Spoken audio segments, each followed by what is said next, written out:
Before I call on the move of the motion, on a point of personal privilege, I want the record to reflect the House of Assembly gallery is open to the public, and it will continue to be that way as long as I am Speaker.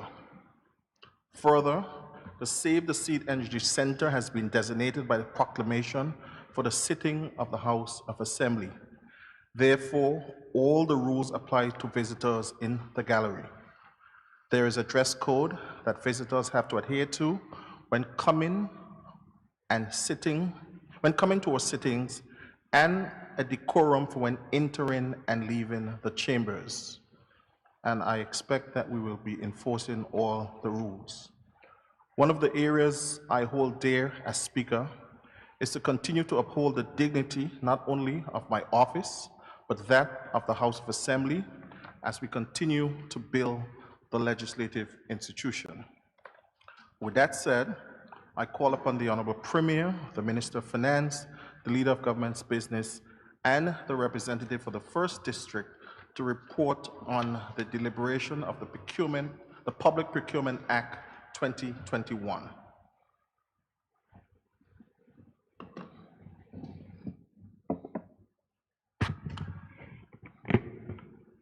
I want to thank you, Mr. Speaker. Mr. Speaker, as we were able to go through the public procurement, 1 minute. The Public Procurement Act 2021.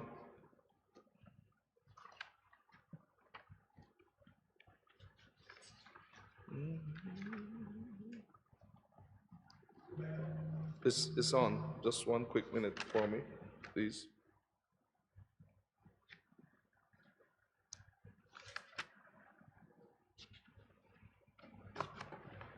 Yes, Mr. Speaker.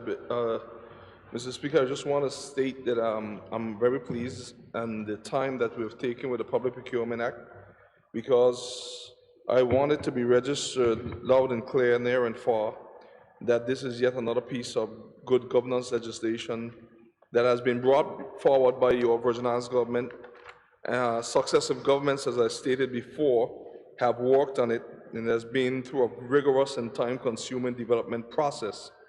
And this shows the level of effort that has gone into making it a quality piece of legislation. It is a bill in which our capable and competent public officers have been deeply involved in its preparation, and they have been working with international contributors as well. And the evidence is clear that nobody had forced the Virgin Islands people to embrace good governance legislation, especially this one.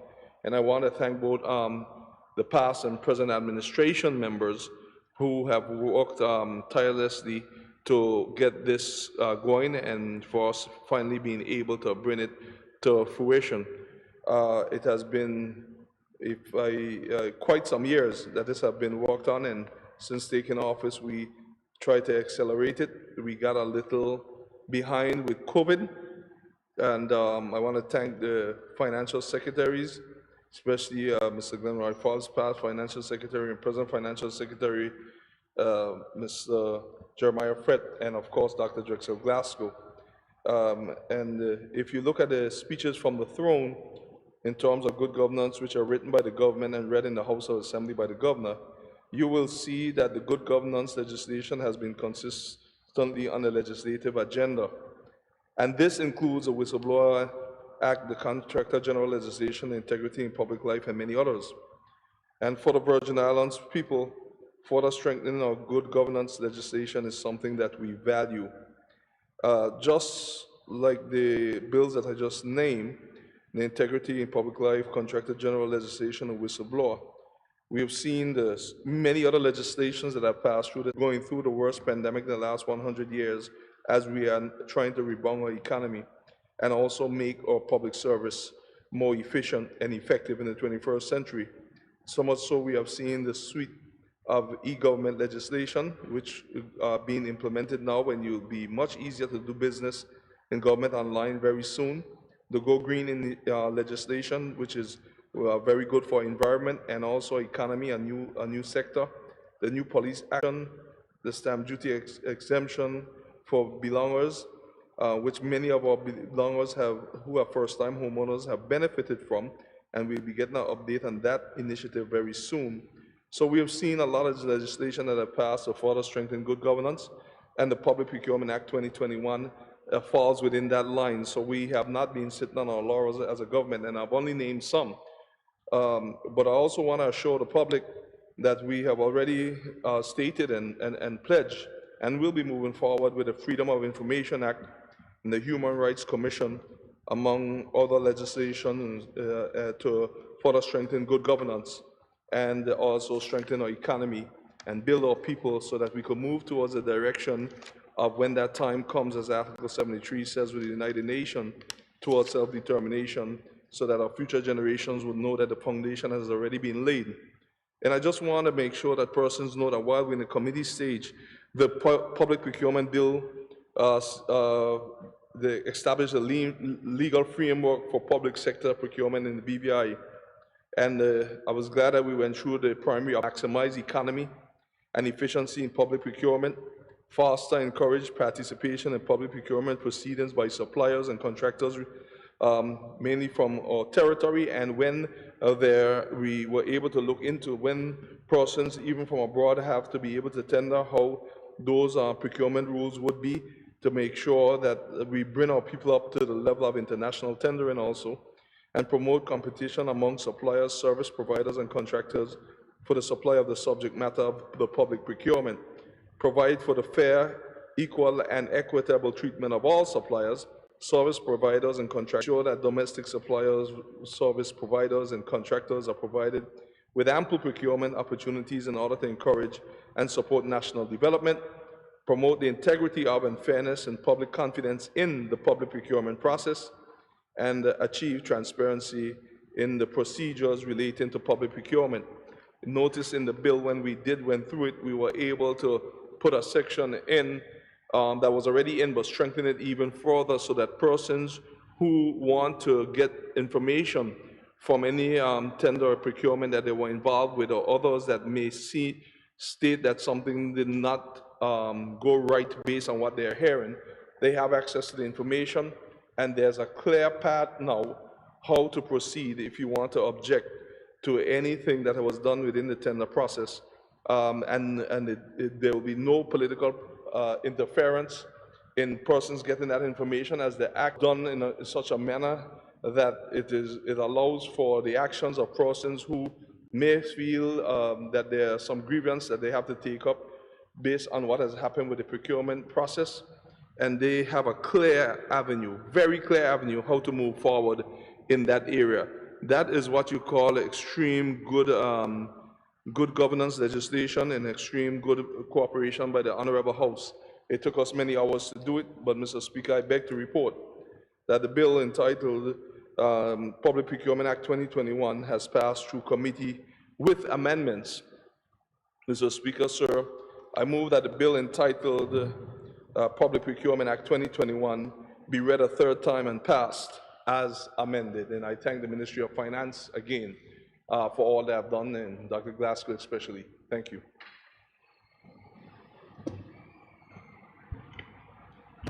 Mr. Speaker, I rise to second the motion.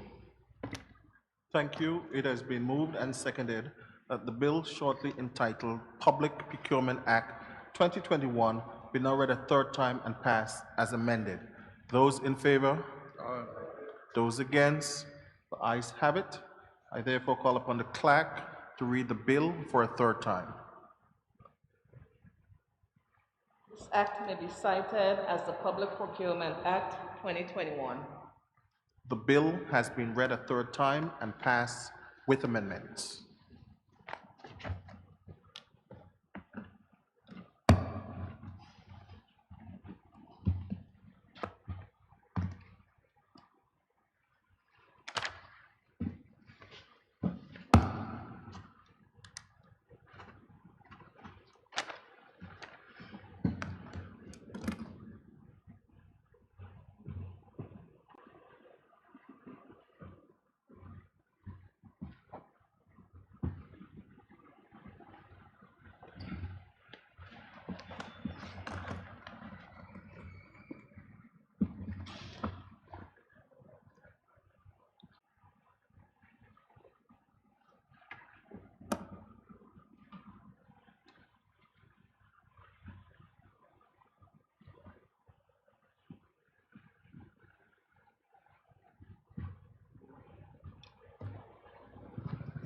Thank you very much, Mr. Speaker. Mr. Speaker, I'd like to make an amendment to the other paper.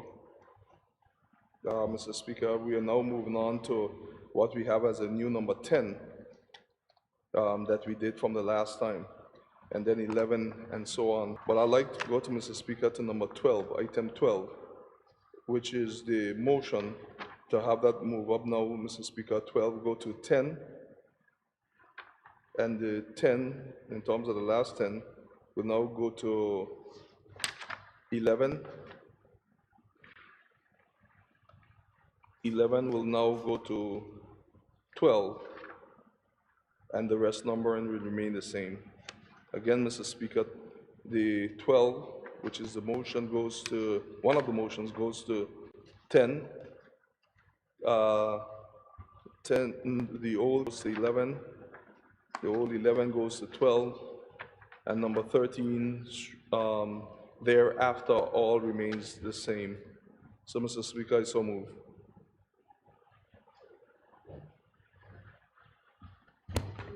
Mr. Speaker, I rise to second the motion. A motion has been made to change from 10, from 12, from 11 to 10,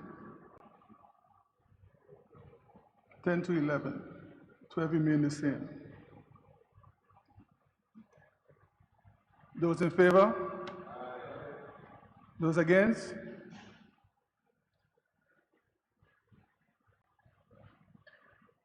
The ayes have it.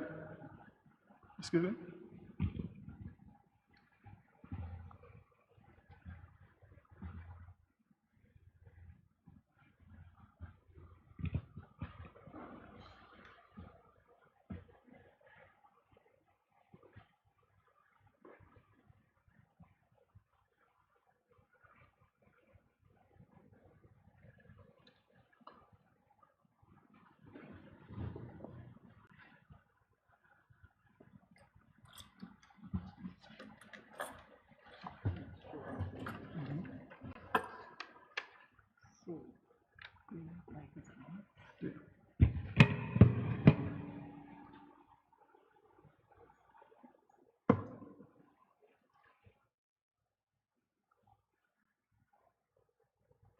Mr. Industrials, when it's time to be done. Yeah.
So we'll continue. I think we already went through the process as those in favor already said yes. So I call on the Honorable Premier to do his motion. Thank you, Mr. Speaker. Mr. Speaker, the motion had an adjustment to it, and I would ask the Sergeant of Arm to please make sure each member has it.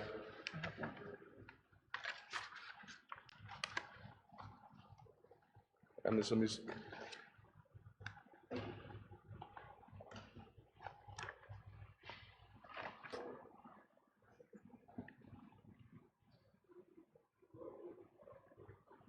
Thank you now, Mr. Speaker. Mr. Speaker, now I would, this motion, Mr. Speaker, is that the Premier Minister of Finance move the following motion. Introducing the motion. Yeah, this, because we didn't introduce it before, so this is a read motion now. This is the first it being introduced. Yeah. So, Mr. Speaker, it's the same thing, just 1 or 2 adjustments, that's all. But they had some errors. Oh, sorry. I was saying the motion was never introduced, so it can't be said as amended. It's introduced for the first. So we made some adjustments to it and corrected some errors. Mr. Speaker, whereas a commission of inquiry into governance in the Virgin Islands was announced by the Governor of the Virgin Islands and the United Kingdom Secretary of State in January 2021, and the House of Assembly and its members have been recognized as participants in the Commission of Inquiry and have been called to give evidence to the Commission of Inquiry, which proceedings are taking place in the territory. Whereas it is an offense punishable on summary conviction under the Supreme Court Act and the Legal Professions Act of the Virgin Islands for any person who is not enrolled as a legal practitioner to, amongst other things, make use of any name, title, or description implying that he or she is entitled to be recognized to act as a legal practitioner in the Virgin Islands. Whereas the said laws apply to all persons, whether they belong to this territory or are visitors. Whereas certain persons, without having been enrolled in the Virgin Islands as legal practitioners, may have been engaged as such by the said Commission of Inquiry currently taking place in the territory. Whereas the Honorable Speaker of this Honorable House commenced an action in his official capacity to prevent those said persons possibly acting as legal practitioners in contravention of the aforesaid laws. Whereas as a result of a procedural technicality, the action commenced by the Honorable Speaker had to be discontinued, and as a result of the discontinuance, costs were awarded against the Honorable Speaker. Whereas the said attorneys have since belatedly applied to the High Court to be admitted to practice as solicitors in this territory, which applications remain pending, and by making such application, it substantiates the fact that those persons may have been practicing law in the Virgin Islands contrary to the requirements of the laws of the territory at the time the Honorable Speaker filed the matter in the courts. Whereas, following consultation with members of the government's caucus, it was revealed that discussions were held with select honorable members, and while it was implied that approval was given to the Speaker to file for injunction against the persons who were alleged to be practicing law in the territory in breach of the laws of this jurisdiction, however, indeed, there were no expressed permission granted by the House of Assembly. And whereas, having acted in his official capacity as Speaker, there are 3 possible considerations that could be determined by the House of Assembly, namely, A, there was no express permission by the House of Assembly, but the Honorable Speaker acted in his official capacity and in good faith, relying on the assumption of permission being at least implied and consistent with his duty, and the action is deemed warranted and with merit, and as a result, the payment of costs would be approved by the House of Assembly. B, there was no express permission by the House of Assembly, but the Honorable Speaker acted in his official capacity and in good faith, relying on the assumption of permission being at least implied and consistent with his duty, and the action is deemed warranted and with merit, but the payment of costs cannot be approved or considered by the House of Assembly.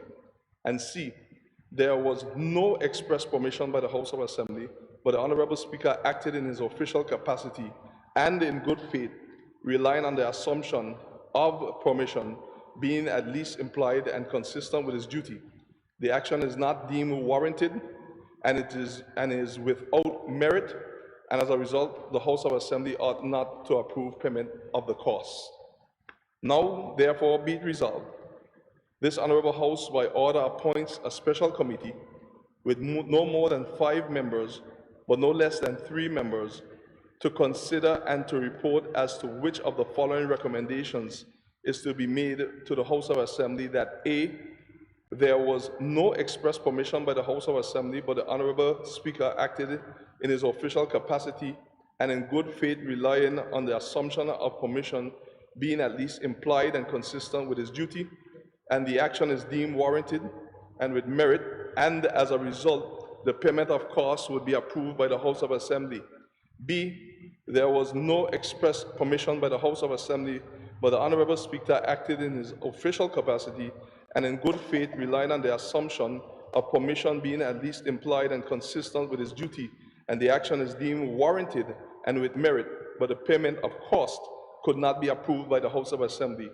And C, there was no express permission by the House of Assembly, but the Honorable Speaker acted in his official capacity and in good faith, relying on the assumption of permission being at least implied and consistent with his duty. The action is not deemed warranted and is without merit, and as a result, there should be no consideration of the matter by the House of Assembly. 2, that the committee submit its report to the House in no more. Mr. Speaker, if you may, since presented, I want to say first, Mr. Speaker, too, as I research this matter, I want to thank you for allowing me to present this historic motion to the Honorable House. And Mr. Speaker, before I go into the substantive part of my presentation, I want to ask you if I can use my notes. Thank you. I wish to say through the chair to all honorable members and to all persons watching via the various media channels that your government fully recognizes that these are indeed challenging times for our people of the Virgin Islands. COVID-19 has put all our people under pressure, our businesses, our families, and your government does indeed recognize that there are persons whose livelihoods have been adversely affected by the pandemic as well as their social situation. We acknowledge also the plight facing persons in every sector, and indeed, in most cases, these are the results of years of concerns of the management of the public purse, devastation being experienced and incurred by Hurricanes Irma and Maria in 2017. And of course, now dealing with COVID-19. As I've said on prior occasions, when this administration assumed the office in February 2019, there was no budget in place. Our relationships with our cruising tourism partners had gone cold. Financial services were on a bumpy patch, with the situation being made worse by the pressures and antics of forces outside of these shores. We began to tackle these issues by the time we got to the 2020 budget and put that in place in December 2019. We were poised to accelerate our policies, programs, and agenda. But the COVID-19 global pandemic, the worst pandemic in 100 years, struck and turned the entire world upside down. Mr. Speaker, the challenges being experienced in the BVI may be perceived by some as only in the BVI, but COVID-19 has challenged governments and the finances and the whole social fabric of each and every country in the world. The normal functioning of government was hampered, and so too was the normal functioning of the economy. So we are mindful of the challenges and the frustrations that our people are facing. We know that anxiety and demands are high, and we are always mindful of the public may be, and rightfully so, when it comes to certain issues. In January 2021, still in the midst of dealing with the pandemic, the territory was faced with a commission of inquiry, which was imposed on us, which also put further pressures on the government, our public officers, and our resources. And let me state very clearly that this government always stated and will always state that we support a transparent commission of inquiry that will yield a just outcome. And I say this because it reminds us that while COVID-19 has stopped and slowed down many aspects of routine life and business, the reality is that in some areas, the demands on government did not cease, and it did not ease. These are things that paid no regard to the fact that we are in the worst pandemic in the last 100 years. And your government has not shied away from its responsibilities. And we have no intention of ever running from our responsibilities. These are tough times. and it calls for tough decisions. Some will be popular and some will not. But it has become a matter of shifting and balancing to get things done in government, not only here, but all over the world. And I hope the public understands that as we make these adjustments to navigate, it really does not mean that anyone's needs or any other responsibility is above or below any other need or responsibility. The truth of the matter, since this government has taken office, all the areas, almost it seems like all, that were neglected for years have now come home to roost for us to deal with. Persons hearing this, I would mean infrastructure of schools or certain infrastructure only, but not only those. We have had many lawsuits that the government of the Virgin Islands have not won in the courts. And in the not too distant future, when I'm allowed to speak about them, I will let the public know how much money we had to pay due to some poor decisions that were made that have come home to roost at this time. That very money could have helped do many things, Mr. Speaker. But that's not to cloud the issue, but it's just to help to bring the facts, because those funds are up in the millions. I also want to put on the record that your government continues to listen to our people, and we respect those persons who do not agree with us, because that's democracy. And those who do not support the government, we understand that. That's democracy. We respect persons' right to disagree and to have freedom of speech. It has been noted that now, more than ever, we are seeing where persons are able to criticize the government and to publicly open up discourse that may criticize the government, and they can do so without any fear of retribution. This shows that democracy in the Virgin Islands is alive and well. In this regard, public participation and governance in the Virgin Islands is at an all-time high. And this is happening even as your government, on its own initiative, is further strengthening the legislation to assure greater accountability and transparency in government.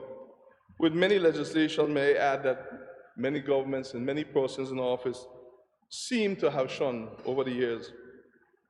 And as further evidence of your government's commitment to free speech, as a leader of government business and premier, for the purpose of this motion, I'm lifting the collective responsibility so that all members of the government and opposition can speak their conscience and vote on their conscience.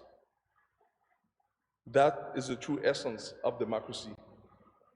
There's no dictatorship here, and there will be no tyranny here. I promise unconventional governance and good governance, and that is what this administration will continue to deliver. Mr. Speaker, as we bring this motion today, we recognize that there are persons who are very emotional about this motion, and rightfully so. And there are persons who claim that they have all the facts with this motion. That, Mr. Speaker, we may never know. And there are persons who state that they didn't know about some of the facts that were involved in this matter, and that is fair enough. And there are some persons who claim that they were fully aware, both elected and private citizens. So, Mr. Speaker, there's a wide spectrum of persons who had known what, as Watson would say, and who knew what when. Mr. Speaker, it is clear that how we spend taxpayers' money at any time, especially going through the worst pandemic in the last 100 years, would come under more scrutiny, and rightfully so. But the scrutiny that we put any expenditure under must not be one that is done in a way that's not aligned with what the House of Assembly standards are, which is one that is aligned with good governance, due process, transparency, and accountability. And the House preaches this, so we must practice it. And the Minister of Finance, being myself, contrary to what some may say, cannot, by law, decide by himself for the House of Assembly, or what the House of Assembly should or should not do, or what monies in the House of Assembly should, or what monies the House of Assembly should or should not spend. Mr. Speaker, it is abundantly clear that there are three arms of government, and they must operate independently as stated in the Constitution. We have the judiciary, the executive, and the legislature. And Mr. Speaker, the Premier Minister of Finance is the leader of government's business, but he cannot be seen as dictating for the House of Assembly.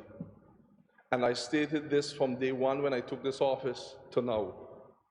And since there seems to be a division in the House on this matter, and a very deep division, and a division in the community on this matter, and in some areas a very deep division, it is wise to allow for due process to be done on this matter, and allow for a motion in the House to come with a select committee that will allow the entire facts of the matter to be brought to the committee independent of the interference of any one member, especially the Premier.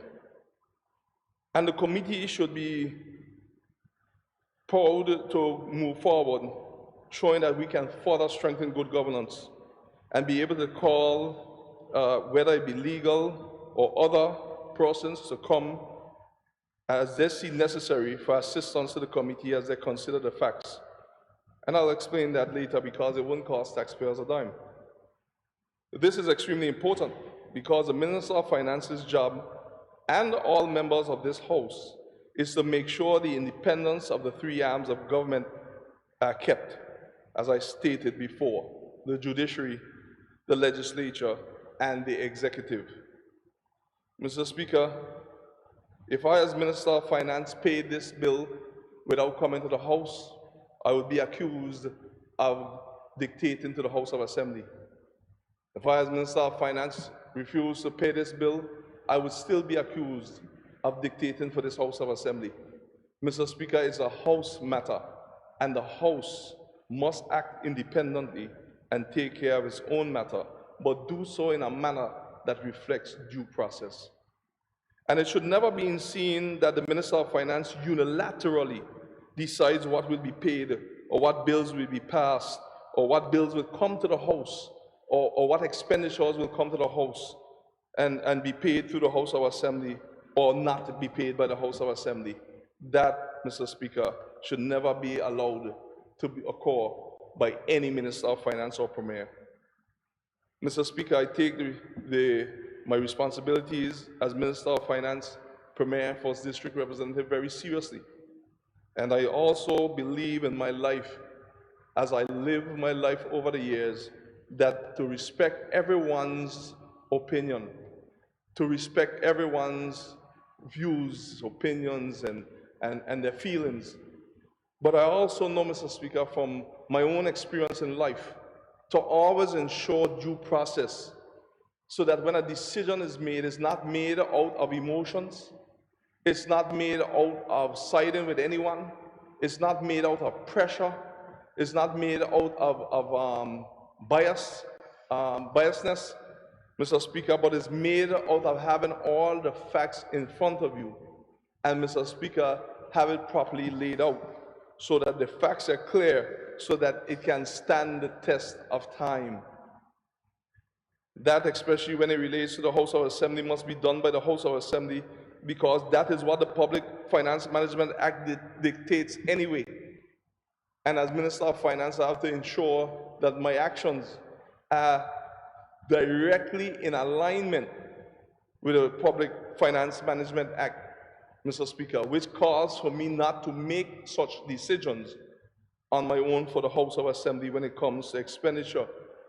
Even so, Mr. Speaker, any bills that comes to this House, or this Honorable House, or any expenditure that comes to this Honorable House, be it even the budget, and it is voted upon and it is voted down by the majority, the Minister of Finance has a serious crisis on his hand, because it cannot go forward.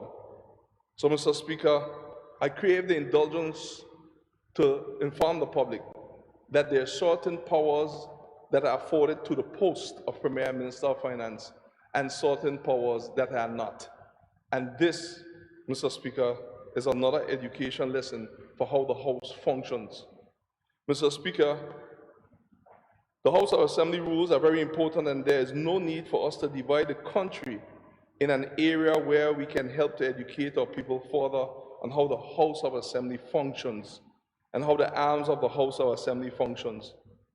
In this way, this select committee of the House will be able to sit and have the powers similar to a commission of inquiry, because it's allowed in the standing orders, but within the scope, this scope alone, in terms of the terms of reference, to gather all information, all correspondences, and even interview persons who to see who knew what and who knew what when, and then bring a full report back to the House of Assembly, state in which one of the 3 recommendations to be stated that will be recommended, whether it be option A, which is that there was no expressed permission by the House of Assembly, but the Honorable Speaker acted in his official capacity and in good faith, relying on the assumption of permission being at least implied and consistent with his duty, and the action is deemed warranted and with merit, and as a result, the payment of costs would be approved by the House of Assembly. Or have the committee continue to examine, and if the facts really realize option B, which is that there was no expressed permission by the House of Assembly, but the Honorable Speaker acted in his official capacity and in good faith, relying on the assumption of permission being at least implied and consistent with his duty, and the action is deemed warranted and with merit, but the payment of cost should not be approved by the House of Assembly, or the committee examine and decide on C. Option C, which is that there was no express permission by the House of Assembly, but the Honorable Speaker acted in his official capacity and in good faith, relying on the assumption of permission being at least implied and consistent with his duty. The action is not deemed warranted and is without merit, and as a result, there should be no consideration of the matter by the House of Assembly. And the House now, Mr. Speaker, will be guided by all the facts and the report made public. And to get the facts in an official capacity, Mr. Speaker, I've seen a lot of information flying around. I do not know if it is factual or not. And Mr. Speaker, I guide my life, even when I'm in the minority, to make sure that any decision that I'm making, especially as major as this, is done in a manner that allows due process. We know, Mr. Speaker, in terms of the substantial holder of this post, the Speaker is a character that could lend himself at times to don't be on the highlight side. But, Mr. Speaker, that is not the point for me at all. What I want to make sure, and what I want this House to make sure, is that due process is given. And, Mr. Speaker, if the due process brings forward that this should not be paid, the facts reveal that it was never agreed, Mr. Speaker, and the facts in terms of the official documentations by the committee that they can summon, Mr. Speaker, I will have no other choice when the House votes but to honor the vote of this honorable House. But it will not be something given to the minute with greatest of respect to everyone. In this way, this will allow the entire public to make an informed decision and not one on emotions, or not one that has been throttled by other persons, some for good reasons, some for other reasons. But no matter the reason, it should be done with informed, factual information. And the committee is the only one that can do such. Because this one also includes actions of each elected member in this House. It includes actions of the Attorney General, Mr. Speaker, and we should not get in a fight with each other whether the elected members were right or who are wrong, or the Attorney General is right or who is wrong. That is not what this honorable House should allow itself to come to, Mr. Speaker. Let the facts speak for themselves in the committee, And then, Mr. Speaker, even if it's the speaker that is wrong, let the facts show it. Because all of us standing in this honorable house, and I respect and I know that we're going to speak passionately, I don't think that there's one of us here now, Mr. Speaker, that have all the full facts of this at their disposal that came from our official position. Some may and some may not. So it includes a lot of different persons and actions, Mr. Speaker. And this may sound trivial to some, or sound like kicking the can down the road to some. But, Mr. Speaker, I will explain a little more, because we need to make sure that this is properly ventilated, because this is also a situation that never occurred before in this country. Mr. Speaker, we have seen in the last 32 months quite a number of things that have popped up that our Constitution does not address, nor does it stand in order. We have seen the matter with the member for the vote where it was not clear about resignation. We have seen this matter come up with the Speaker here in this angle. We have seen many other matters that have come up even in the COI.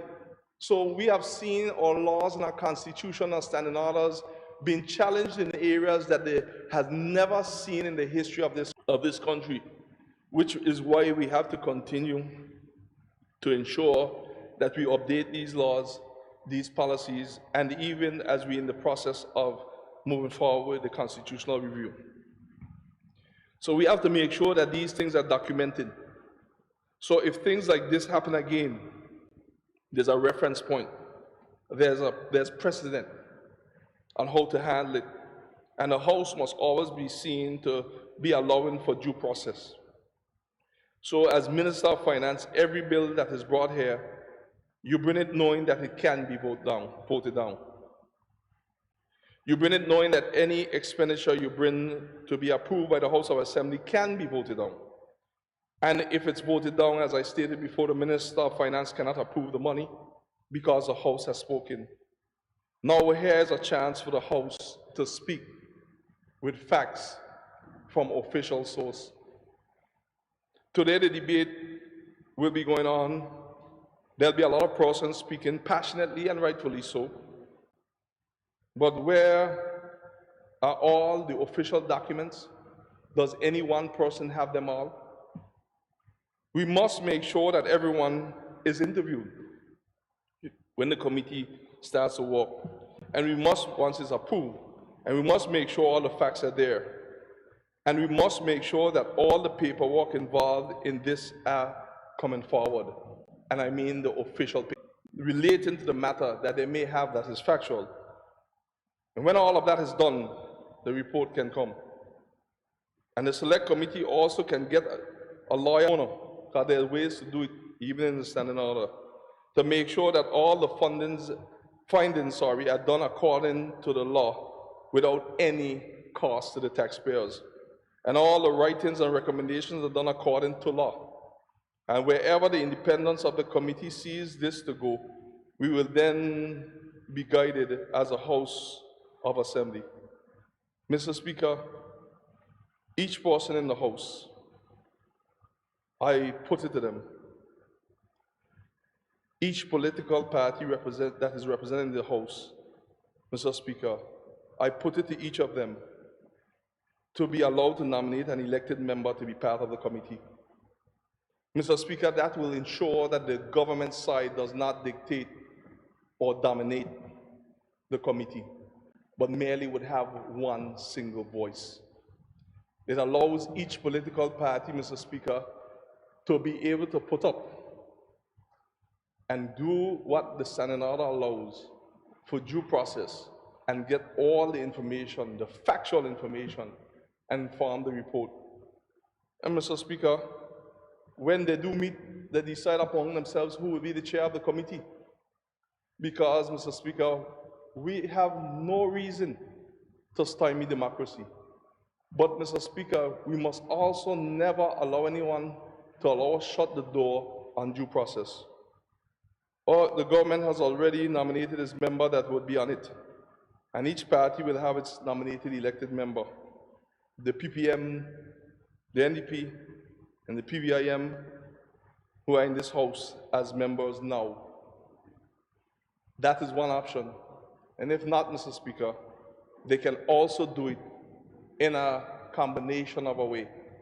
But that's up to the House. We would have preferred if we could even get private citizens, but the standing order do not allow for that. That's the way the government will not dominate the numbers in the committee.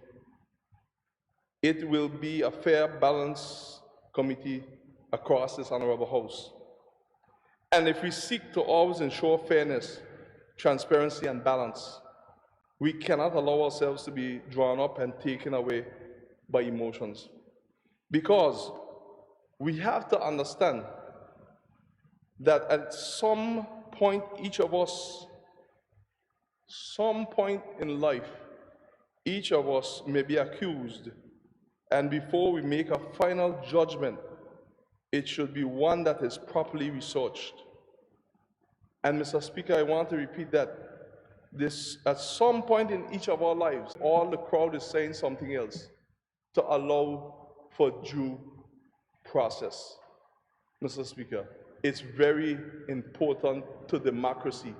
It is as important as all the other elements of democracy in terms of allowing persons to gather and state their position, allowing persons to speak their minds in a respectful manner, but due process is also part of democracy. And Mr. Speaker, that must always be exercised. Because, Mr. Speaker, today it is the substantial holder of the post where the concern is, but tomorrow it might be another person. And we have to make sure that wrong is wrong, no matter who it is, and right is right, no matter who it is, and not allow what we have seen in this country over the years, that wrong becomes right depending on who we love, and right becomes wrong depending on who we hate. It has to allow to be consistent along the principles of our Father.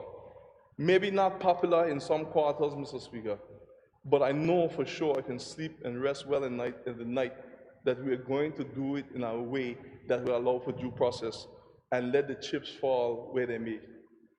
Mr. Speaker, we know that this is a battle, one way or another, but we should never lose respect for each other, and we should never lose sight of the fact to allow the arms and the tenants of the House of Assembly to move forward in a transparent manner that allows due process. Mr. Speaker, I'm not saying that I know what the outcome would be, because each member has a chance to make sure that it's done according to the facts provided officially. But what I'm saying is once all the facts are produced, Mr. Speaker, and the report is written, we have to stand by it.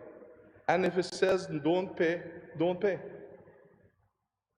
If it says whatever angle they say, and see exactly what took place.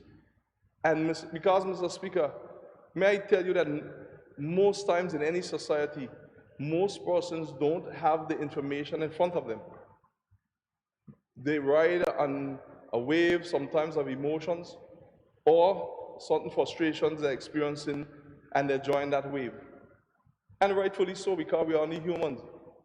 But I want the people of the Virgin Islands to have the facts in their hands. And then when that is in safely in their hands, we will make sure that the right move is made based on the facts. Mr. Speaker, we know that COVID has caused a lot of hurt.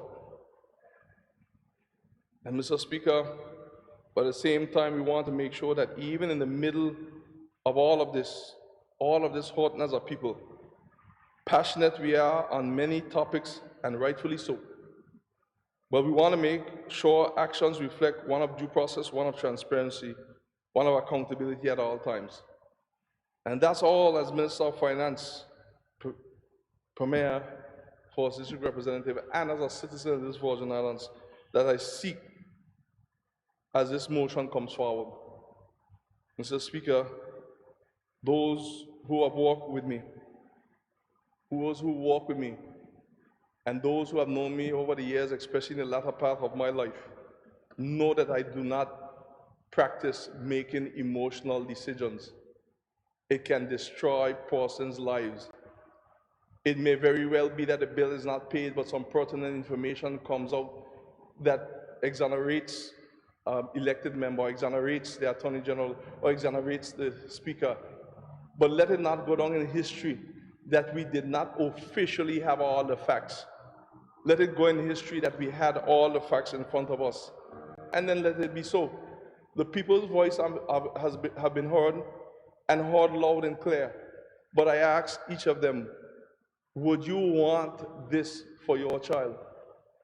Mr. Speaker, would you want this for yourself without due process?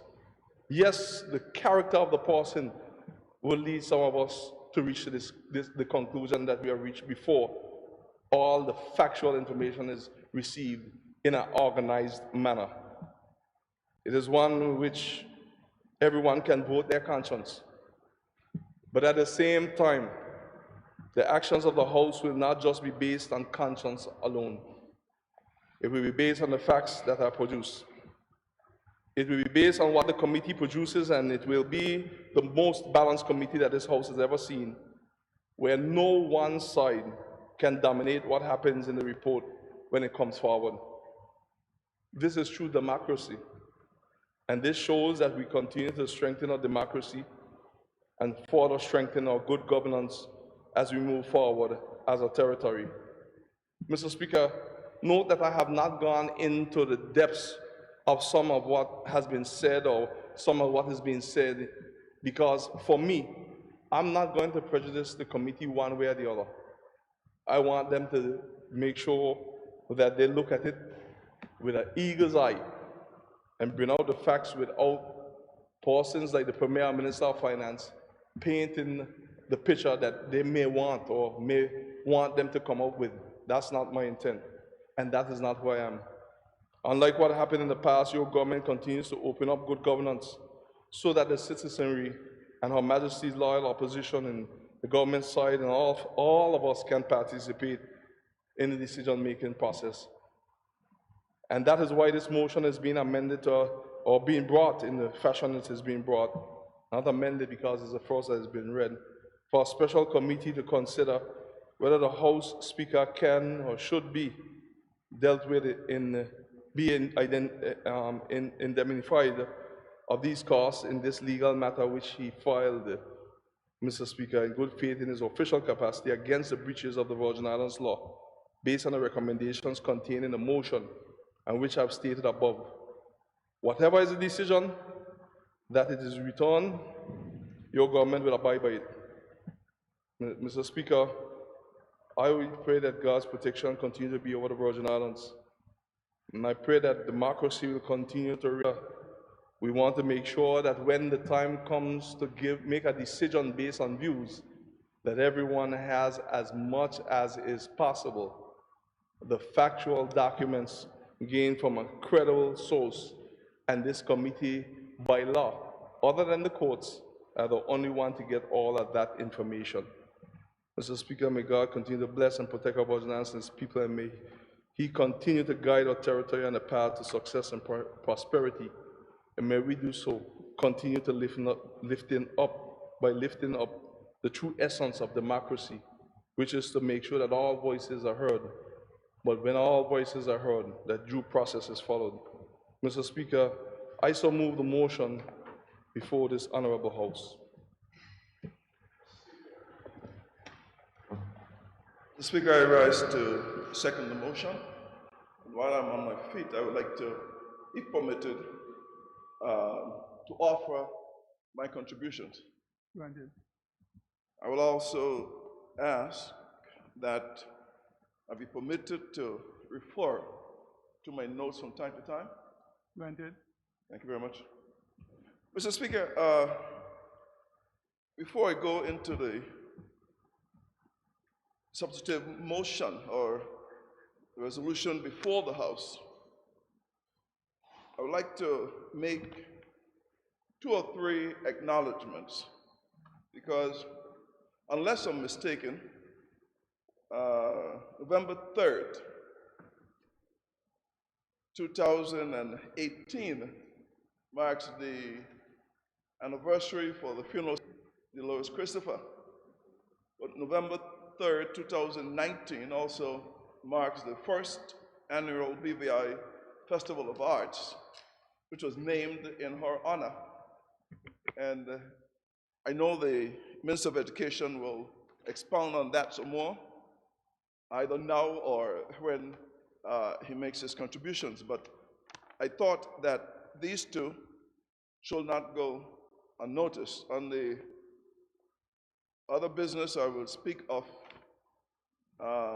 my mother from another father, the late Miss Una Douglas, but I would lend those particular debates.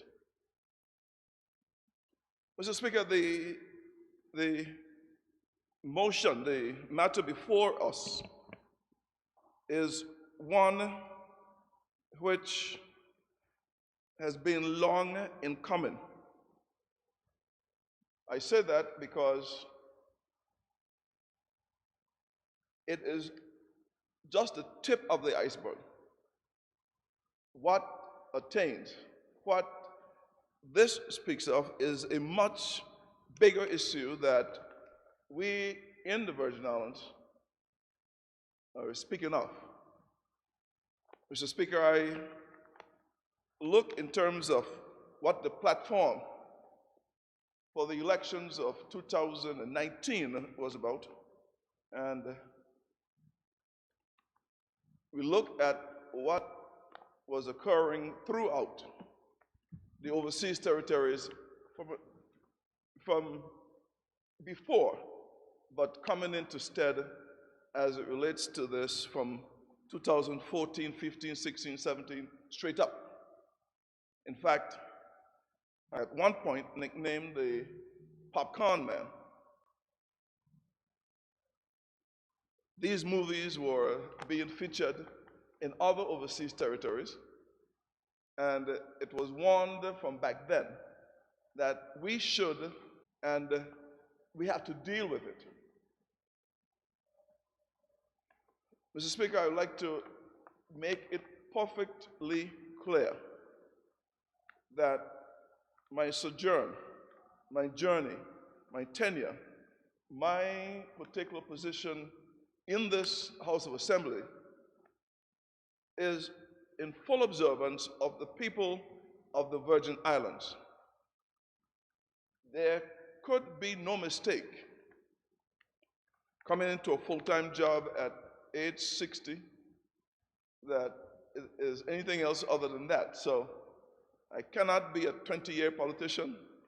I cannot be a 24-year politician. I tried my very best to let this cup pass from me if I could have found somebody else to be in the particular position.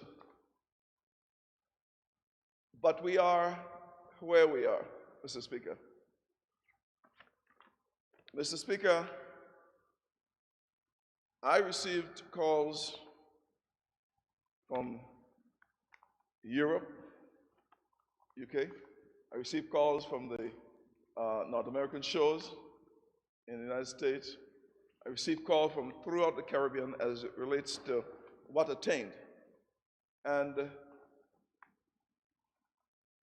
when they turn on the internet, when they go to whether it's iTunes or YouTube or the others, they're seeing and hearing a level of conversation full of accusations, full of disrespect in some instances, and full of speculation. But it is only the facts, because I have asked people recently to come closer, come closer, come closer, because it is only by the truth that we should be set free. Mr. Speaker, knowing the fact is quite important, as the Premier have said. And the late Dolores Christopher, she had said this is no yes sir and no sir moment. Yes ma'am and no ma'am.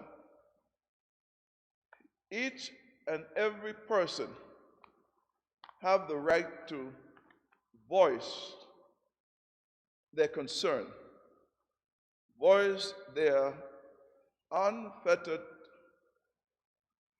maybe even unrehearsed and unrestricted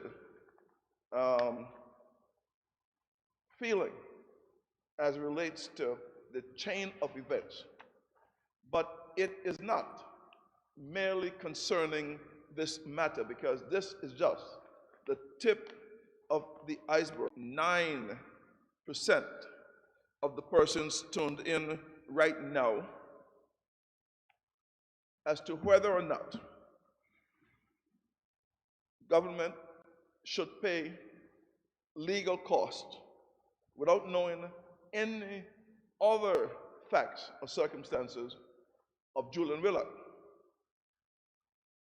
That is how it is being sold, and that's how the concern is raised.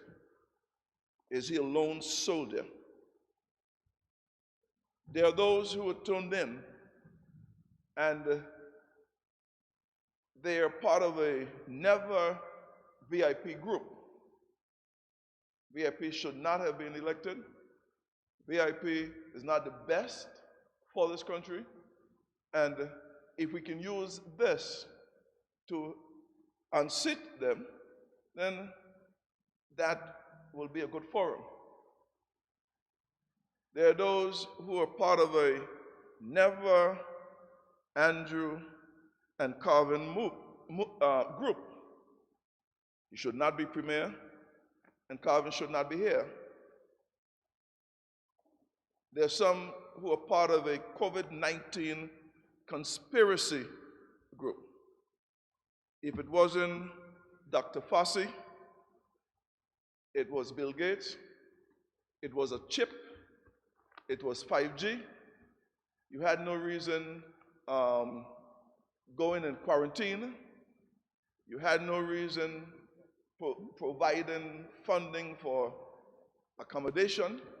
You have no reason offering vaccines. You have no reason, because it was going to take care of itself. We were going to have natural immunity. So all of this that affected the entire world, to where trillions of dollars have been expended or is being expended, this government took it upon themselves to provide all of these things against the will of the citizens, and as a result, they shouldn't be here. That's the group. There is another group, part of a fix-it-up-now generation. For years, whether it's the infrastructure for education, for health, for labor, for immigration, for the roads, networks, tourism, governance, that group reckoned that you came into office, and at the end of the day, 32 months later, we don't see what you promised in December or February of 2019. Where's the plan? Where's the plan? Height of a pandemic. And then, Mr. Speaker, there is a group who has set the governing states, the administrative powers to be, with a specific agenda of which we will speak of. Because the top of this iceberg, Mr. Speaker, is one in which we have to be mindful of. It goes deep, very deep. Mr. Speaker, for 100 and just short of 10 months, this Virgin Islands Party government have been battling mammoth task, most of which have been inherited. But who cares to know the difference? Who cares to know the truth, Mr. Speaker? The late Martin Luther King stated that people occasionally stumble on the truth, but most of them pick themselves up and hurry off as if nothing ever happened. I often speak of those, I think that's the word, not even a lump. And here you are, left to explain. Why is your economy in shambles? Why are teachers not paid? Why is the mold still in the schools? Why are the repairs to school not completed? Why are the roofs of schools falling in? Who cares to know the truth or be burdened by the possibilities of fallouts? Fallouts from the catastrophic damages of Hurricanes Irma and Maria that has left homes unrepaired. Till everyone is home, safe, not getting wet when it rains. Monies are required. So we look to this $400 million loan guarantee with the establishment, and it was established. We went seeking money. We got terms and conditions, Mr. Speaker, which were unacceptable then, unacceptable in February of 2019, unacceptable in November of 2021. In fact, I stated before that the Honorable Dolores Christopher, in her presentation, terms and conditions of it, I stated then, I will state again, when the terms of this loan guarantee came in, when the RDA, of which was a child of this loan guarantee, came in, so controversial were the issues that it split the ruling party in five. Some retired, some resigned, some went red, some went blue, one went purple, and my honorable colleague came green. Mr. Speaker, Humpty Dumpty sat on the wall. He had a great fall. All the king horses and all the king men are still trying to put Humpty Dumpty together again. The divide has not been mended. But, of course, what is to be has been. So when a delegation set on the road to go to negotiate the terms and conditions of this document, there was a road show here to, quote unquote, spend the money. Where are they going? We tried this already. We need the money. We said no. But Mr. Speaker, once we were told that nothing can change. The Premier will have to give a substantive report on what has changed. Because we're here. Recovery is on its way. Not as quick as if you had $400 million, but not as troubling as if you took the $400 million with the terms and conditions that were offered. So we had to be prudent in this. Mr. Speaker, but it did not start there, and it will not end it there, because we still have the concept, because I told you this is a big iceberg, yeah? We still had the concept of the open registry of ownership that we have to deal with. Economic on us to get done with a number of these issues. There's a global Britain, a global UK initiative, global Britain initiative. Whether or not, Mr. Speaker, all citizens of the UK coming to reside in the overseas territories will be given automatic status for voting, holding office, and the others. We said not so fast. It is an open issue of which we still have to deal with. Piece of the iceberg. Mr. Speaker, the global tax reform. Who is going to negotiate for us? London said we want to be exempt. What effect would it have? Is a piece of the iceberg. Mr. Speaker, we have concerns that must be looked into, that must be addressed. We met a number of concerns when we first entered into the cabinet room.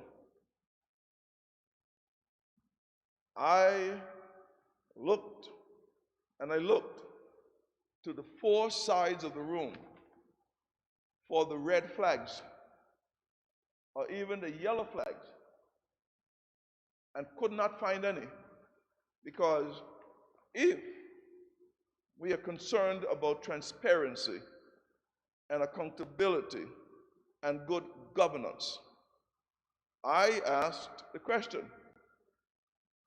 being the youngest politician in the room at the time, because of tenure of office, I was the final one to be returned. I didn't know I'll make it in. So my member from the 5th was the first one. So I'm the youngest by tenure. So I looked around, I said, well, what is a young politician like I to do? Mr. Speaker, because from what I was hearing through the years and from what I was warning of from 2014, 15, 16, 17, 18, I said, we have some issues. Protocol for effective financial management, terms and conditions of which had not been met. Up to today, we still do not know what concessions had to be made when they were not met in the December of 2015, 2016, 2017, because it was given 3 years by 2015 to be met. We were told, well, I heard because I was not in the House. Leader of the opposition asked the question, what concessions did you have to make when you go to the November meetings, joint sessions? What concessions were made? I have no doubt that when the leader of the opposition get up, he will tell you what concessions were made, because he was part of the negotiation team for the April 23rd eaten out of my hands document. So at the end of the day, he would deem to know. I would assume. He would say if he knows what concessions were made. But Mr. Speaker, when the high-level framework document came in for the terms and conditions, it had all through the document indications of violations of the same April 23rd, 212 document. A document, Mr. Speaker, which spoke of what terms and conditions, the ratios, the framework for doing major project. And Mr. Speaker, members here would have heard most of this before, but I do know that we know what KFC sells, what McDonald's sells, and what Ford sells, but they spend billions of dollars advertising every year. Our people have to be fully aware as to what all is at stake. You know, sometimes I have to empathize and be fully aware of the fact that you have voters who voted in 2019. In 2011, November 2011, they were only 10 years old. They endure 8 years of what would have been termed and conditioned as wanting in terms of the progress. Scholarships award down, school repairs down, Sister Island attention non-existing. And Mr. Speaker, these items were spoken of. So when they ask for action and action now, you can only be a product of where you were when. If you were coming into consciousness politically from 2012 to where we are 21 now, or 2015, where we are now, even up till 2019, and only had the past 8 years or 10 years, you would also conclude that it is all fluff, all talk, and no action. But what have we been faced with? With the 10 months. 10 months, 32 months. 34, sorry, we are just one short of that. What else could you conclude? But Mr. Speaker, when we look at the fact that the reward for all of what we have tried to do, not reward, but I'm saying the imposition of an 1880 Post-Slavery Act, Commission of Inquiry Act, that is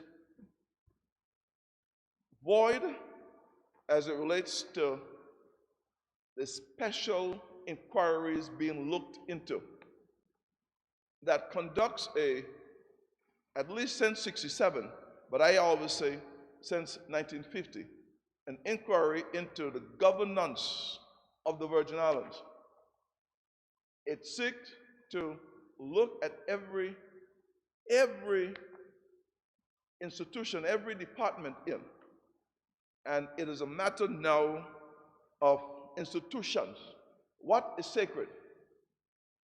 What is sacred? And this is the time of which we speak. Mr. Speaker, going further into this, I would say it was Martin Luther King Jr. who is quoted as saying, "The ultimate measure of a person, be it a man or woman, is not where they stand in moments of comfort and convenience, but where they stand at times of challenge and controversies." In the height of battle, when all manner of evil and veiled pronouncements fill the airwaves, the stern reality is that, in the end, we will remember not the words of our enemies, but the silence of our elites, the silence of our friends, the silence of those who can make a difference, but choose only to sit in the placebo comfort, thinking that I'm safe from where I sit. Not even where I stand. I'm safe from where I sit. So let them deal with that. But it was also Winston Churchill who teaches us that the further backward you look, the further forward you are likely to see. Mr. Speaker, that is deep, even for Winston Churchill. The further backwards you look, the further forward you are likely to see. Because most of us would have heard some of this before. So where are you going with this again? Mr. Speaker, not a single word should be spoken out of turn. Not a single word should be loose. Loose lips sink ships. So come closer so that we can then reason. Come closer so we can hear. Because Robert Greene in the 48 Rules explains that so much depends on reputation. So much depends on reputation. Guard it with your life. So much depends on reputation. Guard it with your life. The fundamental questions and the premise of my conversation are: what does the reputation of the BVI mean to any of us? Is there a cause? Are we too delighted in cheering for the wolf to blow the house down? Are we contented to have the sheep continue to mind the wolf when the herd is dwindling because the shepherd is the only one getting the food, eating the sheep? This is what we're contented with, Mr. Speaker? After dismal failures after failures, the immediate former governor in January 2021, in the midst of the worst global pandemic in 100 years, authorized the convening of a commission of inquiry, a very same inquiry that it was deemed by the House of Commons that would be disruptive to the survival and recovery from the very pandemic in the United Kingdom. So we will do it sometime in 2023 when things settle down. But here we are, Mr. Speaker. Here we are. What do we get?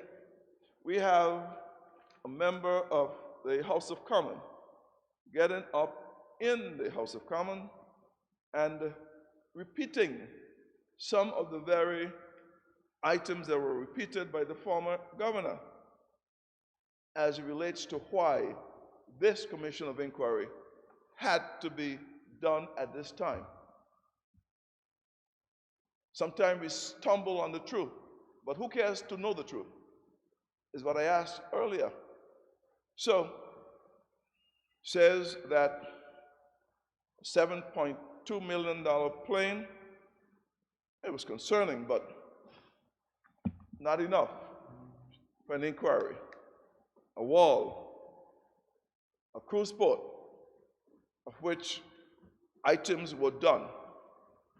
But it was when they were convinced that $40 million intended, well, let's see if we can find it.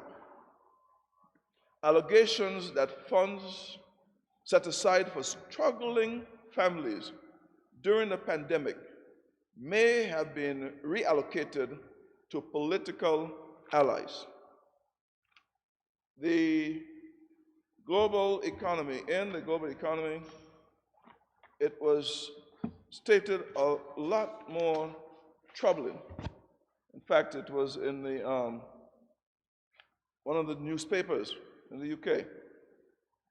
An emotional Facebook video post to the BVI 30,000 inhabitants. He meaning the former governor, accused the country's government of overseeing a plague of corruption, interfering in the criminal justice system, and attempting to silence everyone and anyone who raised concerns about the misuse of funds, including £30,000 to help the islands fight against the coronavirus pandemic.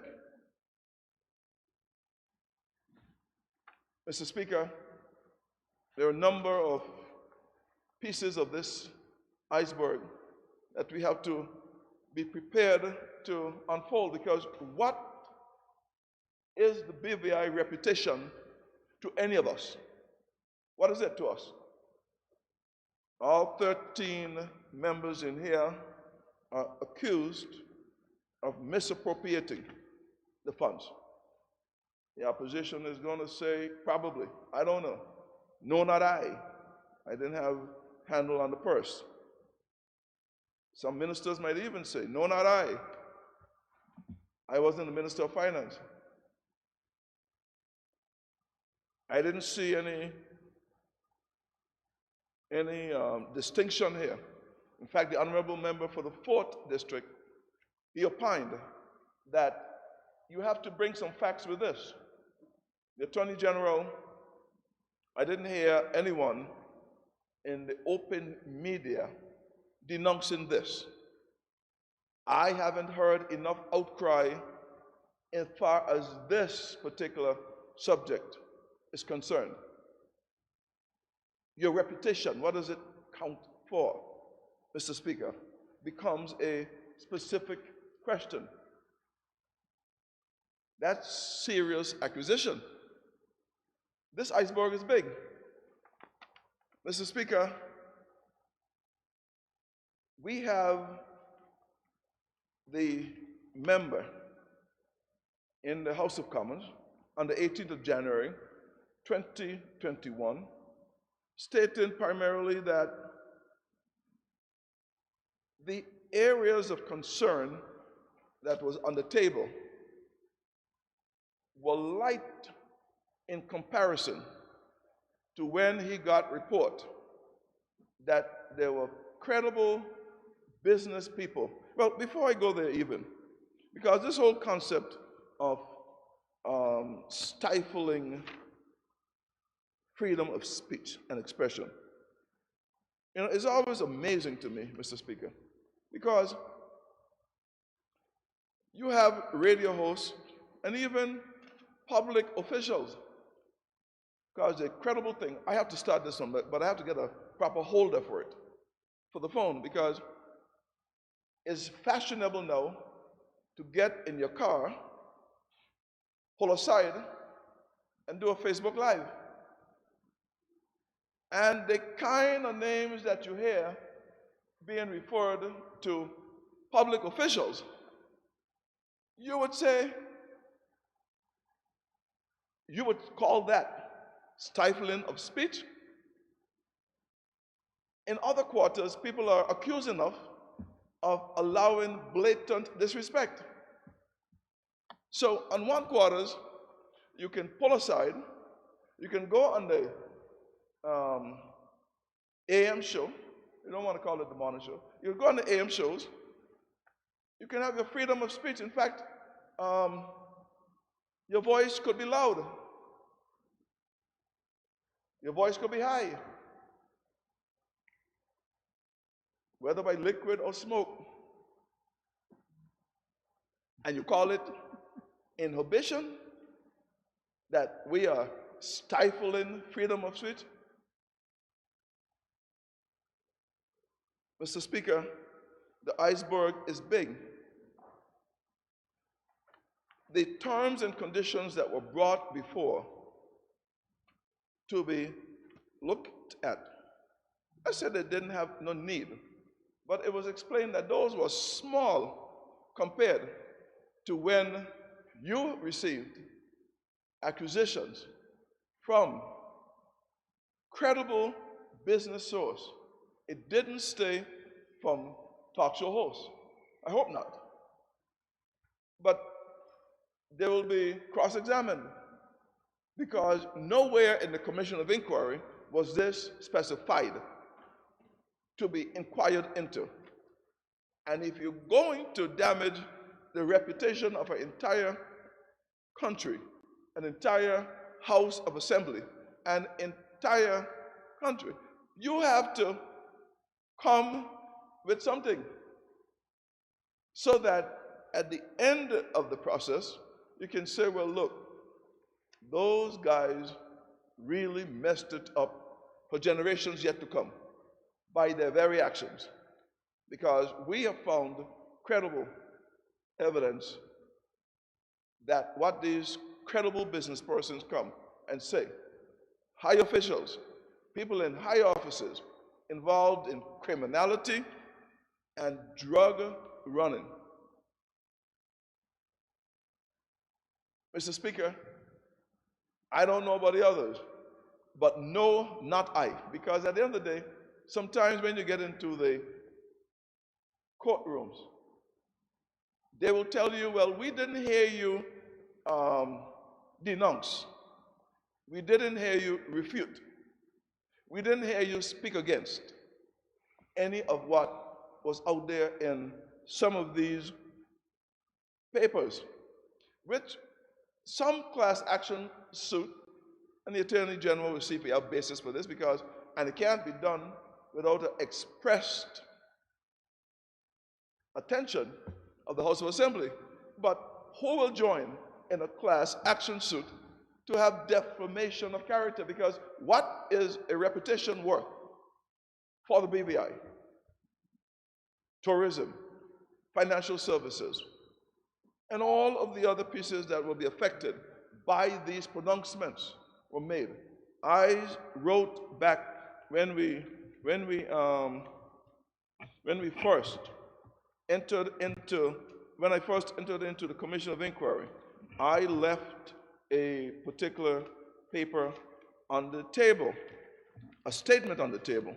And it's a statement, because it's a statement of which we will have to continue to go back to, because we say that loose lips sink ships. So, Mr. Speaker, it was one in which I explained that what is called a commission of inquiry seems more to be a review of governance in the Virgin Islands for the past 71 years. And if it was properly titled, then you can justify every public official afraid to move a nail, because the commission of inquiry might ask them, how long was this nail? What is the circumference of it? What is the propulsion that the hammer is required in order to drive the nail? The pound per square inch required, and what will it distort? But no, we are going to find those who have displaced 40 million, who are into crimes, and who is into drugs. And Mr. Speaker, the crux of this is, when the inquiry started, the Premier, in his wisdom, stated that we cannot fight this alone. We have to seek the best legal team possible to join with the Attorney General's chambers, because this movie is on our shores, and if you wait too late, then you'll be fighting from miles back. And like any good relay race, if you wait too late to hand off the baton, the race is lost before the second leg could be run. Mr. Speaker, so engagements were done. The country is paying for a legal team, but that team could only support, if my terminology is correct, the executive branch of government. So there's no outcry there that I've heard, save for the fact that we were told that we don't need them. But that's privileged information, so we'll go slow on that one. We don't need them. Why do we need them? Why do we need a team to write, to go through how many pages of evidence have been disclosed so far? How many 100,000 of pages have been disclosed? To sift through them. How many affidavits have been made so far? Hundreds of affidavits made so far by members, because this is what was required. You took what would have been a 2-year review and compressed it, or tried to compress it, into 6 months. Now, I think it is up to 10 months to be completed by the end of December or end of January 2022. It was intended to overwhelm the entire system. So actions had to be taken. It left, Mr. Speaker, the House of Assembly, the other members, or other colleagues, because at the end of the day, whether they know it or not, we are all in this boat. We are in this ship, and this iceberg is big. So whether or not we like it, we're in it. And may I add, some of the most telling testimonies were being done by former members of the House. So it mattered not that they resigned, retired, and turned purple. They were called in to answer. Mr. Speaker, as far back as, 2003, 2007, some years back, the protection of our institution is important. We were asked to forget about the provisions in the Register of Interest that calls for intrusion by anyone other than through an order of the courts. We argued that if you have to go there, then the institution of the Register of the Courts had to be done through, Register of Interest had to be done through the courts. No. We want unrestricted access to every member's documents. We don't care if they were in the opposition, on the back bench, on the cupboard, in the cabinet, past or present. We want all. So they got all. We said, if you're going to use any of this information, the team that was engaged would have to make sure of what you will be putting out to the public. We stated we have nothing to hide, but the institution demanded a process for which to come to it. Then it came to the cabinet and said, we want not only your decisions, we want your minutes. We want the items that did not make the minutes. We want your tapes. We want what you think or you thought was off record. We want to hear how you were thinking. The institution of the cabinet, we came for 2, 3, 4, one piece at a time, but it was coming so fast and furious, we told the Attorney General Chambers, well, look, you will be responsible for sifting through the items to make sure that they were the official minutes. We had a case where, in the height of the pandemic, we were meeting, it must have been nothing short of 12 and 13 hours a day and 4 days a week. So the cabinet secretary could not practically keep up because we had to stay ahead of what we were engaged in to get this territory. I have documents here from a year ago that showed that on November 3rd, that are the number of positives on November 3rd, 2020 was 0. We had 1 untimely death, but we had 0 in terms of positive cases back then. We had done, the entire team and the officials from HSA, community health, public health, the lab, all the institutions of the HSA, the Royal Virgin Islands Police Force, the Deputy Governor, and all of the public officials that were instrumental, whether it was in social distancing, provisioning. We had members of the House of Assembly joining with truckloads of provisions to Sister Islands. We had members in their communities, right here on Tortola, getting it done. We had volunteers. We had folks volunteering, giving provisions to take us out of that.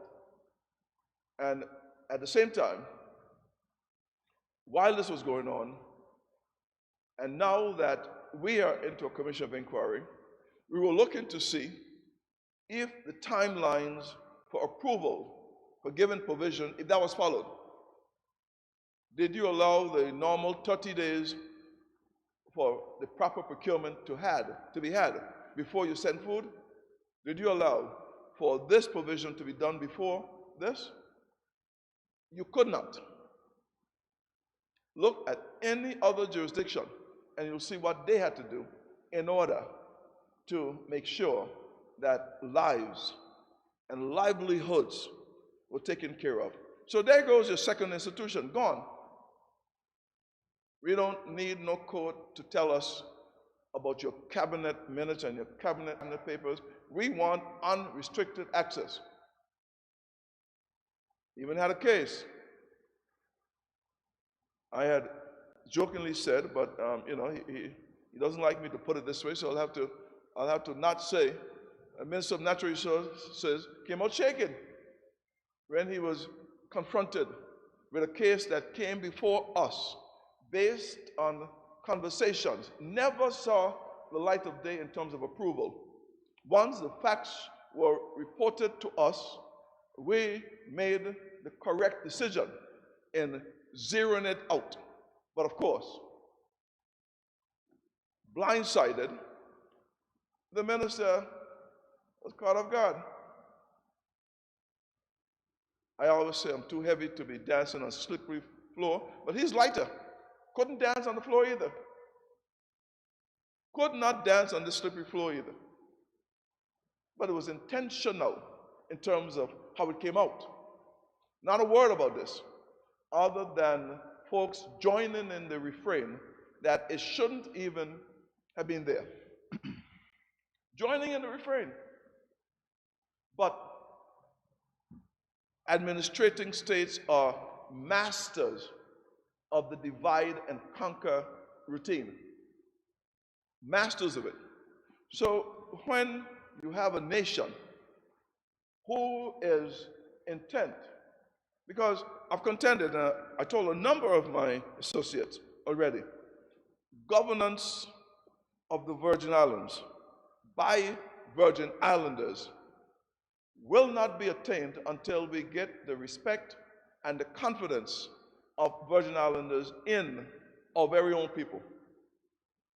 So by the time this is done, it may take another generation before confidence can be restored. It's intentional, by design. And this is why I'm saying that when we look at what we now here to debate and look at, one of the institutions, and it is a set and aside, legislative, executive, judiciary. There is a rule that if you're going to practice law in the Virgin Islands, you have to be called to the bar, so to speak. If you don't, if you're not called specifically, then you're in violation of this. None of the learned persons are deemed to have been unaware of this. But there's no institution sacred to, well, I would say, to be politically correct, it will seem as if there are none of the BVI institutions that are sacred and can go through the proper process. We have 6 months as one common terminology. We come here to do our work, and we need to get this over with now. We can't waste time doing A, B, C, D, E. So, Mr. Speaker, the substantive holder of the post, being a member, being the head of the House of Assembly, sought to, in fact, we can't speak of the case that is pending, but this one that is before us now, once it was found that he had a right to move a case, then he said, okay, fine, well, while the case is being moved, because, and he will be too familiar with the process, because when a case was moved against him, he was moved from his post, put out in the pastures. I'm not sure if he was paid while he was out, and so whether half salary, full salary, or no salary, but he was put out to pasture.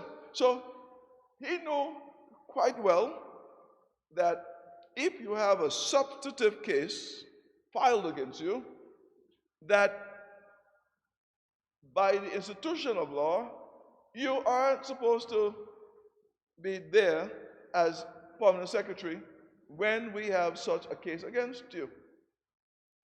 So he was put out. He had first-hand knowledge. It was easy for him to come shouting.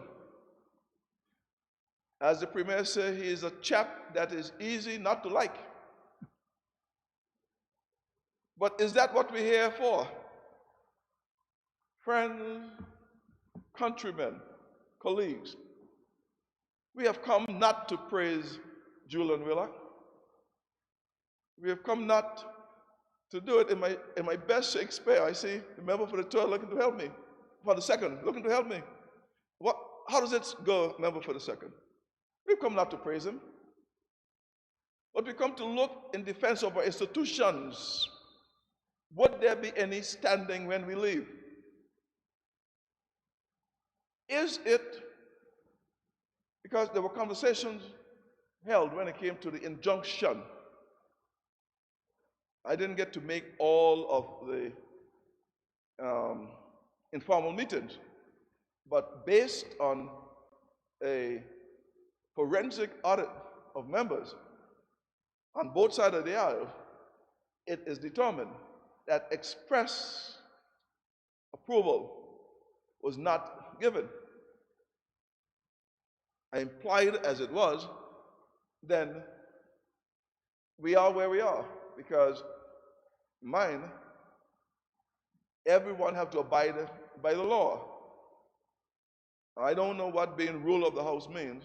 If that must come, if there's a head for legal defense, whether or not that attains in terms of whether or not in his capacity, because it is said, the legislature can't overrule the judiciary can't overrule the legislature, and yet,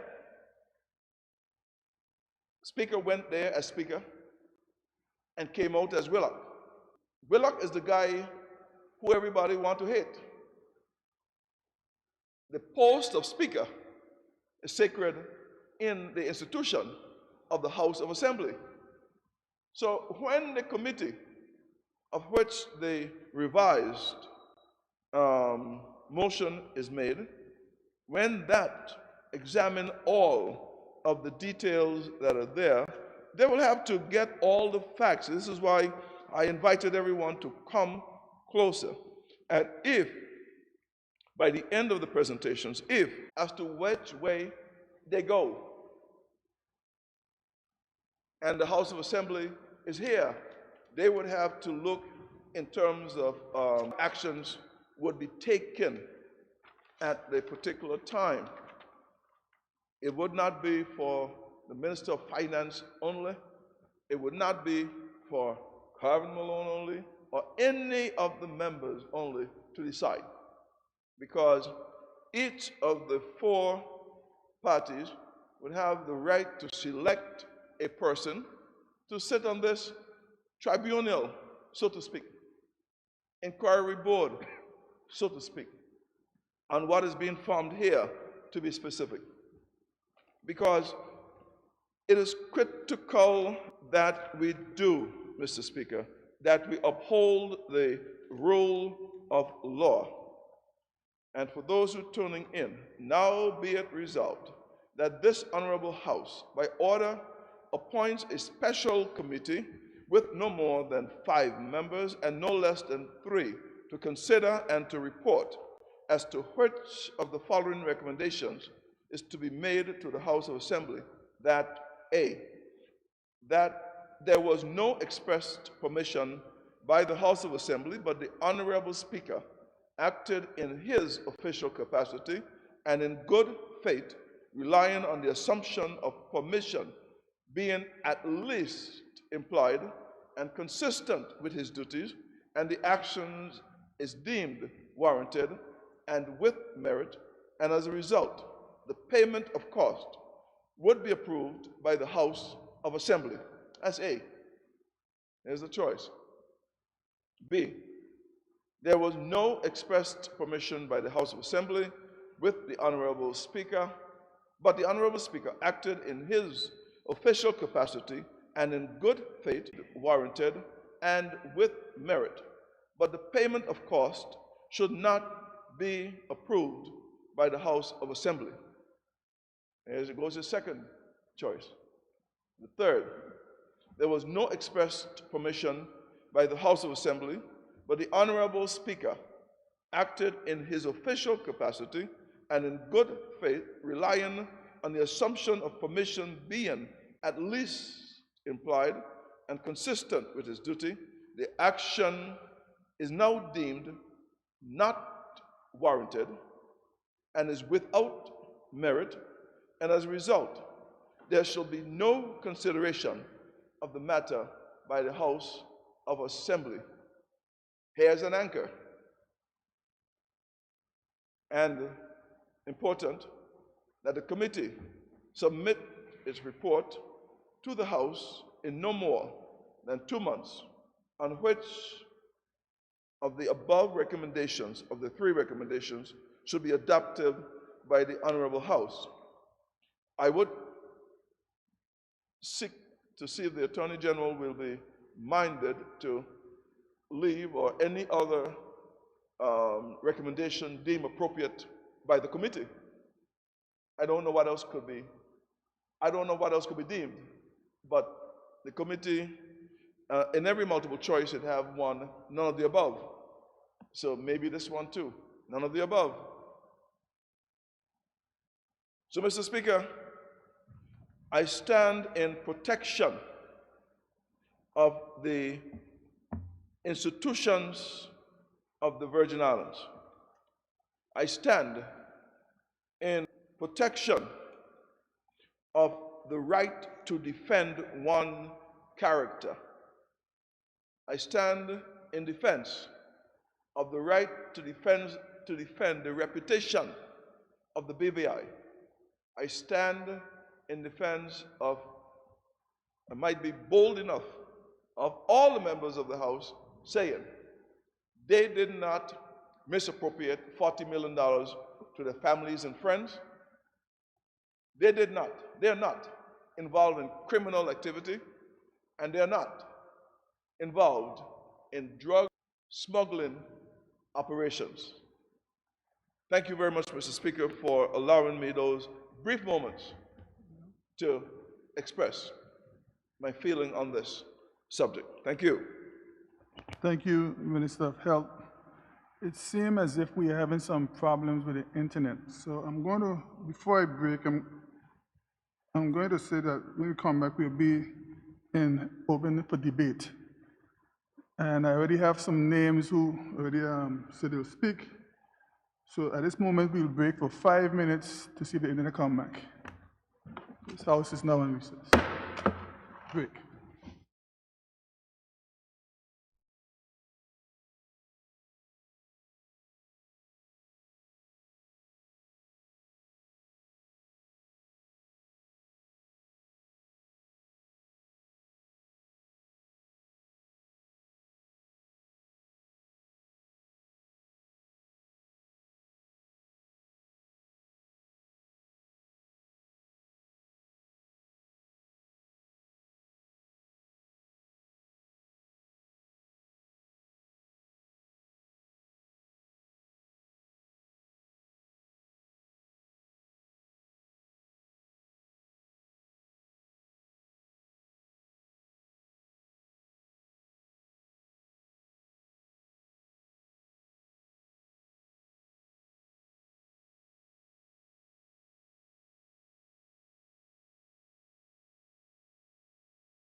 This Honorable House resume its sitting.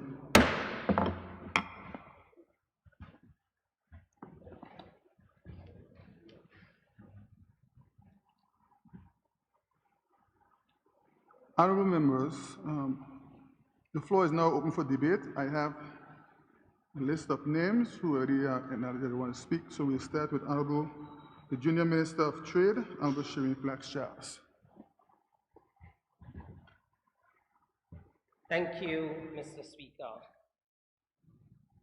Mr. Speaker, as a body meant to represent a people, we stand at a junction of historic import. And if I may, with your kind permission, be able to read from my notes from time to time. Permission granted.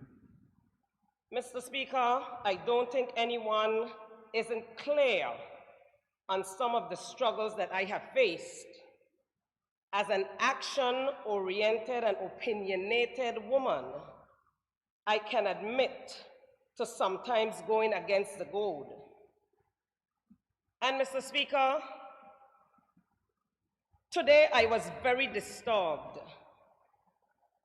as a woman. Today I was disturbed by a publication on a news site. My blood ran cold, Mr. Speaker, when I saw that cartoon. A negative aura came over my soul, my whole being. The stigma of mental illness is present in the British Virgin Islands and elsewhere. And more so since Irma and Maria and COVID. I was embarrassed. For us as British Virgin Islanders, how are we so insensitive? Mr. Speaker, I was bombarded by so many calls, so many messages. Misogyny is alive, well, kicking, and very rampant in the BVI. The dislike of, contempt for, or ingrained prejudice against women. You know, Mr. Speaker, I too have been called crazy many times because I have spoken up. Mr. Speaker, I've been called crazy by members of this very House because I have spoken up. Sometimes it is thinly disguised. And Mr. Speaker, today my heart is heavy. Controlling and punishing women who challenge male dominance. Rewarding women who reinforce the status quo and punishing those who do not.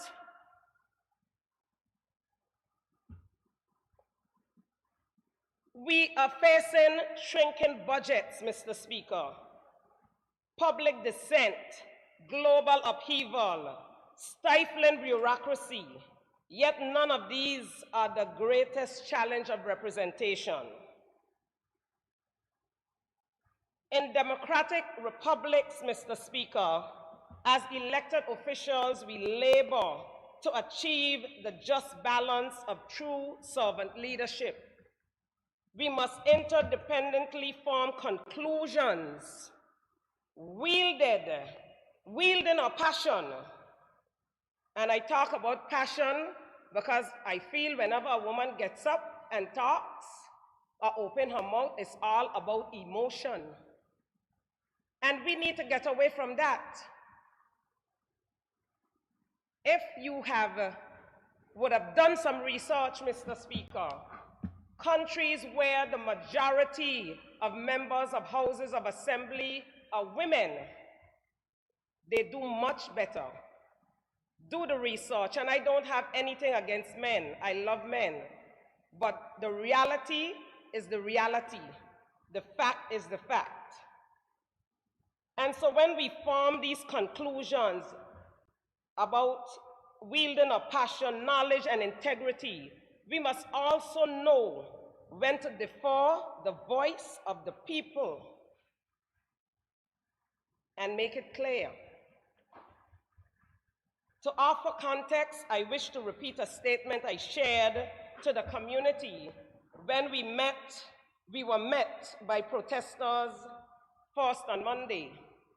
And if I may say, from scanning the crowd, there were more women there than men. So persons are very concerned about how we conduct ourselves here in this honorable house. And I too am disturbed, and as I said in a public meeting on Virgin Gorda last week, I believe it was, I am very insulted that I am being grouped into a category accused of drug running, gang banging, and whatever it is was said. Because in my lifetime, I've never seen a line of cocaine, much less a brick. And so I understand institutions too, Mr. Speaker. I understand law. I understand what happens when the law is broken. I also understand, Mr. Speaker, when certain things are adjusted and flexed, even when things are not done as they should according to the law. But today, as I am quoting from Monday, I was stirred by the demonstration of democracy that occurred at the sitting of the House of Assembly. However, to only have been pleased by the ability and zeal of the people to peacefully gather and make their voices heard would be empty. It brings me no pleasure, Mr. Speaker, to know that there is such dissatisfaction to cause protest. And yes, Mr. Speaker, there has been a culmination of many things that can cause protests. But I believe, Mr. Speaker, that without those, the protests would still have happened. My duty, Mr. Speaker, is to represent, and I can only do so by first listening and understanding. Over the last few days, as I said before, my phone has been ringing off the hook, and it's been pinging, as you would say, with the text, the WhatsApp messages, even Facebook Messenger. I continue to encourage you to reach out to me. Even with my limited station, I will maintain my role as your voice, relating your concerns and championing your causes. To the people, your voice, however, must also join mine. We share a common goal, but many see different paths. Each of us must be willing to make a case for what we think is best for the BVI. Mr. Speaker, the people did share with me, and their voices were clear. They do not feel as though their interests were served by this injunction, and especially in a time such as this, they are concerned with what may appear to be a personal vendetta being fueled by the taxpayer. Unless there is information in some hidden domain, we must move based on what we know and what the people desire. This is not the time, Mr. Speaker, to convolute due process with tactics and machinations. The will of the people is loud, so resounding that the nation is shaking, Mr. Speaker. And there will be persons who will say, but wait a minute, isn't she on the government side? What is she doing?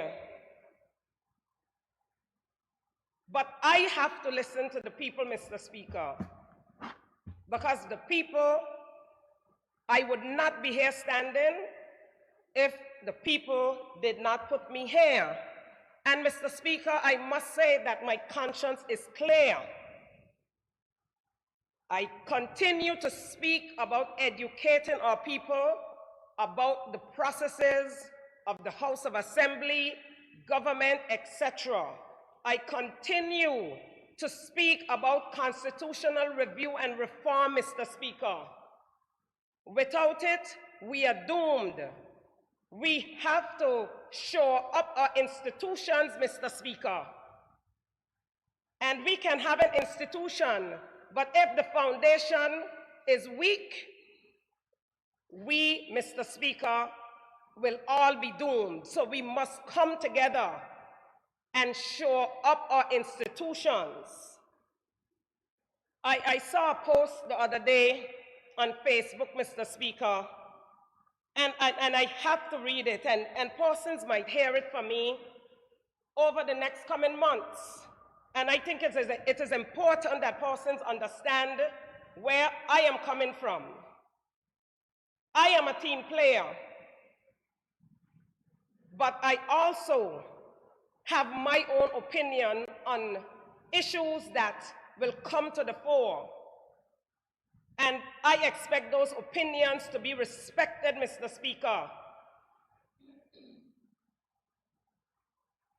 And as I mentioned before, the fight for women to be able to have a say, I don't think that it should take us another generation to do that. It cannot take us another generation, Mr. Speaker. And when I get to other business, Mr. Speaker, I'm going to elaborate a lot more on that to ensure that persons know that we have to have a say. We have to be in the decision-making process.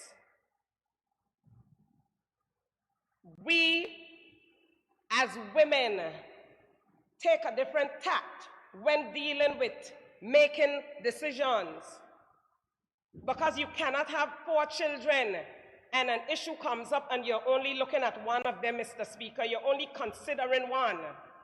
It doesn't work like that. And so I want to put this out there, Mr. Speaker.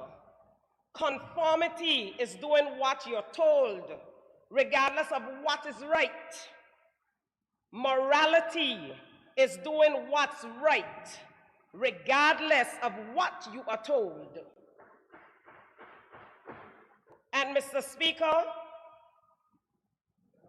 I got a message this morning, and it said, Mommy and Granny Greta would be proud of you. Persons wouldn't know my grandmother because she was from Antigua and she came to visit on a lot of occasions. But you go to Antigua and you ask anybody about Aunt Greta Otto, and they would know, because she stomped the whole of Antigua in the political arena to enact change there as well. And so I cannot sit down or stand in this honorable house, Mr. Speaker, and not speak from my heart and speak with a clear conscience. And Mr. Speaker, you know, I am a representative, and that I will be, because I do not and will not ever consider myself a politician. The definition of a politician as what the general public knows it to be, I cannot be that, Mr. Speaker. So, Mr. Speaker, I recuse myself and allow my role as a representative to stand in my stead today. The noble people of this territory, their will expressed through me, must echo their sentiment that this financial burden ought not to be shouldered by the nation's force. And Mr. Speaker, I want to make it very clear, and I will repeat myself.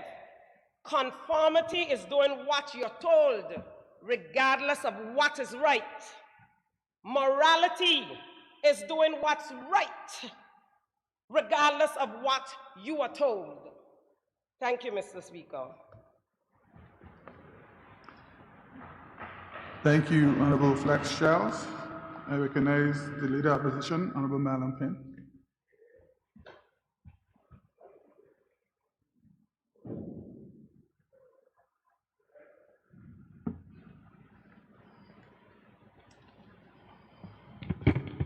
Thank you, Mr. Speaker.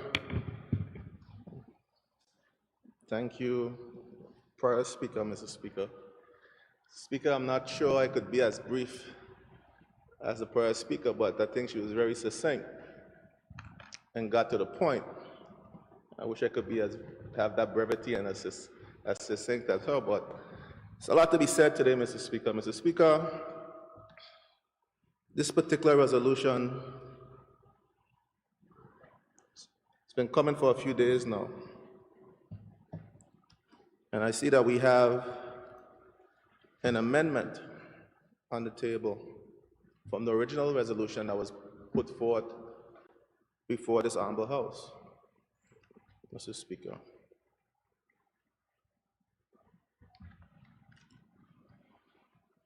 Mr. Speaker, I wanted to be very clear on the onset of my presentation that my position is clear on this matter. I do not support the Honorable House of Assembly making a decision that usurps and circumvent the courts, which is the judiciary, to make a payment for the Honorable Speaker, Julian Willop. Speaker, this issue that is before us, this particular resolution is before us, is one in a list of similar issues. But I'll start with this one first, Mr. Speaker. Mr. Speaker, this matter that is before us and the filings and the court judgments on this matter could be found on the court's website, and I'll share those links for persons who have the judgments for themselves and have the facts about that particular case.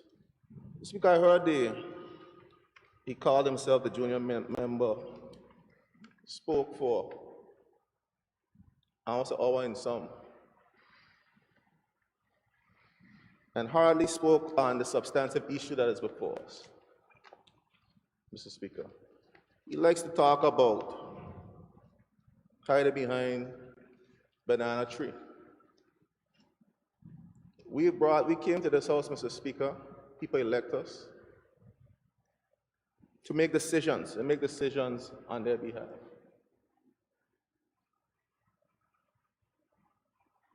Speaker, I totally denounce the position that we brought the adjusted resolution to go to a committee of the House to make this decision, Mr. Speaker. Mr. Speaker, the Honorable Speaker of this House, and I heard the tone of due process. He has to have due process. And the place for due process, Mr. Speaker, for any legal matter is in the courts. And the Honorable Speaker was afforded due process in the court, the judicial process. Mr. Speaker, first and foremost, and the facts are clear. They were clearly adjudicated in the courts, and the evidence are here in the court records for everyone to see and everyone to read for themselves. Mr. Speaker, the Honorable Speaker filed this injunction without the approval of the House of Assembly on behalf of the House of Assembly, which is required. Mr. Speaker, secondly, he filed also without the consent or the concurrence of the Attorney General, which is required, Mr. Speaker. Mr. Speaker, the Honorable Speaker even went a step further and filed a case, a suit, against the Honorable Attorney General. Also without the consent of the members of this House.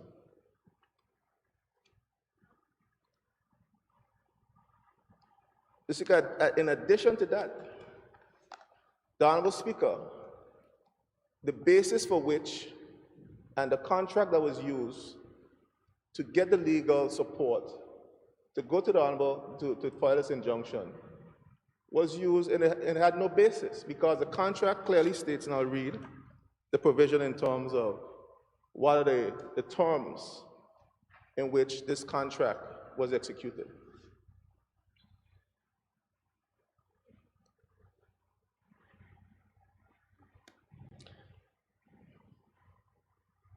These are the services under which this contract can be used and be executed. And I want to, and it is important, facts are important. Because, and I think, and I have to commend the member, territorial member.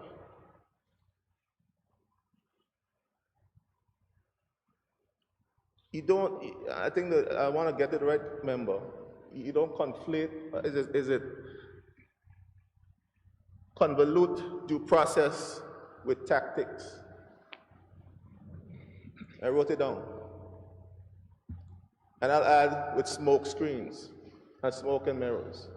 And everyone in this House and everyone in this territory paying attention to this process could see all this is an additional delay tactic and additional smoke and mirrors. And the facts will come out tonight. Mr. Speaker, these are the services, and I'll read excerpts from the contract, if I may, Mr. Speaker, with your permission. Permission granted. 1, provide, this is a contract from Silk Legal and the Beevi government, signed by the Honorable Premier. It says 1, to provide the client with independent written opinions and correspondence sent to the COI on/concerning all members of the House of Assembly, save and except the House of Assembly and the Honorable Attorney General. 2, advise all members of the House of Assembly, save and except the Honorable Attorney General, on any correspondence or requests originating from the COI's office in their official capacity as a House of Assembly member. 3, advise on any other legal matters that the members of the House of Assembly, save and except the Honorable Attorney General, may request should a client directly relating to the COI in their official capacity. And 4, if any aspect of the COI work, this is important, if any aspect of the COI work reaches a court of law as is related to the aforesaid members in their official capacity, Silk Legal BVI Inc.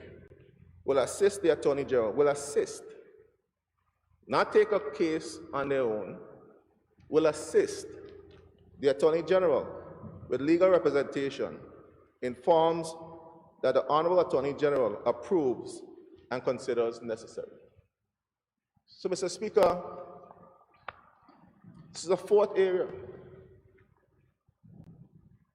that the Honorable Speaker of this Honorable House ignored the procedures, ignored the process, ignored the very contract under which he should be functioning, and went ahead and filed an injunction claiming to be on behalf of the people of the territory.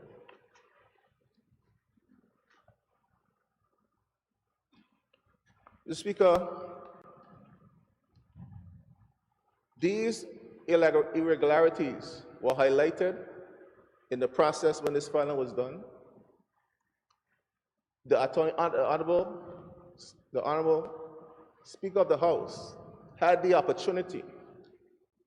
He had his due process. He had the opportunity, via affidavit, to prove that his actions was in the public's interest. He was given 2 opportunities to file an affidavit. Mr. Speaker.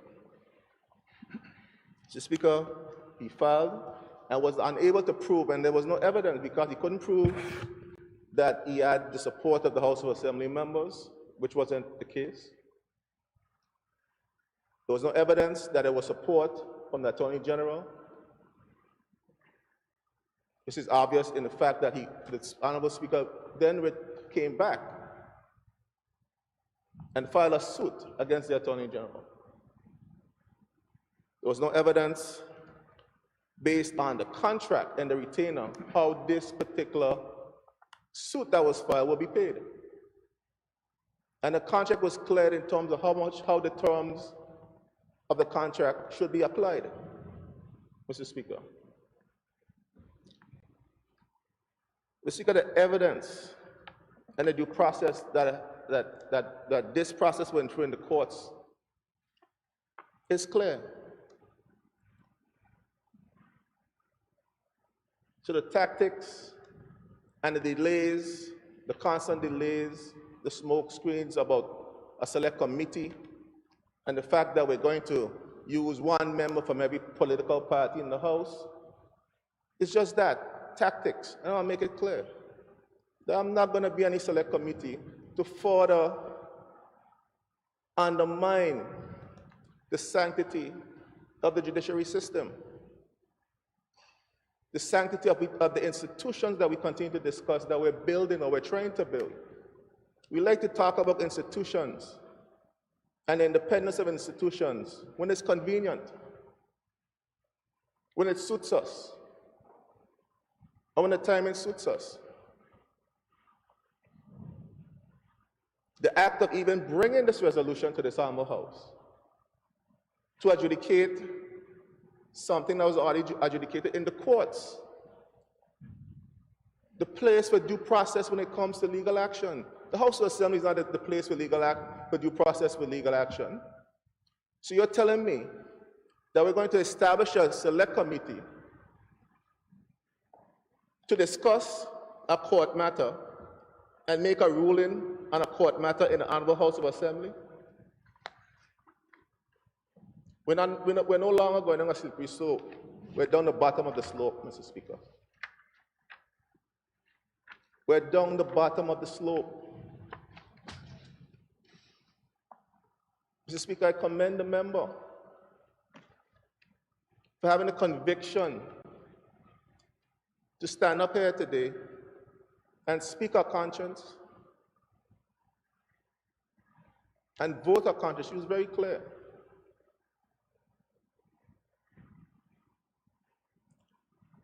Mr. Speaker, the House of Assembly, and I've said this in many occasions, this House of Assembly is compromised. It has been compromised. The House of Assembly has become an extension of the executive. We see it every time we have a House of Assembly meeting. The rules are shift and bend, and I think they're broken by now, to suit the wishes of the executive.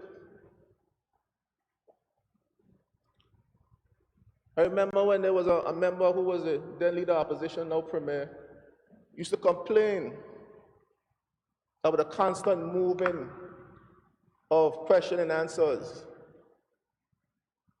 which is the only business in this House that the opposition has, to work on behalf of the people. We've been here now, when this meeting started, I just had let me just get it, we're going to Hansard reports now, so I want to make sure that when I speak, and if you allow me to read, I speak from the papers that are given to me. Granted. Okay?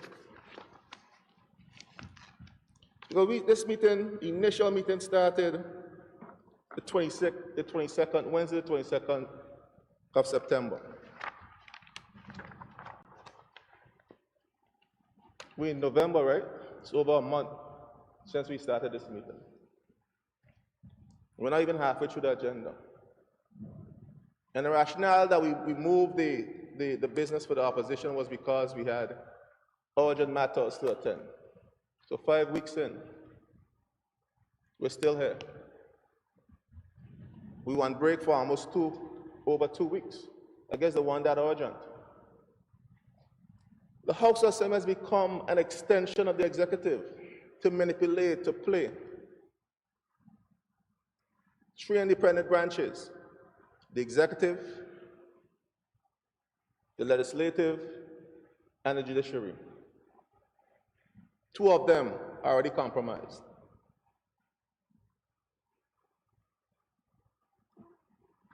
You now have a House of Assembly that is run by the executive, dictated by the executive. I saw here, never in this, it's an amazing thing.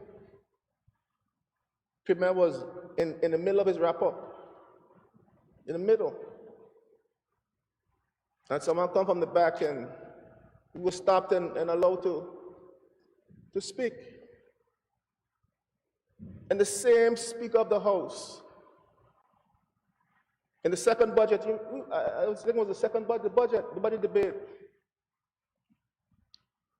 tried to close the budget debate, the most important, singly most important piece of legislation any House of Assembly will ever pass, because it depends on the finances and how you're going to run the affairs for your country and your people.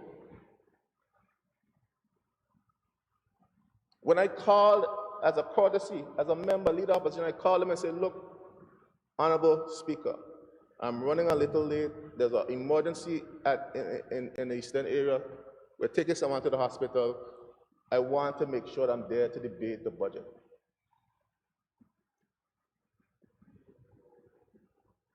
Yeah. Shut down the debate. But we could bring a member from the government, Premier in the middle of his wrap-up, stop the debate, stop the wrap-up, and put the member to speak. The House is compromised. And here it is, the last bastion that has some type of independence. The judiciary, the courts went through a process, gave the Honorable Speaker due process. He had an opportunity to prove that he was filing the public interest. He had an opportunity to prove that the costs would be borne for Silk Legal through whatever means or contracts in which he had the authority from the public purse to be operating. He filed these affidavits that didn't have the evidence to prove it. I'm not going to read all the entire case here today, but I'll publish it on my social media platform, and I'll send it around so public could see for themselves, and I want to highlight the areas so members of the public could read for themselves. We have some historians in this house. I've never heard about a historian that has a short memory. The history only goes from 2011 to 2019, February 25th. They only remember all the things that happened during that period, but never remember anything that happens since February 25th.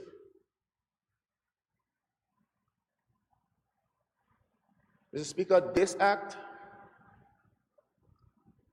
of putting in place a select committee to adjudicate a matter that went through an extensive process in the courts, where the court gave the Honorable Attorney General, the Honorable Speaker of the House, my correction. Hansard, please have that correction, because I don't want it to be read in this House, that I call an other Attorney General. You know, these things that get misconstrued in the public domain.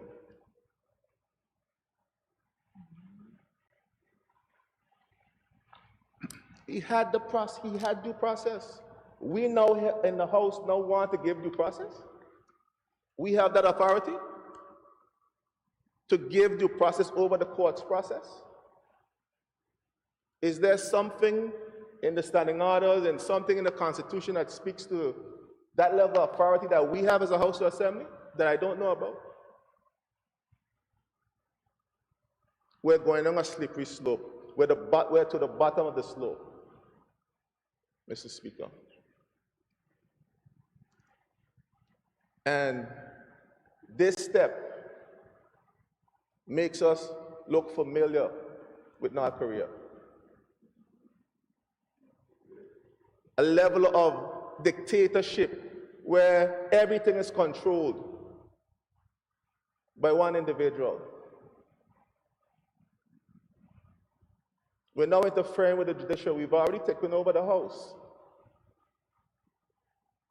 We control the House now. The House is run by the executive, and the House is run by the same person. No wonder the House is here contemplating whether to pay a bill when the court was very clear on what needs to happen with this process. Because when you put people to work, you gotta make sure they get paid. So we'll put the Speaker to work. We have to make sure that his bills are paid.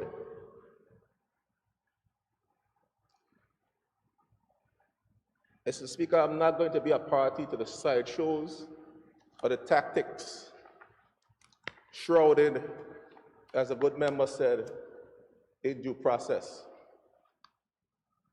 Due process happened. It occurred. The judge ruled. The Honorable Speaker is liable in his private capacity.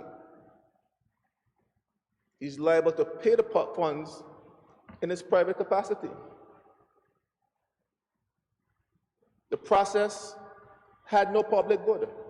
What was the public benefit? What was the public's benefit to expend over $120,000?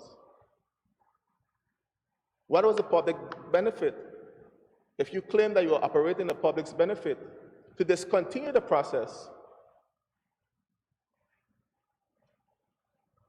If you're operating the public's benefit and not your own. And after you were given the opportunity to prove that you were operating in the public's interest, you could not do so. But somehow evidence is going to appear different from what the Speaker was given the opportunity to present in an affidavit to the courts that says that he was operating in the public's interest. There's new evidence all of a sudden. There's new documents all of a sudden that he couldn't find 2 weeks ago, a month ago. There's new documents. Mr. Speaker, are you aware of these new documents that a committee is going to adjudicate and make a different decision? Mr. Speaker, as I said, we've had this song and dance before. We've had this song and dance before, Mr. Speaker. Mr. Speaker, when the honorable member for the Fourth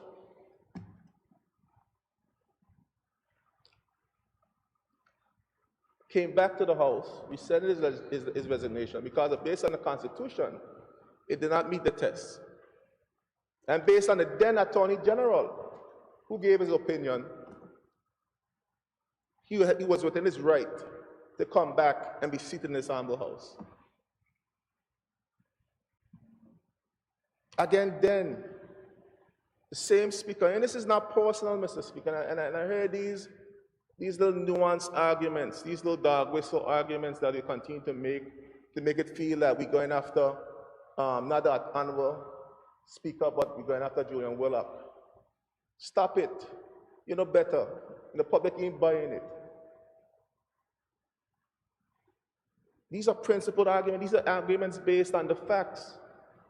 These are the facts. Mr. Speaker, the then honorable, same honorable Speaker, we only had one during this whole entire term session, this entire house.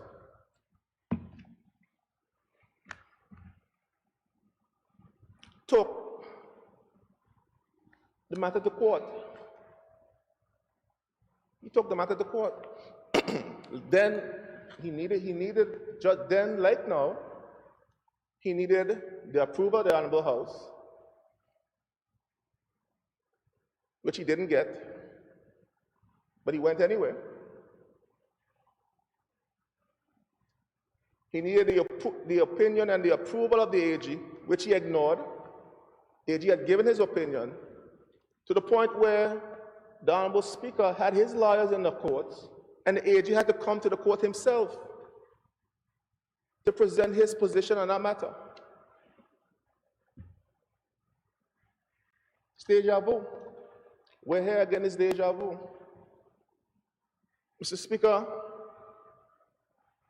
I didn't see then, like I'm saying now, no resolution come to the House saying that the House needs to give consent to pay for the legal fees for the the Honorable, I keep on saying Attorney General, excuse me, for the Honorable Speaker. I didn't see the resolution. If it did, and I've been accused of saying things that is not so. And if it's not so, please, if the Speaker could enlighten me, there's a resolution somewhere that came to this House to approve that, then I stand corrected. But I can't recall seeing a resolution that came to this House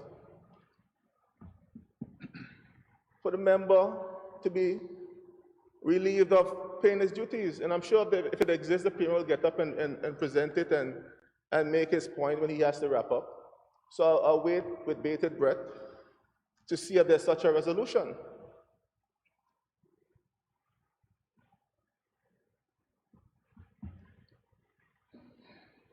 But Mr. Speaker, the bill was paid. The bill was paid.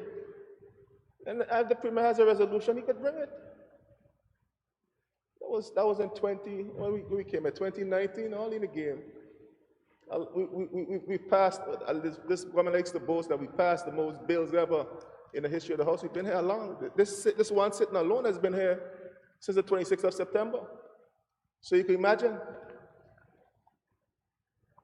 the 22nd of September. But the bill was paid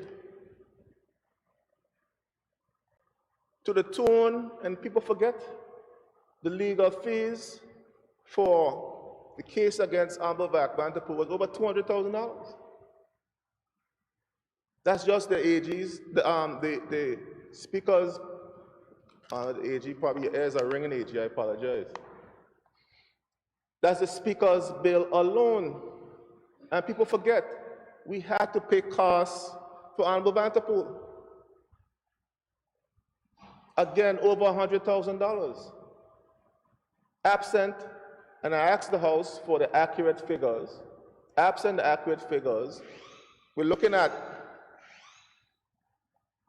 a minimum $300,000 from taxpayers' money. Again, to finance this callous, continuous callous behavior that we've allowed to continue to go unchecked. Continue to go unchecked. And Mr. Speaker, it would have been more money because more plans were already in motion to file an appeal. To file an appeal to continue to incur more costs on the taxpayers of this country.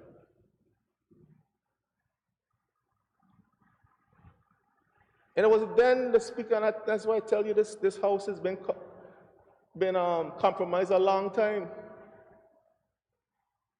It's the Premier who made a statement in the media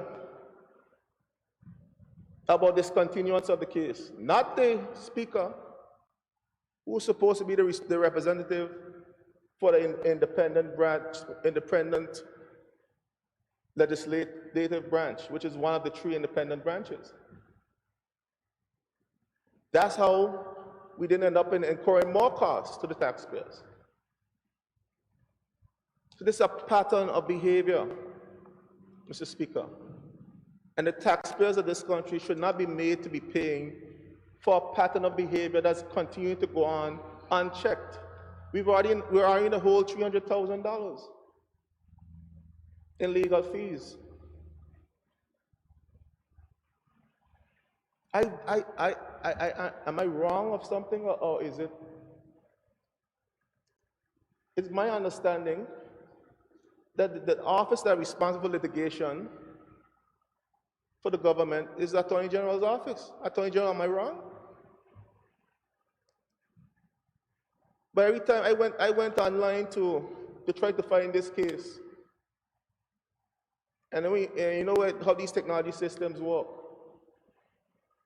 When you find one, they'll ask you if you want, it'll show you something similar. I see a litany of case, Honorable Speaker, boss is this, Honorable Speaker, boss is this.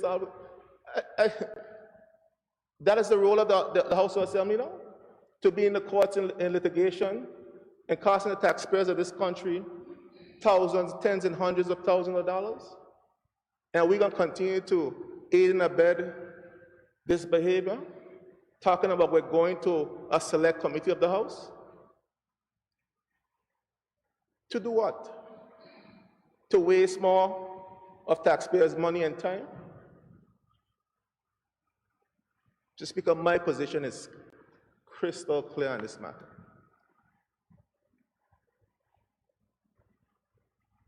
We cannot continue to aid and abet bad behavior and shroud it into the guise of due diligence and smoke and mirrors.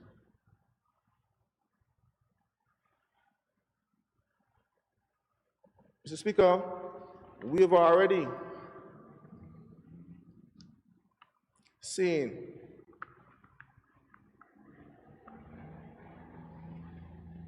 where in terms of our legal fees, and I want to make a point before I move off on this particular point, and I promise to stay within the scope of what we're discussing, Mr. Speaker.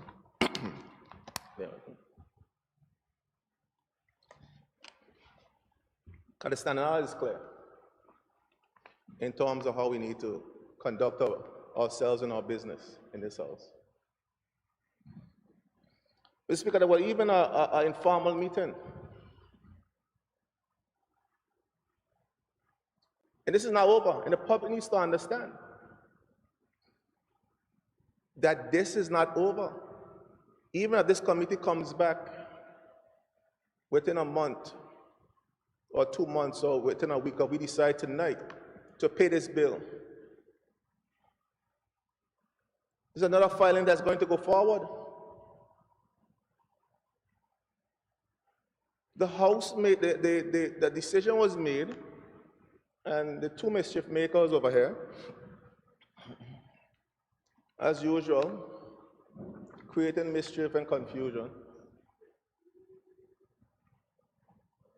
A decision was made to go forward, and I want to, and I was taking notes. I want to make sure, I have to make sure that the notes is right, Mr. Speaker, because we read in the Hansard reports now.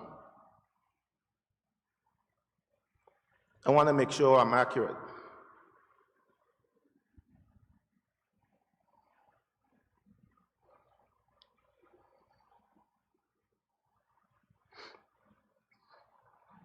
Bear with me, Mr. Speaker, as I find the information.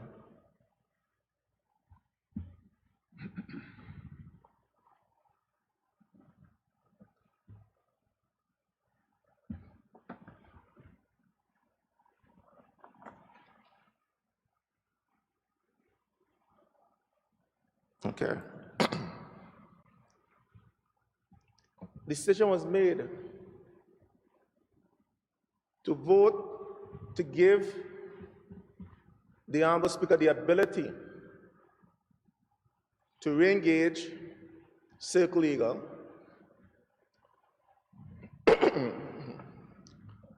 waive the tender process, and they know the House had that ability.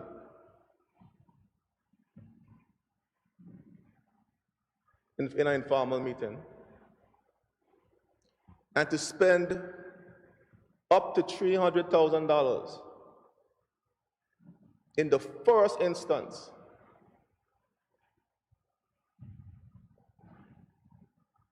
Up to $300,000 in the first instance to further pursue this. And to hire a QC. To hire a Queen's Counsel.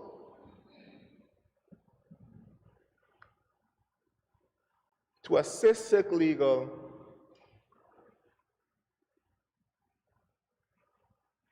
in addressing this matter. So the $120,000 is only the tip of the iceberg, people of the Virgin Islands. Yeah, the member for the junior member of the House said it's a big iceberg. It's a huge iceberg. We gotta keep chipping. More of taxpayers' dollars to waste on this frivolous exercise. And we're talking about going in select committee? Tell the people the truth, man. Tell them all the information. Don't hold this piece back. How come you don't tell them all this piece?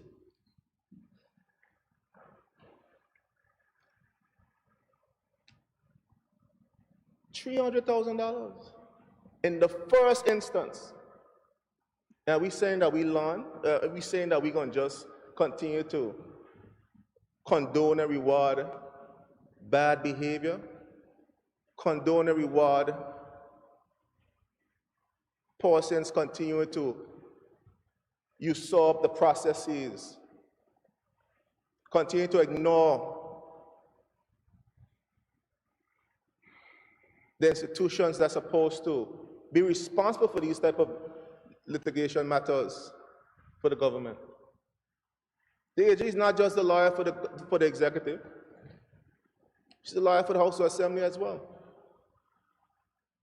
She's a lawyer for the governor as well.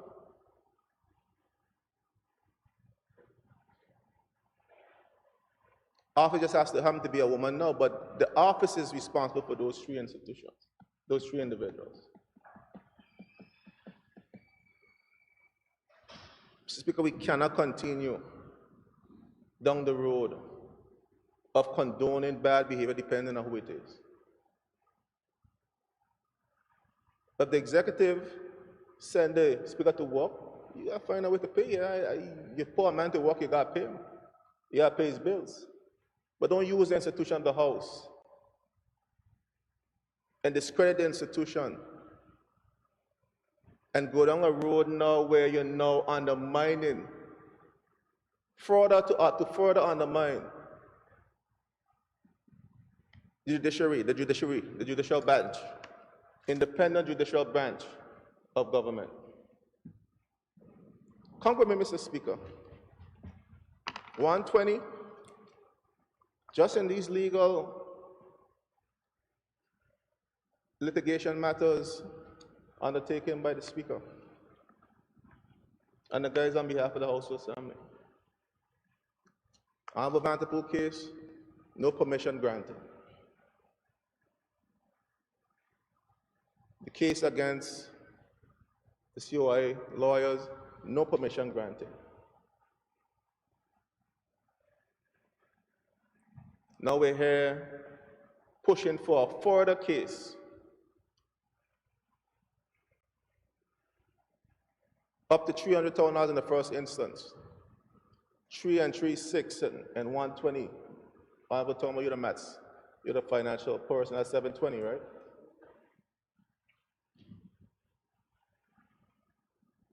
To be borne by the taxpayers of this country. As one of the posters on Monday said, when is enough going to be enough? When is enough going to be enough?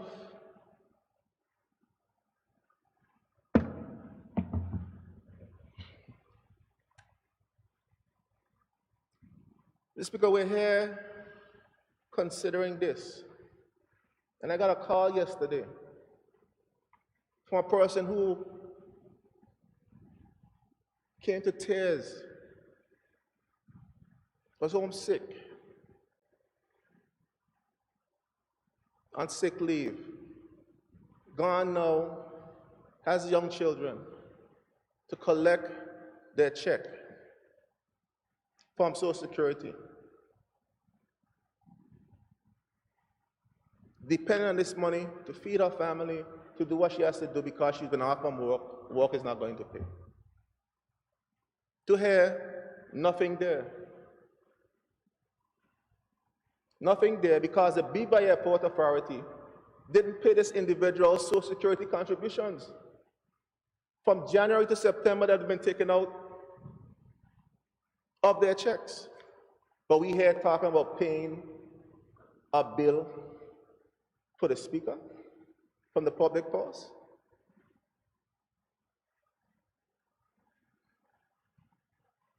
Mr. Speaker, vendors at that same institution owed over $6 million when I asked the question last in this Honorable House. No, $6 million in terms of owed to vendors. I heard a check reach up there like Buzz Lightyear after the question was asked to start to pay down the bills.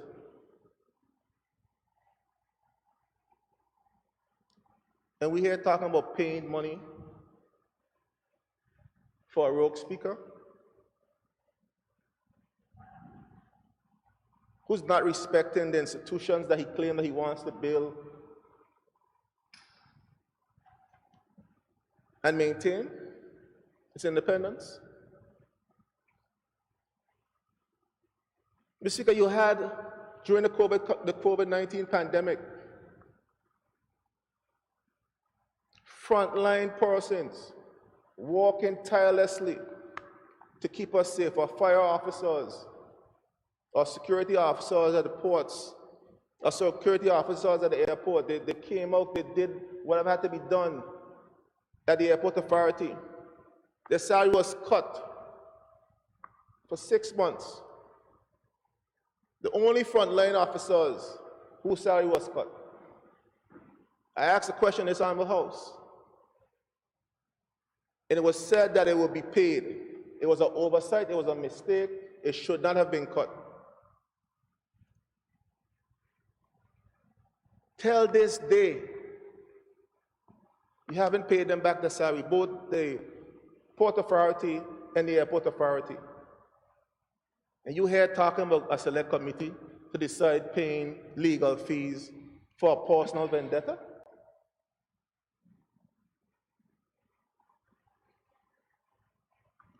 Mr. Speaker, we're claiming that we're open for business.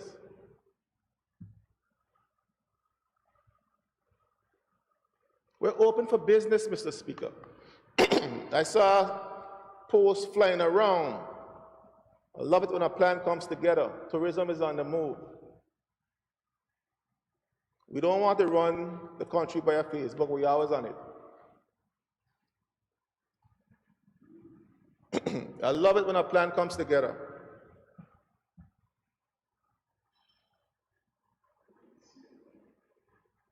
Mr. Speaker,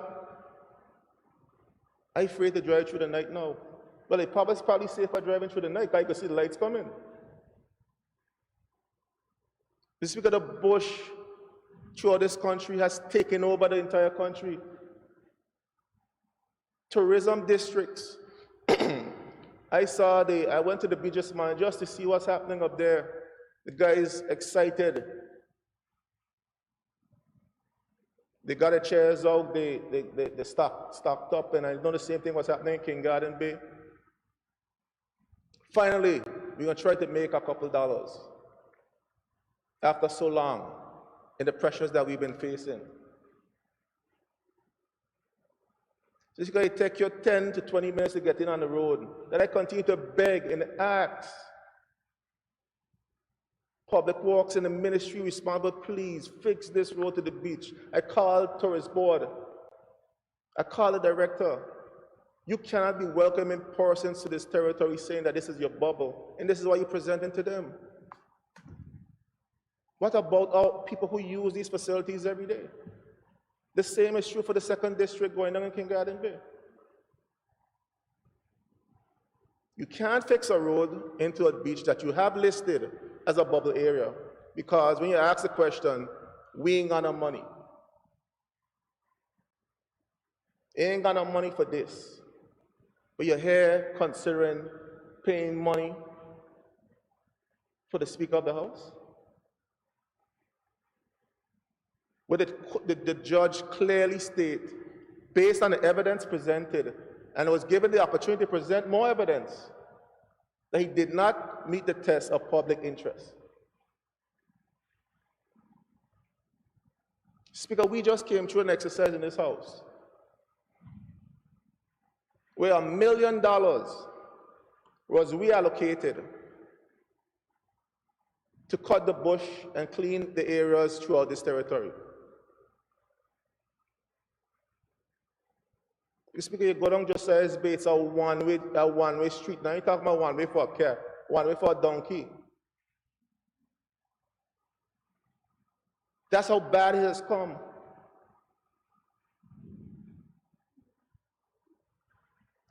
You go over the Ridge Road, the bushy haul you can the haul the cat off the road. And this is the condition we expect all people to live under. You drive on the roads, you get seasick driving on the roads and the patch and the patching and the patch and the patch. Coming down Hope Hill, you get seasick coming down that road. The Deputy Speaker could attest, he lives in that area.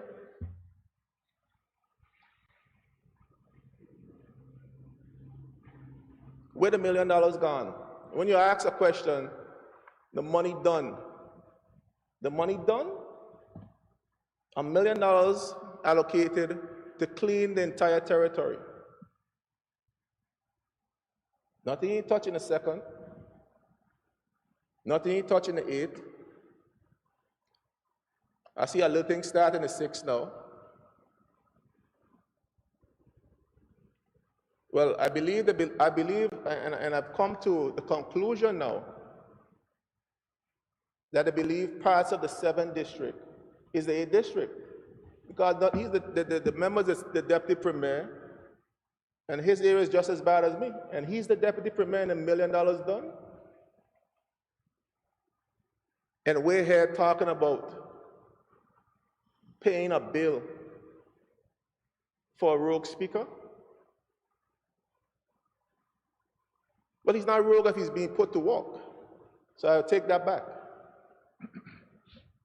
An unauthorized bill for the Speaker? We cannot be serious, Mr. Speaker. We cannot be serious. We have to do better. And I want the minister to address this. The new norm now, and we just went through the Procurement Act, was the first act before this. And it's all germane, Mr. Speaker, bear with me. We talked about creating avenues where contractors and small contractors become medium-sized contractors, can become big contractors. And I understand now that the new thing now with Public Works, and it's in all, and I see it a lot in my district, there are guts that haven't been cleaned in 2 years. There are guts throughout my community for the last 2+ years have not been cleaned or addressed. There are little works that we would typically use to assist persons to get their feet wet, the smaller contractors in construction now. And make your note, member, I'm sure you're going to let the people know. You're a man of the people, you'll tell them what's going on, and you'll advise us what is the process now. But there seems to be a new thing, where those little jobs that would typically be done by the smaller contractors, or the little man, as we like to call them, or we like to coin them, we're looking out for the little man, are now being done by Public Works. The guts now that we're going through a time where many persons are unemployed and look forward to those opportunities now are being done by Public Works. Public Works is coming around in all districts. I know, I heard they were in the third, I heard they came in East End, but the guys said not up here. Opportunities for people that we know can't do because we're saying to them, we don't have the money. But we could find money for this. We could find money for this. We could find money for up to $300,000 in the first instance to continue this. We can't clean the bush for the safety of our residents and our visitors. We can't clean the gut with all the rain that is falling so it doesn't destroy a person's private property. But we could find money for this.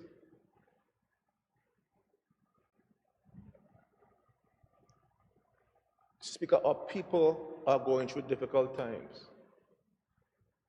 And our people spoke loud about this issue. Speaker, I got a call that people who have to make a decision. The social issues of this country are real. They are real. They are real. Never before, if it's one bill process would pay, is the electricity bill. And I wanted to thank the clerk of the House. I know my pain sometimes because I'm here to help the people, clerk. And sometimes I try to squeeze a couple cents and give me, but they still want me to cut bush with that. To help the people who are in need. To pay the little electricity bill. To assist those persons who have general need. Minister for Health and Social Development, the needs are real. The people who want to hear them, what was the word the member talk about? No, I want to quote people right in this house now.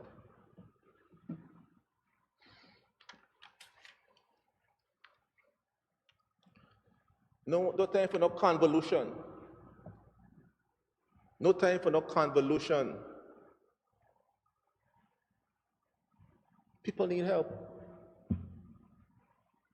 And Madam Clerk, I need your help tomorrow to help somebody that's in darkness right now. They have to make a decision.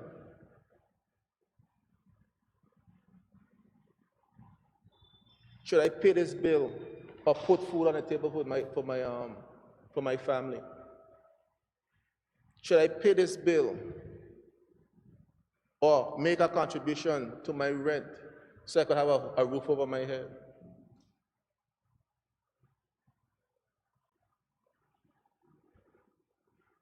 My children hungry. Should I pay this bill or get a math book that my son needs?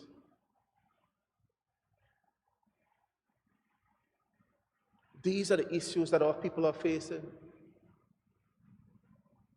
These are the kitchen table and those who do have a table. Decision that our people have to make on a daily basis.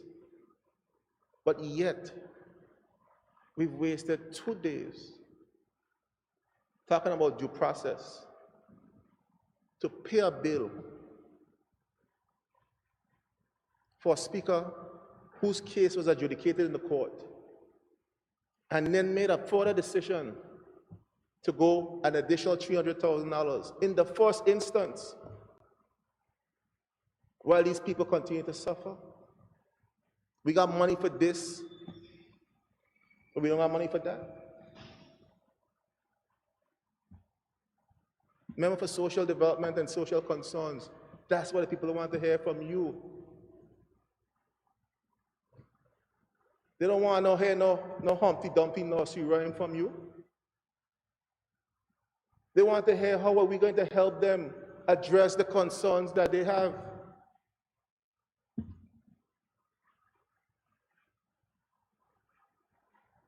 They don't want to hear no Nancy story about who ain't going to negotiate, as one of my good friends from Eastern say, who ain't going to negotiate nothing up in the UK, which is a total misrepresentation. You know that's not true, so why are you putting in the public space? And you know it's not true. The people want to know, how are we going to get some support to them? How are we going to ease their pain?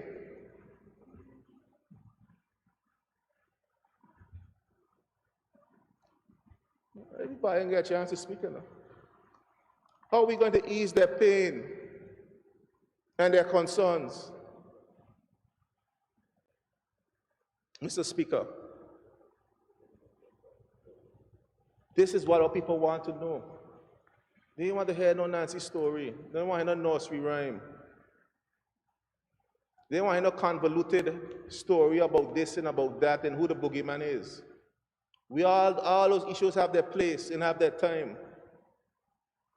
The time is how are we going to address the issues our people are facing on a daily basis, real issues. These are not toy issues. All the hearing when they call them, they ain't got no money for that. But we got money for this. We got money to spend an additional $300,000 on this. In the first instance,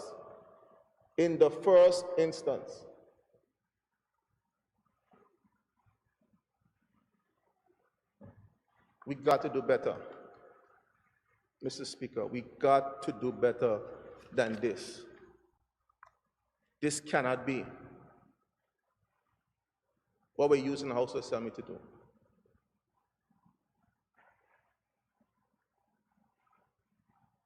This process, to me, has been adjudicated. The court has ruled. The court has made their decision.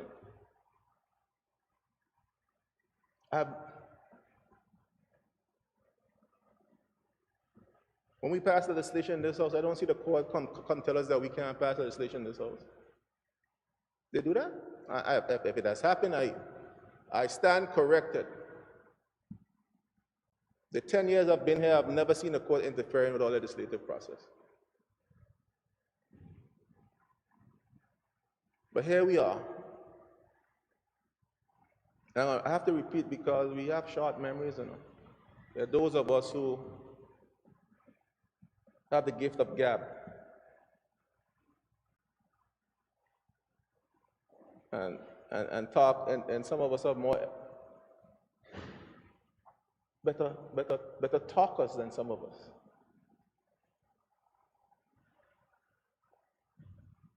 So we might forget. So sometimes we have to re-emphasize. No permission granted by the House of Assembly. No permission granted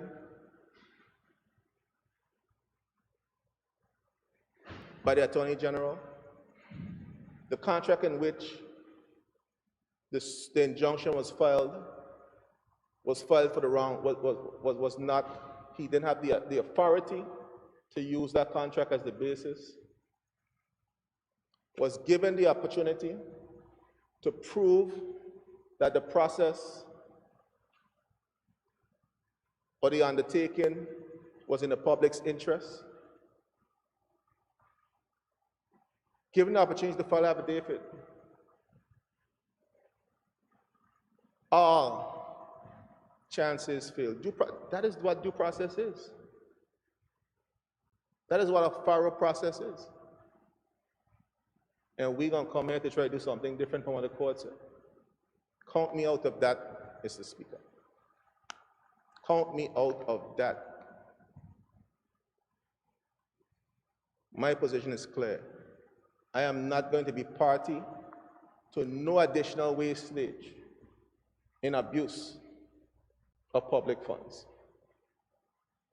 The issues that we have as a country are real.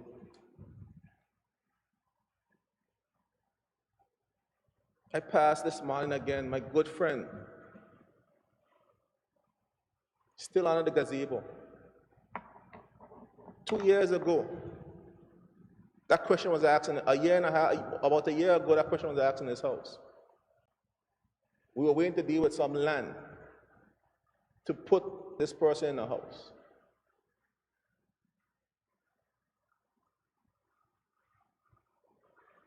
My good friend, people go there to him, they get the foot set in, the hand set up, they sprain some part of the body. Physical limitations that he has. Still on the gazebo. We ain't find that land yet. We ain't deal with that yet. Over a year now. Still living under the gazebo. A house that will cost less than $50,000 or $60,000 for this individual. We ain't got no money for that. We got money for this.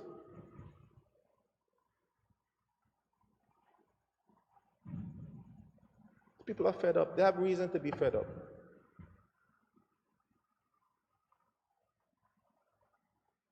We got to be more responsible with public funds. We have to be more responsible. We cannot continue in this manner.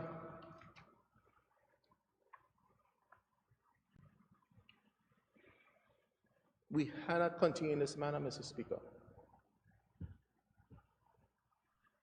Mr. Speaker,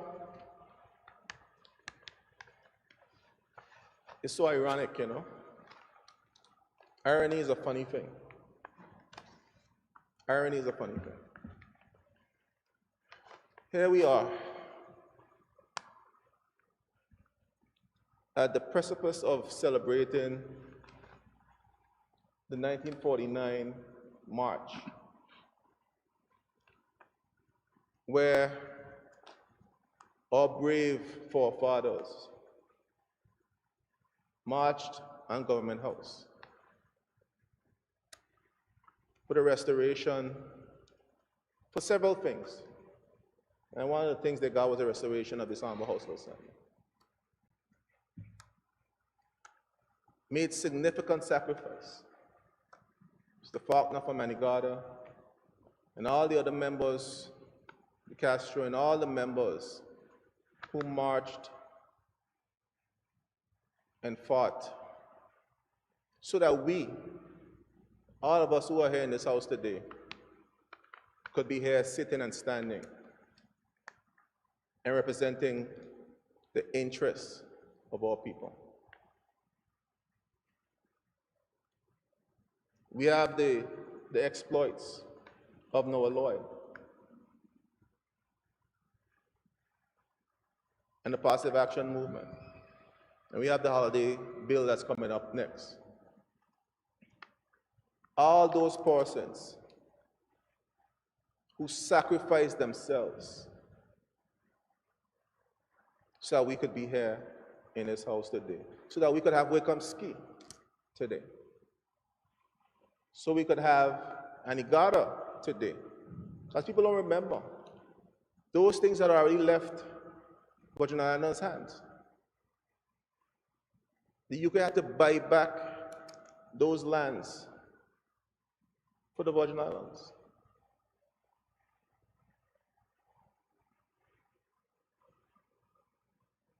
They called them crazy then. And I'm glad that the at-large member had the courage and the conviction. And that's what I like about her. We have our differences at times, and I respect that, and that's part of the process. You respect each other in the political process, you respect each other's opinion. And she's somebody that I respect and admire for her conviction to speak out at this heinous and disrespectful imagery that went out today, depicting one of the brave women who had the courage to say, no, we had enough. Enough is enough. That same brave soul, I'm calling her name, she my friend, she'd have cost me too. When she ain't like what you do, she'd have cost me too. She'd cost me more than she'd have cost her. Cindy Roseanne, being depicted in the way she was depicted, as a martyr to sort of to diminish her self-esteem as a woman, to break her down as a woman.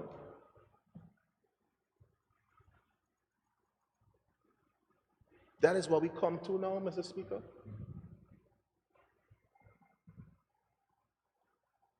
When we don't agree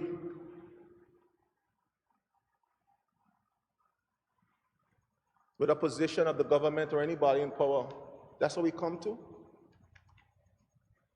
Has she not paid enough? It's the first time I ever see a restructuring of an organization done. And the only position that became redundant is this young lady's position. The one position that she needed in the times of COVID is the one that was made redundant because she has a voice, because she chose to use her voice for the betterment of this country. That's what we come to now. That's what Noah Lloyd, Fonseca, De Castro, and all those brave men who marched on Government House fought for.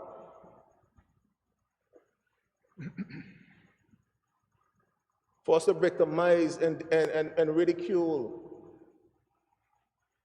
and call down any one of us who have an opinion different to ours.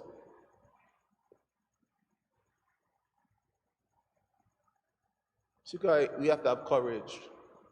And I want to commend all those young people, young at heart and those not so young at heart, who came out here the other day. Those who, in other quarters, made their voice heard. Your voice matters. It matters to our ancestors. Because they fought so that we could speak. They fought so that we could have an opportunity to be where we are today, Mr. Speaker. Speaker, I sat this morning before I came, it dawned on me and it was had a little moment, Mr. Speaker. I got up and I was getting ready to come here. And I saw a picture on my dressing table. My wife, who's the granddaughter of the late Ivan Dawson, one of the founding members of this territory. She has a picture there of her grandfather and her with her grandmother on her grandfather's lap. And my mind went to when those men with limited education, limited everything, limited resources,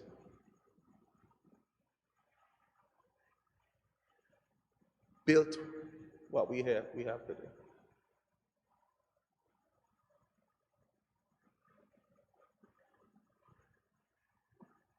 And I was asking myself, and the man for the second, you have the privilege of sitting in the seat that the late Ivan Dawson sat in the same honorable house, representing the interests of our people from. I have the privilege, it's the one I don't take lightly, the seat that I hold, that my late Uncle Leslie Malone once held.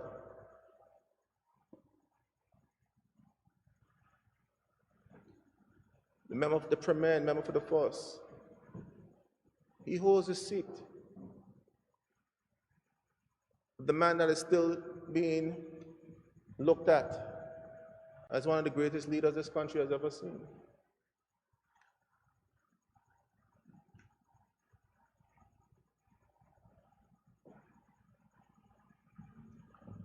Mr. Speaker, to whom much is given, much is expected. And I asked myself as I was getting ready, who amongst us is going to stand up, and amongst the government side, and say as well, and denounce this, enough is enough. Who is that one brave soul, that one brave man,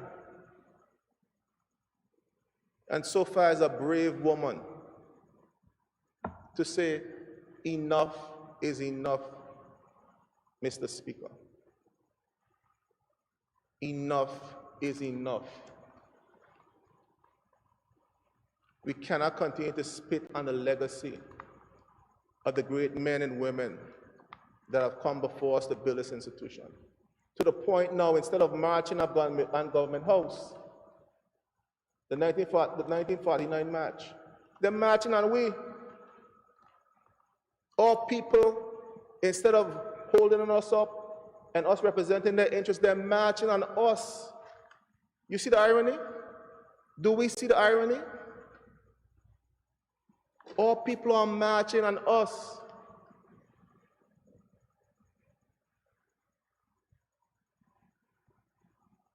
Enough is enough. We need to stop being irresponsible with our taxpayers' money. I commend you, Territorial Member, Junior Minister for Trade, for your conviction, for your strength to speak the way you spoke today. I was wondering if there's any other amongst us, except us who are in opposition, because we only one been talking. The mischief makers.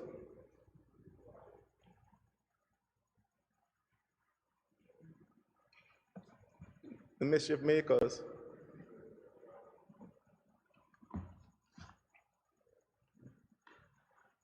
Got to do better. Our people are struggling. Minister for Social Development, I don't like to do this, you know. I don't like to do this because we come from the same cloth. My aunt,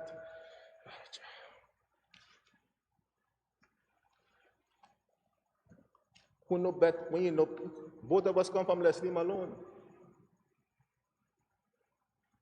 A fighter for people. We can't come here justifying these kind of behavior.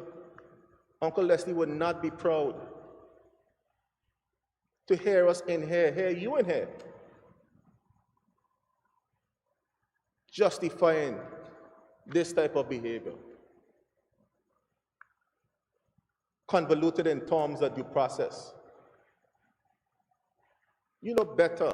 You come from better stock than that. Don't be saying them things. Don't be saying them things. The facts are there, and I know you're a well-read person. The judicial process went through. The member in question had his due process. But we're still here playing dolly house with taxpayers' money. We need to stop it. Enough is enough. We cannot continue down this road. We cannot continue down this road, Mr. Speaker. Speaker, my position, and this is clear, I will be no part or no party to any committee of the House that seeks to undermine or usurp the authority of the judiciary. We're going down a slippery slope. We're playing a dangerous game. Mr. Speaker, the eyes are watching us. I got a petition here with over 1,200 signatures that exhibits the clear will of the people of these Virgin Islands. Declare will of the people of these Virgin Islands.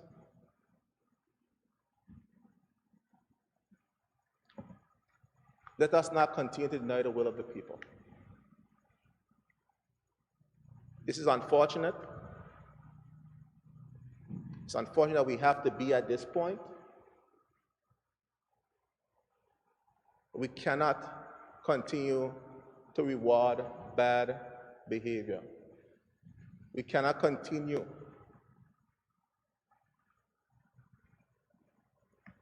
to take advantage of already strained public resources.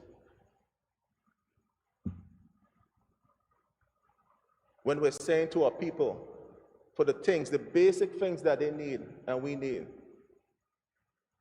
that there's no money. This cannot be our approach. This cannot be our approach, and it has to stop. Speaker, I am from a breed of people that speaks plainly, and a lot of people believe that I need to. I'm not a shouter. I then take my time, say what I have to say, and do what I have to do. That's just how I am. You know, there seems to be a trend in this house that if we don't agree with the government, or we don't agree with the position or the approach of the government, we're labeled traitors. We are sent by the United Kingdom, and these are the narratives that they continue to say. Or you're trying to be. Someone asked me last night, so why whenever you open your mouth in the house, it's like you and Mitch open your mouth, is like I'm trying to fight it to you. You know, I told him not to worry. Honorable Tom and I are not afraid. Not afraid, not intimidated, not going to buckle. We're going to respect the rules of this house. We're going to present our position on behalf of the people who we've had the privilege to represent in this house. Present it clearly, succinctly, and strong. Anybody else's behavior is their behavior. How they want to behave and prance up and go on. And I heard sometime in this house I was called out on my name on a virtual meeting.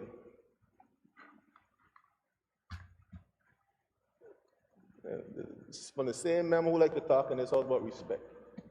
Imagine that, eh? The irony, the paradox. Eh? You disrespect me, you know. I believe when you come in public life, you have to be able to take public criticism. That's the nature of public office. But don't respect the people. Don't disrespect the people. Because I ain't just walk down from Spring Gut, drive down here through them set of bush that take over the road. To come here because I want to be here. I am here because I was sent here. Not by the goat and sheep, they're my people. A lot of them too. Continue to send me here to represent their interests. And those who believe, and I say to my constituents, do not worry. You don't let not your heart be troubled. Your representative as well. I am not afraid. I'm not intimidated. So don't mind when the big bad wolf them get up and try to growl.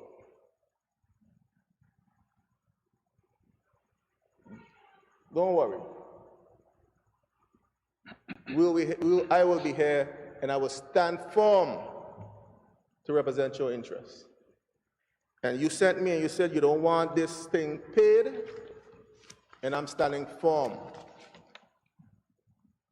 supporting your perspective and your view. So, Mr. Speaker, my position is clear. The court's position is clear. The taxpayers should not bear the cost for this injunction. We should not incur any additional costs.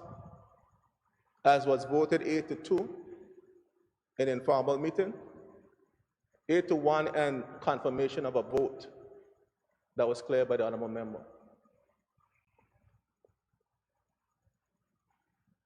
That we do not expend any additional monies for any additional legal case on this matter. No more taxpayers' money.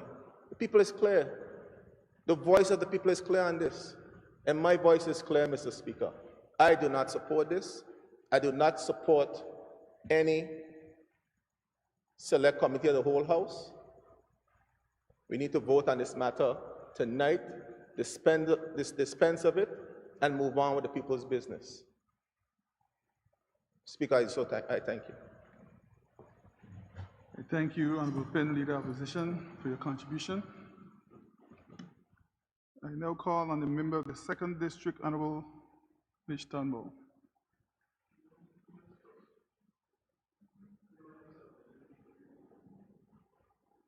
You good?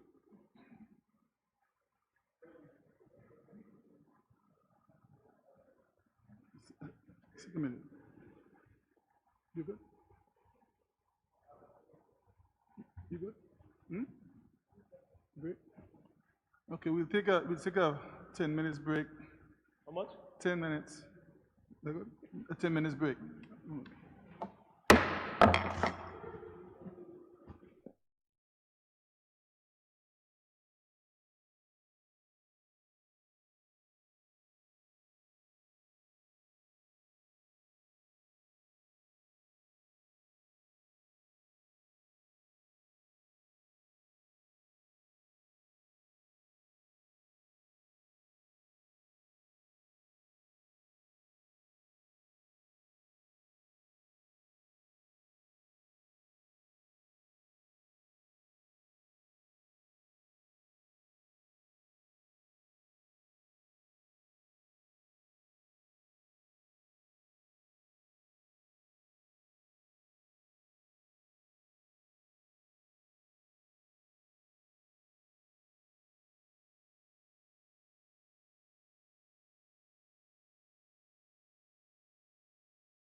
This Honorable House resume its sitting.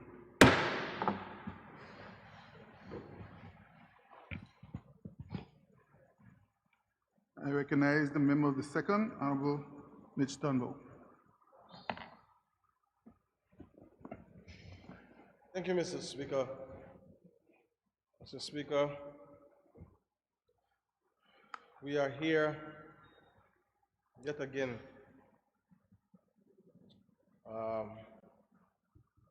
And I want to thank you for the opportunity. Mr. Speaker, from time to time, I will have to refer to notes that are in different areas, so I am craving your indulgence, Mr. Speaker, and your permission to be able to do so as a part of my contribution.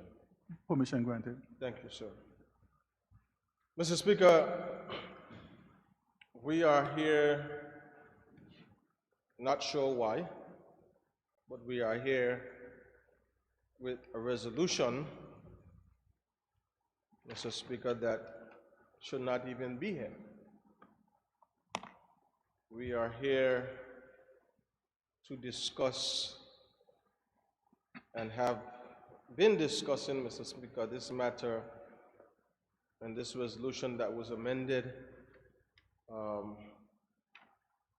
late, and brought right before the House resumed. So we heard it for the first time.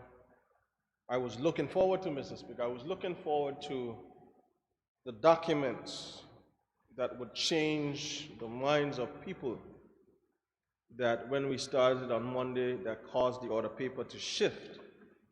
I was looking forward to those documents and contributions from the move of the motion, and I thought that would help his case, Mr. Speaker, but I realized there apparently were not any documents, and the shift of the order paper was just within the rules of the standing orders, but I think it was just trying to tire out the people who were here to protest. Because, Mr. Speaker, this resolution that is now before us is asking questions, Mr. Speaker, and is asking questions of this Honorable House when the answer has already been given in the court. And Mr. Speaker, I have a challenge, and Mr. Speaker, I'm not one, I don't think I'm the brightest person in the world, but I know I'm not the slowest. Mr. Speaker, I want to go back to an email that was sent on the 3rd of October. The email author, the author of the email is the member in question, the Honorable Julia Willer. This email states, Honorable members, you will be aware that the court has ruled that I am to pay all fees in my personal capacity associated with having to withdraw the injunction against the 3 Commission of Inquiry COI attorneys. It was clear to all that this was filed via Deputy Speaker and I in our official capacities. In addition, we were only told to seek permission from the Attorney General after the matter was already filed, which regrettably was not granted. It is also important to note that another judge, Ms. Vicky Ann Ellis, had already ruled that the Deputy Speaker and I had standing to object to the applications of the 3 COI lawyers, Bilal Roat, Andrew King, and Ria Harikissoon, working for the CI over the 4 months before filing for an application to the BVI bar. I seek your support, honorable members, to engage Lewis Hunt QC to assist legal to address the cost matter for the upcoming hearing. You will see from the email below his fees. Mr. Hunt is a former Attorney General of the Virgin Islands and the VI, and is willing to join the case and is no stranger to jurisprudence in the Virgin Islands. We need your feedback by the end of Sunday, October 3rd, 2021 by 9 p.m. as they will need to be filed by this Wednesday, October 6, 2021. The email goes on to say what is at stake here is the ability for the legislature to seek legal representation to defend itself as an independent institution. It is obvious that the House of Assembly, the Honorable Attorney General, cannot be a part of this as her good office is also seeking costs in the matter. I await guidance. I have copied the Minister of Finance, Acting Financial Secretary, the Clerk, and all connected to keep in loop. The Minister of Finance will have to say whether he is prepared to fund the undertaking once members show their support. Failure to continue this process may result in our entire legal strategy collapsing. Mr. Speaker, the email ends by saying, honorable members, please be mindful that the email is also copied to Silk Legal and Mr. Hunt and the personnel from his law chambers. If there are any items of concern the members have outside this subject, they should stay within the elected body. Please be mindful of your email. Mr. Speaker, October 3rd, Sunday, October 3rd, there was a deadline issued by the Speaker of 9 p.m. October 3rd, there was one member, Mr. Speaker, who on October 3rd that I see and I saw give their response. And that response, Mr. Speaker, was in the affirmative, that they were in support. Mr. Speaker, I want to take the time now to read the response that was sent by yours truly to the Honorable Speaker on October 3rd regarding this particular matter.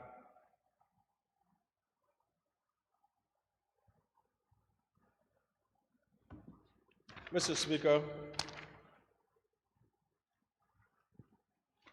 the email reads as follows. Thank you for your email above. The subject at hand has foundational issues in relation to how the entire process was handled. All members of the House of Assembly were not previewed nor included in any discussions, or the decision taken to file the injunction on the three attorneys of the Commissioner of Inquiry, nor were we included or involved in the decisions taken to remove the said injunction that was filed. Mr. Speaker, for this matter to have reached to the point of where it is currently, and for me as a sitting member of the House of Assembly, elected by the people of the 2nd Electoral District, to find out most of this information through the media presents a grave difficulty for me. Mr. Speaker, with all due respect, my difficulty is not in the ability and the legal competence and experience of Mr. Hunt QC and his firm to do their job, which he has done so successfully for many years in his territory. Beyond and beyond, my difficulty rests solely on the matter of principle relating to how this entire matter was handled from the beginning, without the inclusion of all members, to now seek the support of all members for us to continue this battle. Mr. Speaker, I wish you all the best in whatever outcome is derived from this matter, but I respectfully will not give my support to this endeavor. Thank you for your email. This subject, and Mr. Speaker, that's why I said thank you for your email. I see that is copied again. Mr. Speaker, from the very onset, I stated my opposition. On the next day, we saw, on the 4th, Mr. Speaker, we saw further responses from other members, and then we received another correspondence stating that there was going to be an emergency informal meeting on the 5th of October, where, Mr. Speaker, according to the minutes of that informal meeting, we have decisions that were taken and votes were taken on 2 instances. One where it was to continue with the hiring of Silk Legal, which there were 8 yeses and 1 no. That 1 no was myself. I'm coming to you. I have you, sir. I have you covered in terms of the recollection of history. The leader of the opposition did not arrive at that time, so he was unable to vote. And then there was a second motion regarding Hunt and Co. for this matter with the legal fees that was ordered by the court. Mr. Speaker, 2 additional members came at that time. There were 8 yeses and 2 members that opposed. Mr. Speaker, the 2 members were myself and the leader of the opposition, Honorable Marlon Penn.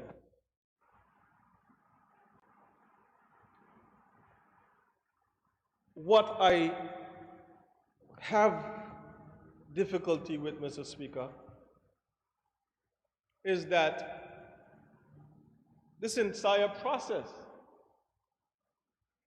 seems to be decision and discussions with, I would say, select members of the House of Assembly, but not the ones who these lawyers are supposed to represent, the 7 of us.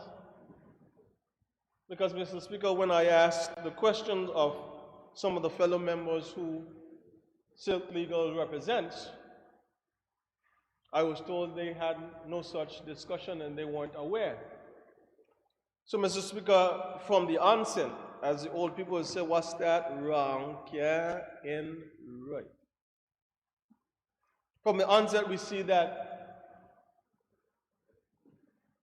this motion to file the injunction and then subsequently remove it was seemingly directed by a select committee of the House of Assembly. There were only certain members selected, because what I don't understand, and the leader opposition is here on my right, what I don't understand is we have no say, no opinion, not an ounce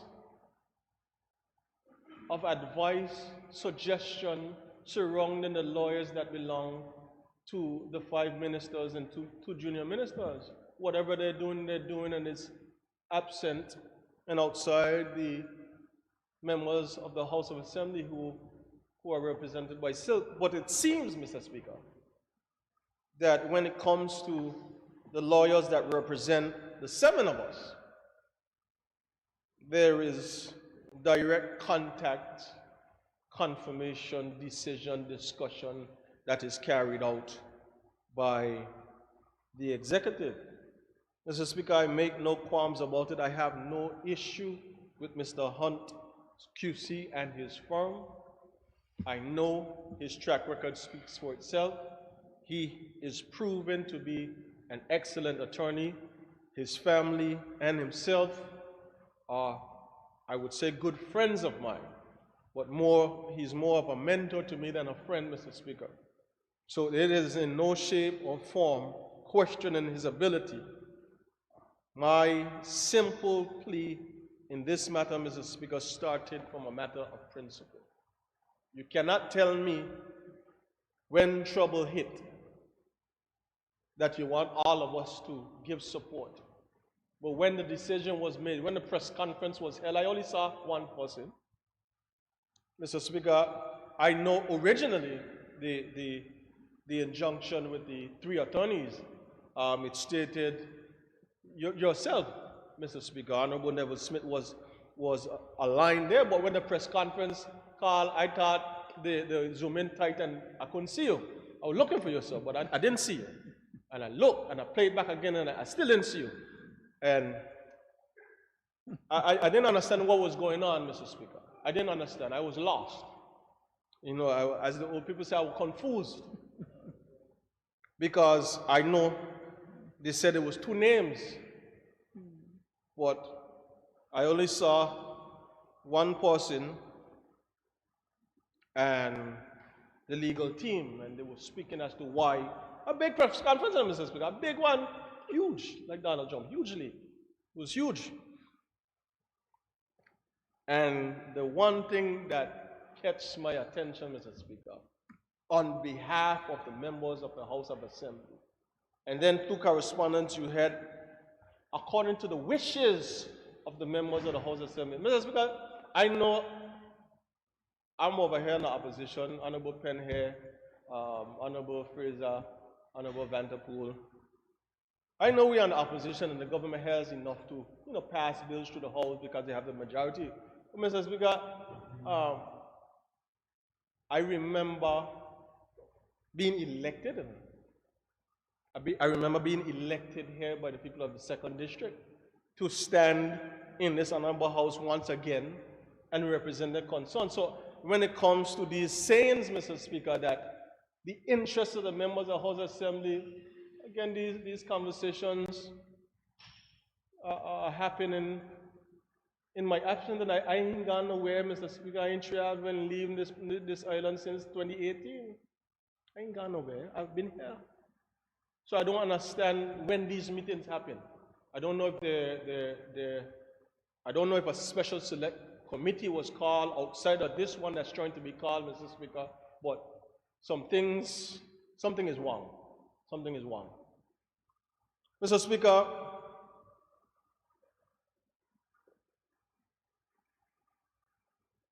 it is important for us to realize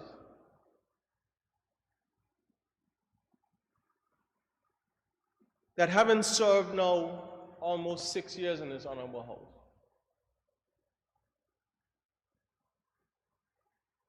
I've been able to learn a few things that relates to procedures, as it relates to the standing orders and how the business of the House is handled. Mr. Speaker, I remember on several occasions, one former legislator used to say, weighty bills. And the weighty bills is usually the ones that, the thinnest ones. Could be 2 pages sometimes, weighty, you hear morning, noon, and night. And before the standing orders changed, Mr. Speaker, I remember I got inducted into this honorable House, the first sitting. Honorable Alva Maduro Keynes would bear me out on this. We went till 2:30 in the morning, and I thought my hour had come. But Mr. Speaker, we used to be here and going through the processes, and when we have these weighty bills, Mr. Speaker, I remember there used to be times where the move that the Honorable Premier just pulled in terms of he wants to send this to a select committee, Mr. Speaker, of the House. Anybody who is truthful and honest, I won't look at the historian because, as I said the last time, his recollection is getting a little shaky. But we're going to talk outside the House and I'm going to try to help him. Mr. Speaker, when things are sent to a select committee, in the Bible, Ecclesiastes 3:3 is a scripture that I have for specific reasons, Mr. Speaker. It talks about time. But 3:3, four words from that scripture, a time to kill. Mr. Speaker, we need to let this thing dead. The court don't order it. I'm not sitting on any select committee. I'm not going to waste the people's time. I'm not going to waste the resources of my mental capacity to go through a process that has already been decided on by a court. If you were big enough to go and file your injunction and take it back, and now you got ordered to pay the fees, pay the fees. Don't call on me, I help him. Because if it was that important, we could have had a discussion. And just like we went through whether silent battle or not, Mr. Speaker, we could have been able to vote on whether we go forward with this or not. But it was directed by someone and somewhere. Mr. Speaker, I don't want the people of the Virgin Islands to be misguided by some of the endless chatter. All these stories, Humpty Dumpty. I thought the minister was going to finish it. I like Humpty Dumpty. You know. I used to like that when I was small. When I didn't know better, I didn't know he was egg. He fall and crack. There, Dumpty. He can't go on the wall again. How he get up there in the first place? Humpty Dumpty, Mr. Speaker. You know. Mr. Speaker, in this time, in this territory, through the difficulties and a matter such as this that has over 1,200 names assigned to say they are against it, have another set who came out to march on Monday and some of who returned today, and have them who scared of being victimized for giving their opinion. Mr. Speaker, Humpty Dumpty? Minister said, come a little closer. Minister said, I want you to come closer, Minister. You come. Come with me. Because the minister spoke, Mr. Speaker, about the cup. And I love this government. I love this government. It warms my heart that they read the Bible. But Mr. Speaker, some of the times, the things that I pull out the Bible and use it for, I don't wonder. That's how cult farming. When you use the Bible for what you want it to say. There is text and there is the context. But Mr. Speaker, what I see happening a lot of times is we gain con. We're focusing on the con. Because I going to use a scripture, let this cup pass me. This is when Jesus was going on the cross. But he knew he was fulfilling his master's will for his life. He already knew he had to go through it. But he was human. And he asked, let this cup pass me.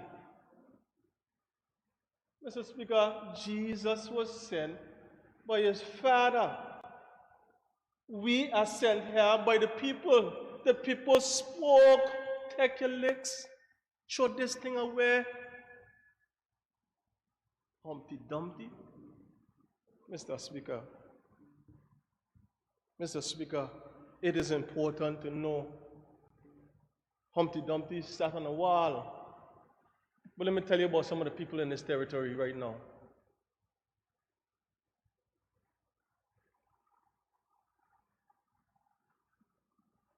There are several persons in this territory, Mr. Speaker, who are struggling to find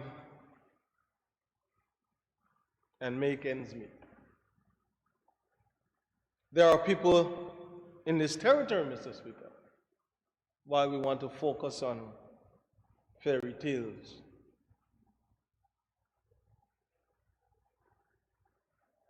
That are having mental breakdowns. Mr. Speaker, there are people in this territory who are having to decide whether to pay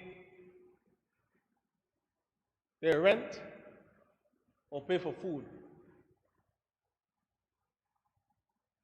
And Mr. Speaker, we're talking about Humpty Dumpty. Mr. Speaker, depending on how long you listen, if you have the mental capacity to listen, you would hear different things coming from the government side. The other day I heard about political maturity. And I wonder, I'm not sure where the minister is. I think he probably dealing with one of them schools that are falling apart there. But political maturity, Mr. Speaker, won't take a matter like this and talk about no Humpty Dumpty. Won't go talk about all this. Mr. Speaker, sometimes when I like and I respect the Minister for Health, he knows that I don't have no problem with him except for when we have problems surrounding the people and the things that he said. This is the same minister, Mr. Speaker, that got on social media and tried to embarrass my people. And I brought him down Bruce when I had him apologize. I said in this house he won't apologize. See right there, he apologized. Mr. Speaker, this is what I don't understand. Mr. Speaker, I don't know if the minister wants to say something. You want to say something? Okay. You know, I won't be rude to you at all. Even though you're junior to me, you're senior in age, and I respect my elders, Uncle Carpin. But Mr. Speaker, the Premier talked about select committee. And if you notice the tone, Mr. Speaker, every now and again, when fire hit them, well, they didn't do it this time, but let me take it out of his mouth right now because I feel it's going to come. They moved from the tri-party opposition to the how many parties, Mr. Speaker. They're calling out how many parties, and they want a member for all the parties to be on this committee, Mr. Speaker. Not I don't sing Kumbaya because I don't sing well, and I've been a part of the committee to decide on something that has already been decided upon. Let this thing die. The court order, let that be it, and let it be all.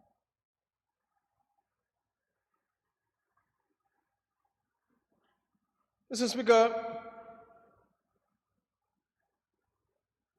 then I heard on, I think last week, Thursday, we were here. I heard the Premier state, you know, nobody ain't gonna tell me we ain't gonna fight this thing for Willard because the governor want to invoke Section 103 and he want legal representation. Mr. Speaker, that's another matter. What keep happening, Mr. Speaker? We keep lumping things together to justify the actions that we're doing. And Mr. Speaker, it has to stop. It is wrong.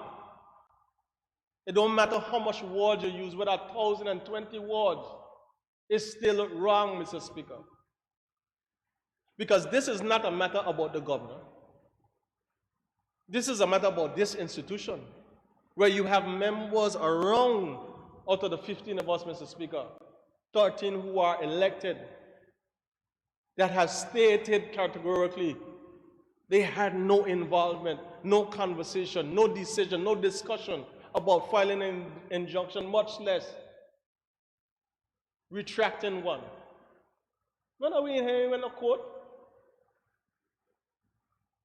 But when you puff up, Mr. Speaker, pride goeth before a fall. When you puff up within yourself, don't come running to me. And that cousin in here one time, he decided to jump up, a kind of how, around the same time, around Thanksgiving time, we're coming up.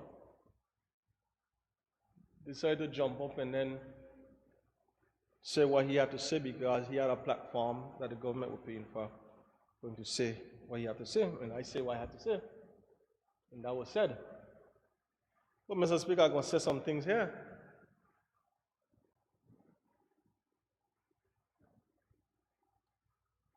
Because we're talking about institution.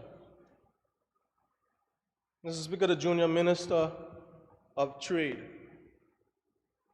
Honorable Shireen B. Flax-Charles, I never put the right thing, I think it's B, spoke about some issues, Mr. Speaker, surrounding equality. And Mr. Speaker, I commend the Honorable Junior Minister.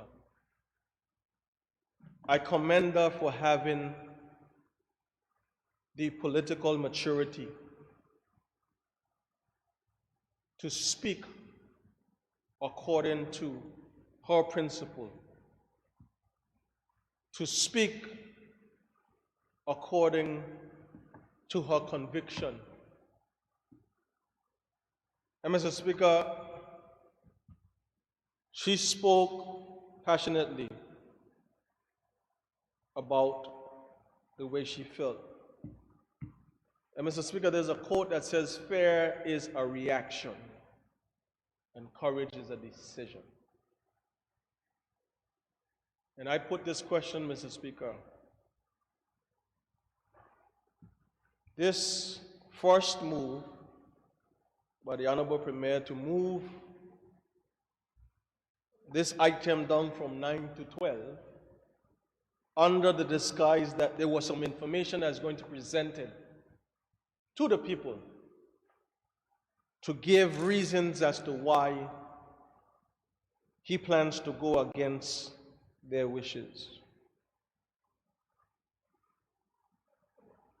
Then today, we notice that 12 now move to 10. So he moved back up, Mr. Speaker, but there still wasn't any information that I've heard so far. I don't know if it's going to come out in the wrap-up. I don't know if we're going to have to recess tomorrow to get it, Mr. Speaker, but that seems like fair in operation. That seems like you're reacting and delaying making a decision that you know is right.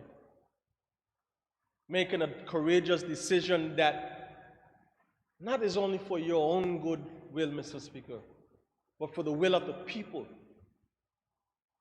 who have said that they are tired of this abuse. They are tired of the continuous spending, reasoning, and justification given by this administration for the things that they're doing. 120, Mr. Speaker, seems to be a number. I don't know where it comes from. I'll figure it out soon enough. 120 for political consultants, 120 for this, 120 for consultants here in this office and that office, 120, now 120, and we should just pay another 120, Mr. Speaker.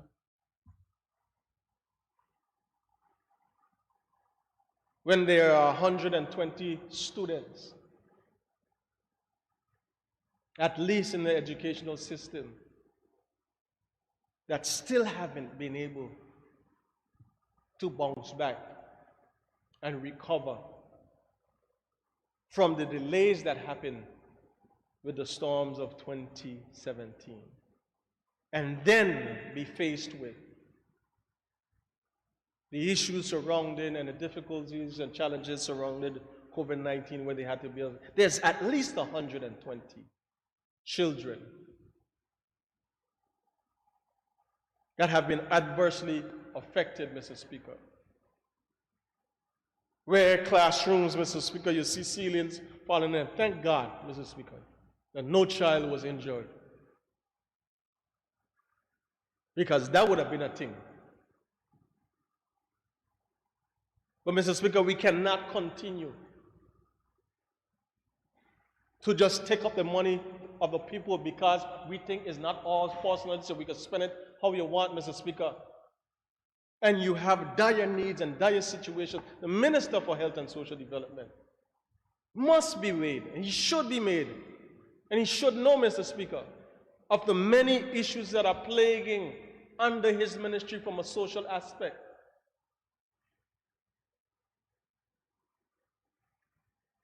Where people are hungry, Mr. Speaker. When people are in need of assistance to deal with their mental health. Where mothers and fathers, Mr. Speaker, still are unable to find work. And you're talking about spending another $120,000?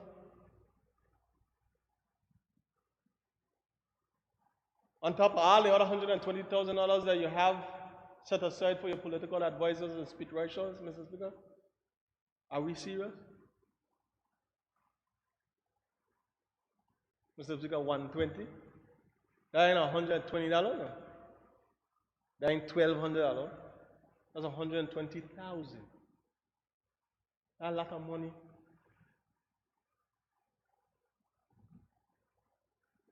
Mr. Speaker, what I see here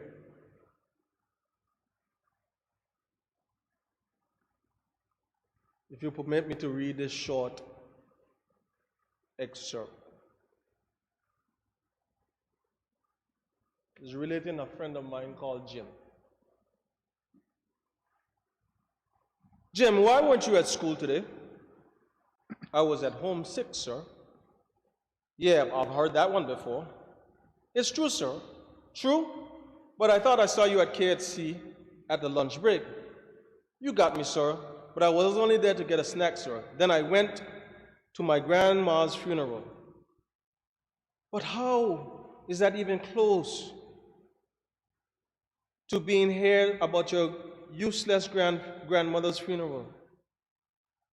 But I was hungry, sir. Okay, I'll let you off this time. Okay, sir, getting ready for reading. I can't do it, sir. Why? Don't have my book, sir. Why not? Left it at home, sir. Why? Because I did. Mr. Speaker, excuses are tools of the incompetent. And that's what we continue to hear, excuses and justifications and stories that don't make a drop of sense, not an ounce, Mr. Speaker. And the people of this territory, Mr. Speaker, are tired of hearing them. You could talk from now to thy kingdom come. But Mr. Speaker, sometimes I tell people, the more you listen, the more you hear, because they have some truth mixed up in there.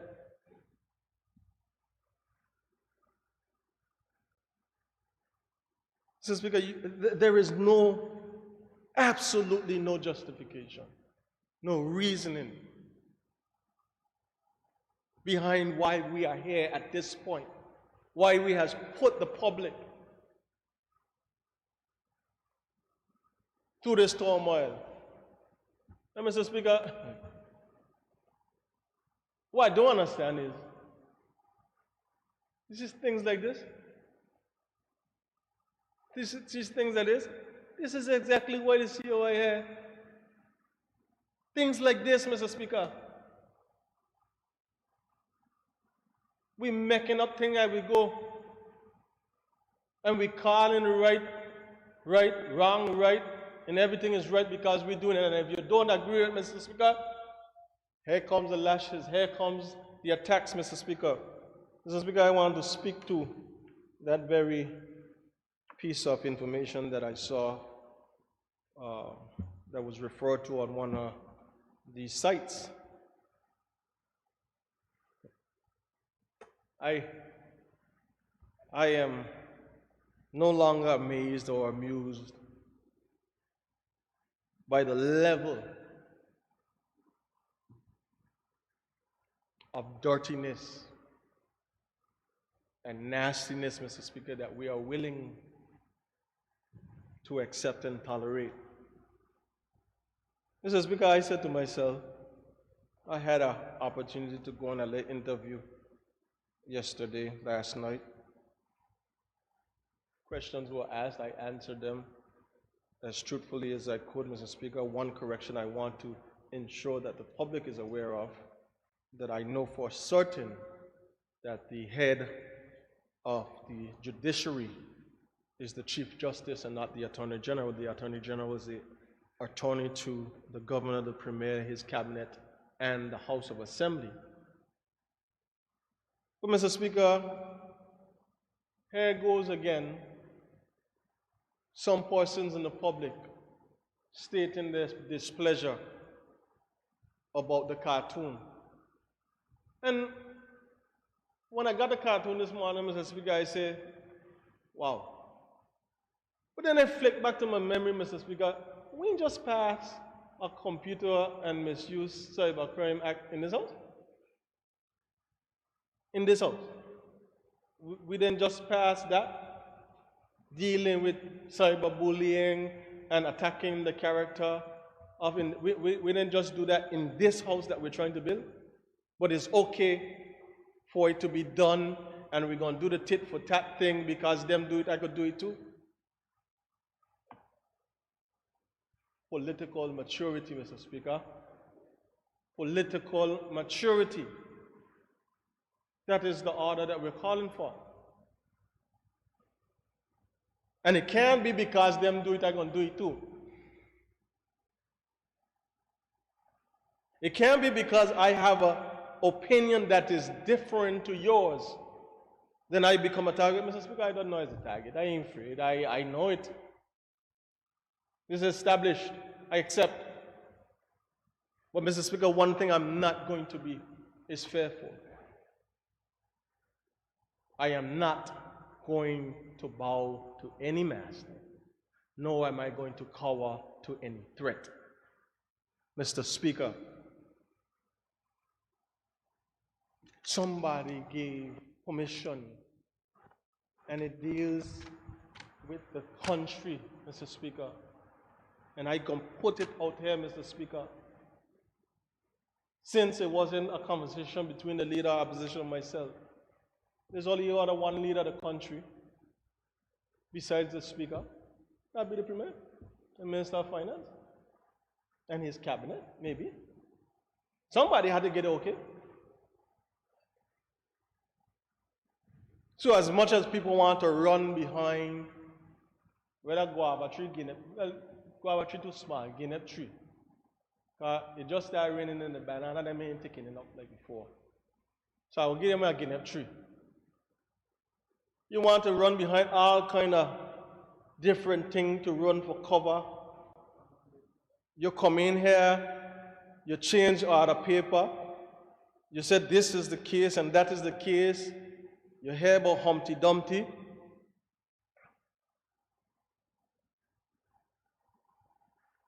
You hear about why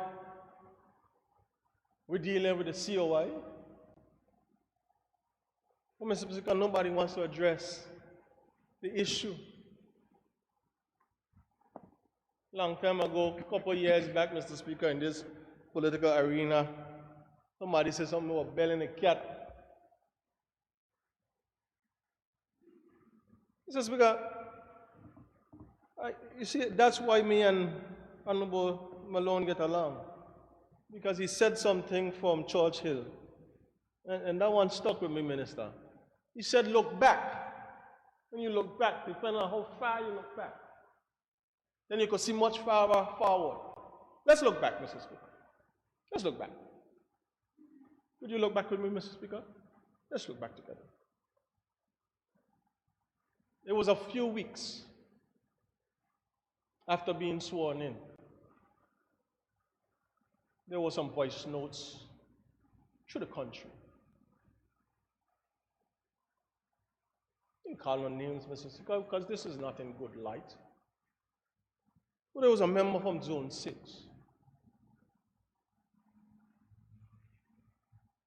Mr. Speaker, it wasn't 1, 2, or 3 voice note.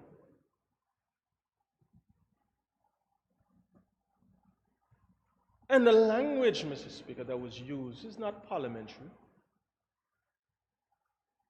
But it was repeated and sent throughout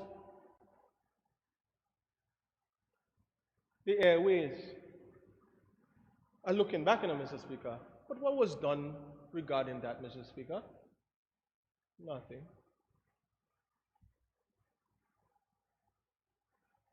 Mr. Speaker, there was the issue with Mark Vanterpool that the leader opposition brought up.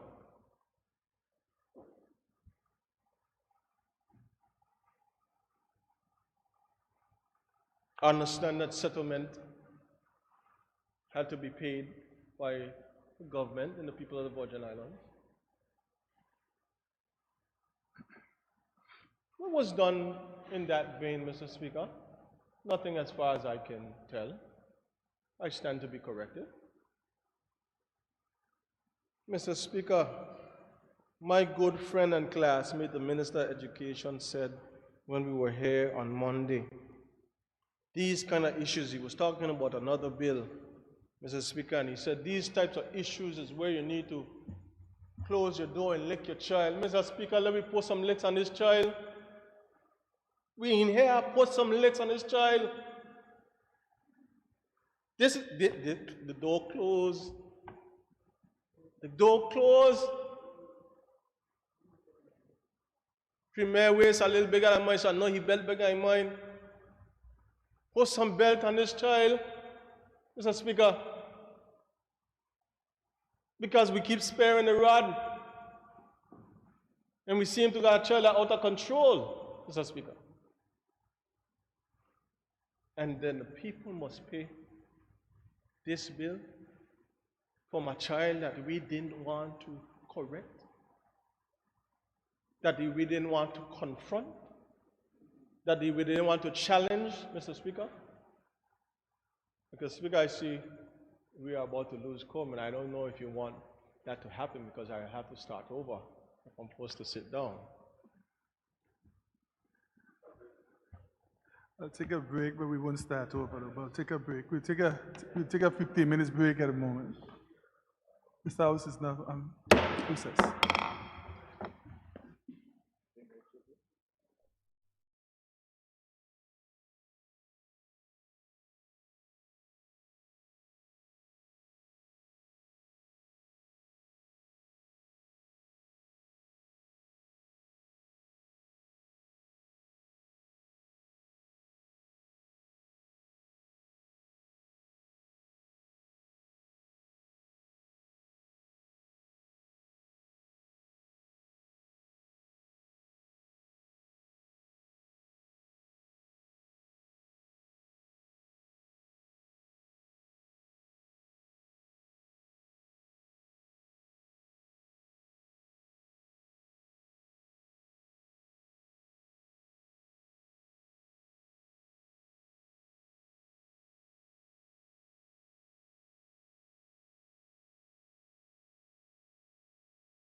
This honorable House resume its sitting.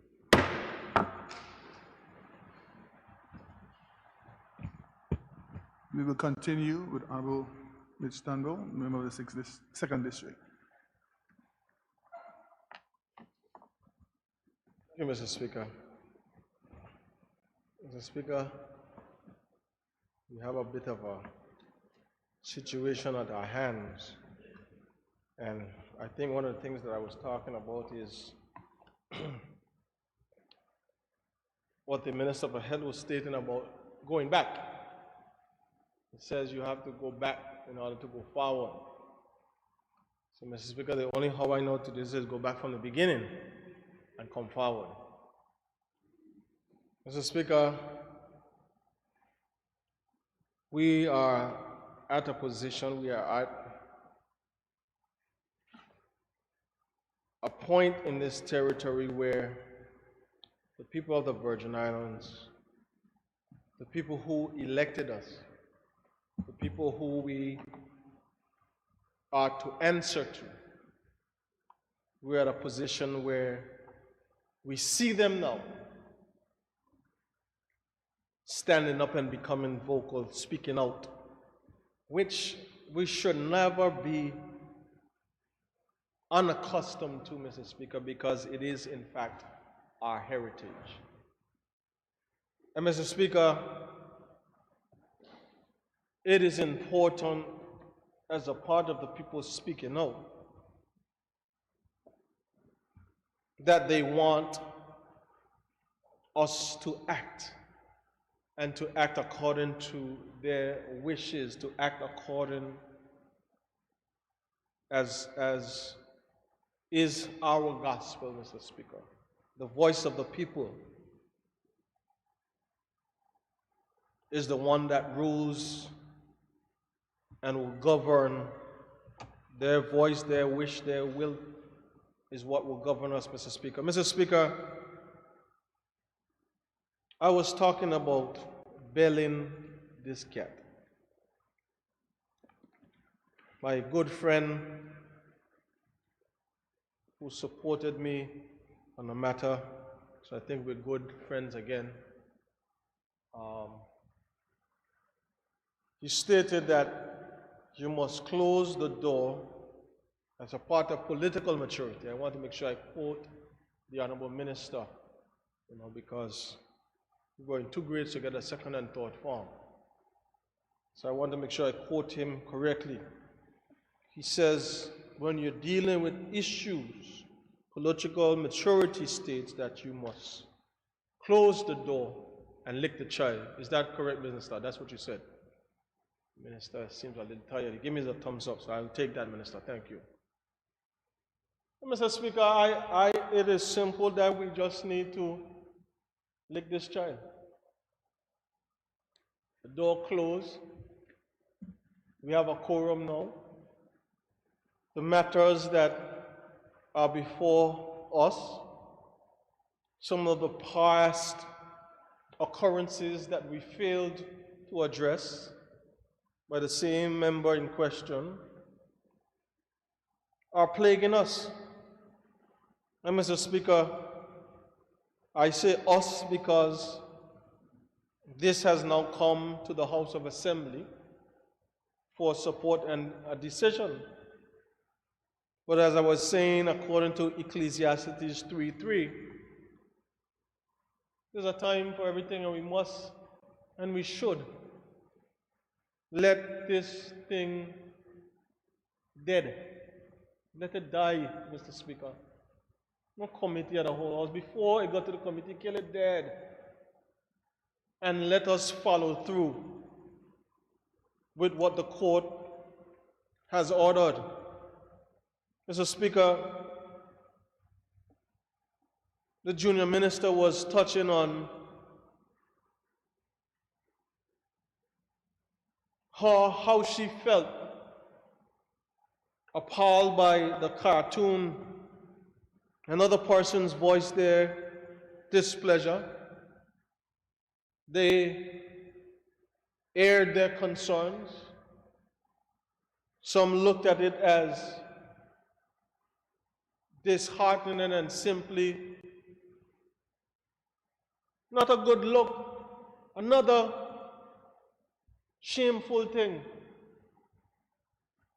from those of us who are in this capacity of leadership, Mr. Speaker, and I know you're going to hear all kind of things, who don't control why, who don't control why, and who don't do this. Mr. Speaker, we all know. We all know where this thing coming from. If it smell like a rat, bite like a rat, run like a rat, and teeth like a rat, Mr. Speaker, it is a rat. That's what it is. And when you throw hot water on a rat, Mr. Speaker, you hear teamy, teamy, but it's you. And we know where this thing coming from, Mr. Speaker. And we've been continuing to just allow it because it's not on us. Mr. Speaker, that quote I put about fear being a reaction, I wonder, Mr. Speaker, if we're going through all these motions and committees and moving on the order paper, I wonder if it's because maybe, just maybe, Mr. Speaker, I'm just using a hypothetical here, maybe the government don't want this same site to turn on them if they deal with this issue, Mr. Speaker. Maybe, just maybe, I don't know. Because when it comes to those of us in the opposition, you know, even if we cough or sneeze, that site on you, boy, that site on you, and they like to go to all type of places, Mr. Speaker, and bring up things, Mr. Speaker. But, Mr. Speaker, we go again to some of the things that have happened. Oh, boy. We see a lot of things, you know. But we've been ignoring them for 2 years, you know. The premier of Virgin Islands, Mr. Speaker, I will never hold nothing against the office that Honorable Andrew Foy holds. It's not about Andrew Foy, but the office.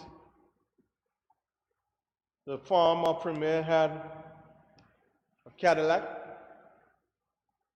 wanted to get this to this premier, but he wasn't working. We know he wasn't working. The premier went and get a vehicle for his own use as the premier of the Virgin Islands, as Andrew Foy, as the premier of Virgin Islands. He looked to Speaker Gang, he had a vehicle big like a school bus. I said, Speaker, who okay there? And for what purpose? To the tune, I understand, some $80,000+, Mr. Speaker. Who okay there, you? Or you went on that one? You were in on that one, Mr. Speaker? Oh, you went on that one. Because I see you drive your Jeep. You know, your vehicle that you worked hard for. But you're driving that one, Mr. Speaker. So, Mr. Speaker, I wonder, how many more things we're going to have to deal with before the same child that we ain't looking to lick carry us down for the roads. Mr. Speaker, I ain't able. And I am not willing to continue in this fashion, Mr. Speaker. Mr. Speaker, anybody that knows me knows that youth is my passion. We have some young people on the Virgin Islands Youth Parliament. There's some issues there, Mr. Speaker. I ain't going to highlight them because I know what that would do. That would do more damage than good. But, Mr. Speaker, we know what needs to be done. Same person, same individual, Mr. Speaker. We're going to let one individual cast a light and a shadow on all of us. Mr. Speaker, is no disrespect to the Speaker of the House or the office that the Speaker holds. But when you look at what's been happening, it's been happening in the individual's private capacity, and then you put on this Speaker title. And then we are all supposed to be responsible. Mr. Speaker, I know Corporate responsibility is a thing for cabinet. Collective responsibility, sorry, Mr. Speaker. You know, I was in the corporate world for a while. Collective responsibility is something in cabinet, Mr. Speaker. But I don't know if members continue to realize when you come in here, it is the member for the first, second, third, fourth, fifth, sixth, seventh, eighth, ninth, and the large members. This is not cabinet in here. Oh, I heard a good friend of mine. This is in a cupboard. This is the house. Each member has a vote and has a voice. And Mr. Speaker, I keep saying, and I keep asking, outside of now the Junior Minister of Trade, is there not another voice through their moral conviction, through them understanding the reasons why they put themselves up for political office, through the reasons why the people of this Virgin Islands put an X next to their name? Is there not one on this side of the aisle, on that side of the aisle, Mr. Speaker, that would have the courage to stand up and say enough is enough? That we have gone too far, and it is time to change the trajectory and change the course for which we are on, because it's only doing us harm. Mr. Speaker, is there not one? Remember, leader of opposition talked about his family and bloodline. Well, I have two family members over there on the government side, and our grandmothers were sisters. And I know, Mr. Speaker, I pull in on either one of them or both of them, Mr. Speaker. Legacy, Mr. Speaker, is not what you talk about, but legacy is what you do.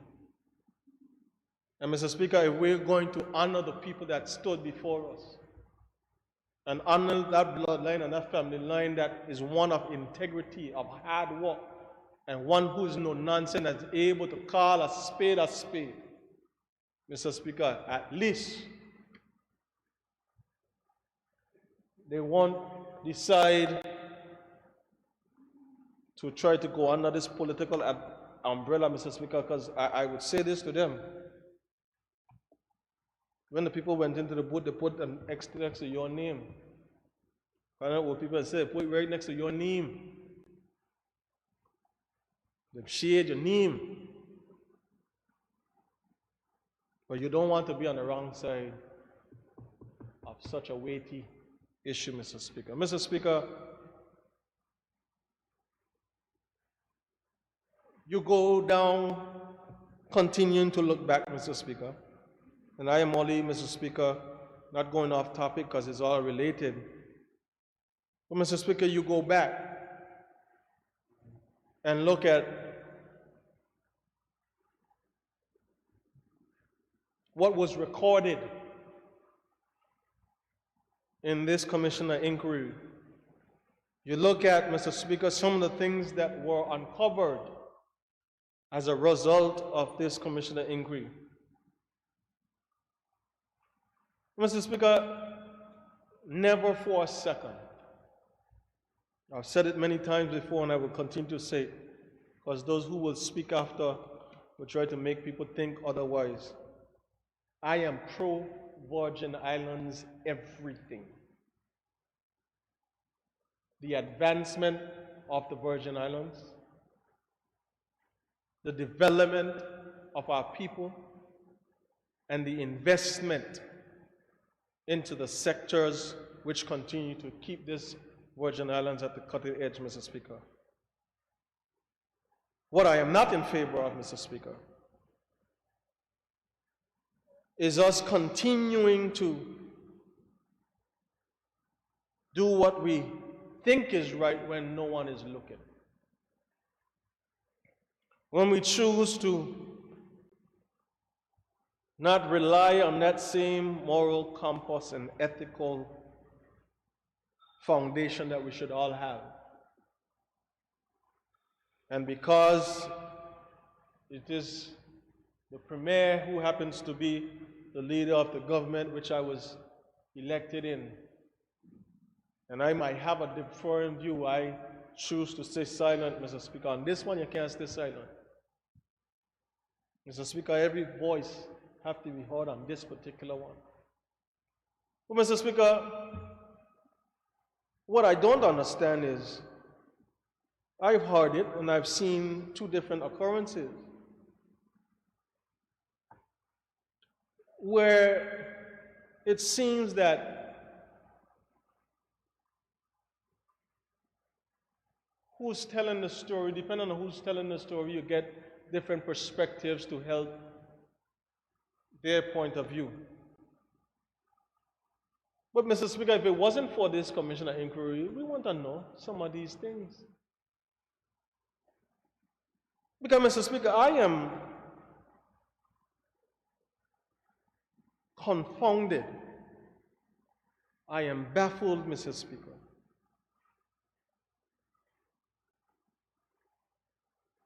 To try to figure out how is it that we allowed ourselves to be put in this position, and then some others that I would reference right now, Mr. Speaker. Mr. Speaker, how is it that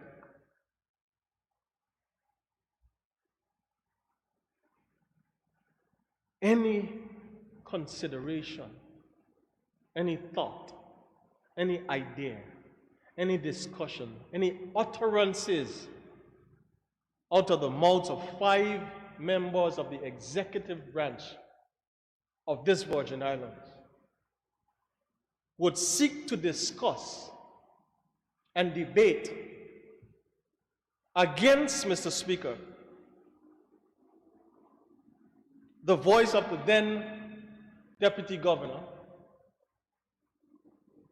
the opinion and position of the then Attorney General, to not even consider an individual who was convicted of rape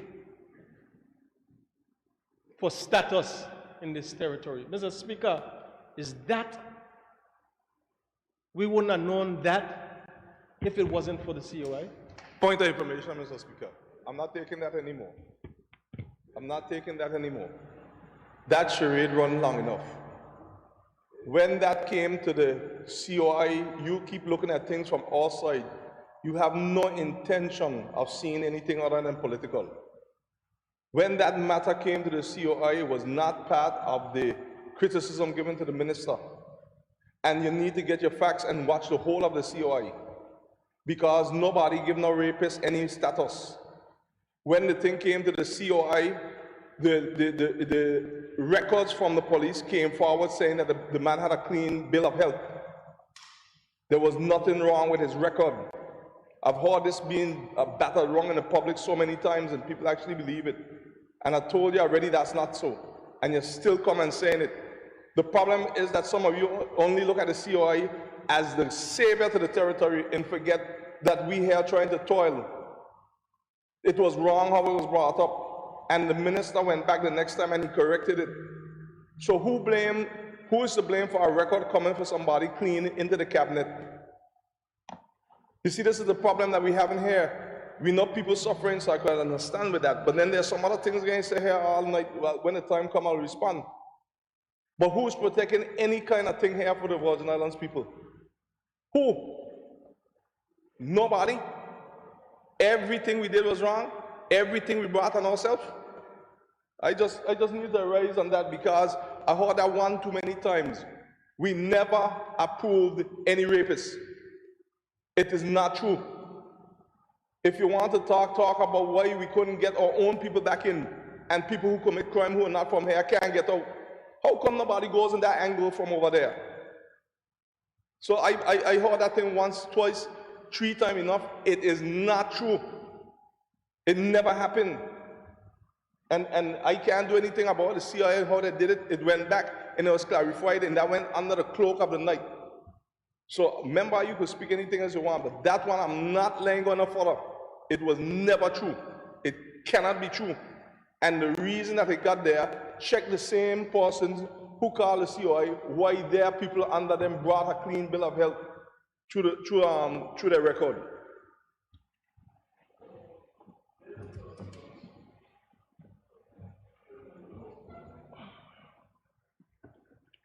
Mr. Speaker, the hands-on reporter would clearly state, at no time did I say the person was approved. I said they were considered, Mr. Speaker. Mr. Speaker, I will not yield. So I will not yield, Mr. Speaker. He has to yield on a point of information because he'll be letting down the very institution that he is on. He's been letting down the very institution that he is on.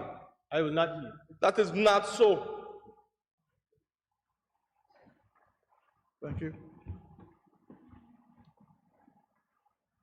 Some kind of street thing is what is right up the street to make them think that things are going right, things happening, what's not happening. That's not true. Member of Seconds, can you please continue and let's stick to the... Mr. Speaker, this same issue has been brought up in this debate. So I am simply, Mr. Speaker, I am simply bringing it up from a standpoint to show some of the things that we have been doing.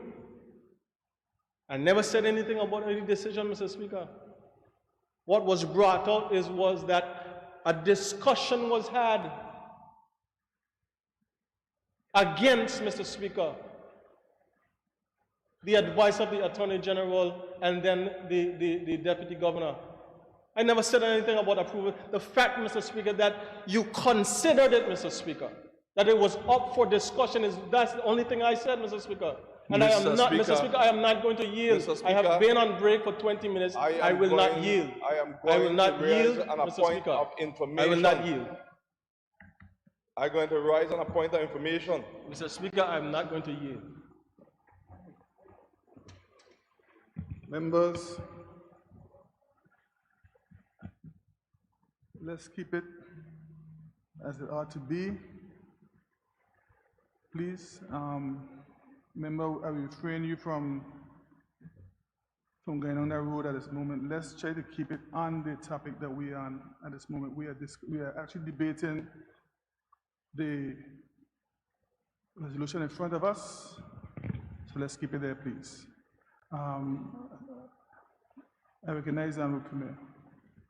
No, Mr. Speaker, I do not usually get up when people are speaking, but I cannot let that pass because that is trying to score cheap political points. That did not happen that way. The application that came in with a record saying that the person had a clean criminal record because the offense did not happen in the BVI. So when it got discussed, Mr. Speaker, whatever came up. I won't go into that in fairness to the individual. And it was never approved. So if you want to say white card to the cabinet, there was a record given by the police department for the young man. It was nothing that we brought ourselves. It came in with a batch of other things and the record was there. So it was, when the member said it was considered, he making it sound like you're considering it at the time because it was, you were trying to give it to the alleged or whatever he's saying the person is. But that is not true.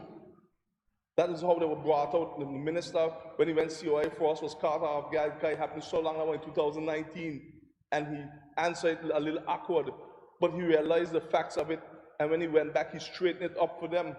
So I cannot sit down here and let something continue to be said in this country. That's not true. That's all I'm saying to the member. If he wants to continue to say, know that he's saying something that's not factual, how could I sit down and be part of the cabinet where the member was not? In their way it happened, and then hear him telling me something that did not happen in the way that he's saying that it happened, and sit down and let the records reflect that and don't get up in a point of order or point of information to bring clarity. Thank you. Recognize member of the second. Thank you, Mr. Speaker. Mr. Speaker, I stand by every word that I said. I stand by every word that I said because that is recorded, and it is in the minutes that have been produced thus far from the COI. I haven't heard any official statement being made outside of these ranting and ravings that come up so ever often, Mr. Speaker. So I stand by every single word that I said. And Mr. Speaker, on that same point,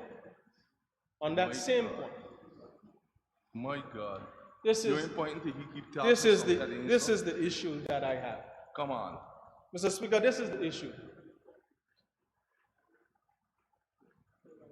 Look at where, no, he ain't showing me out. I on. Only Noah. Please continue.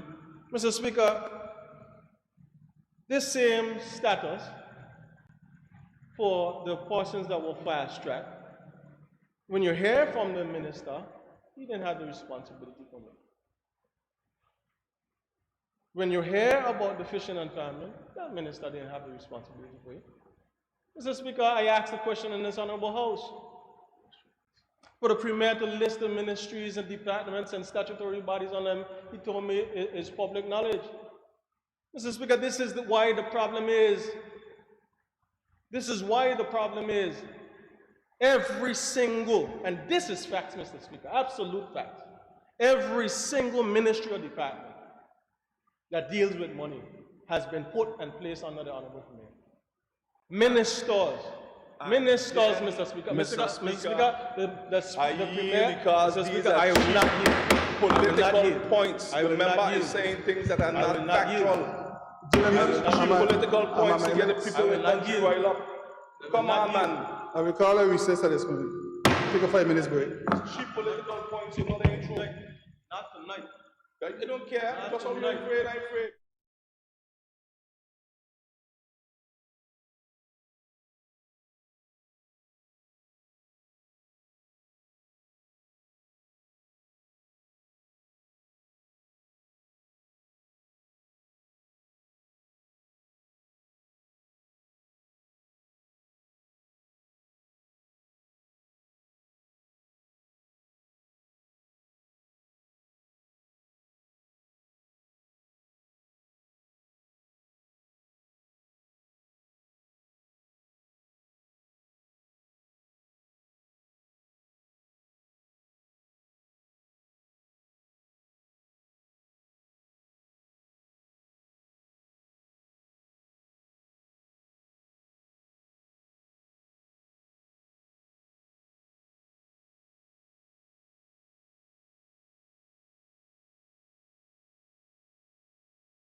This Honorable House resume its sitting.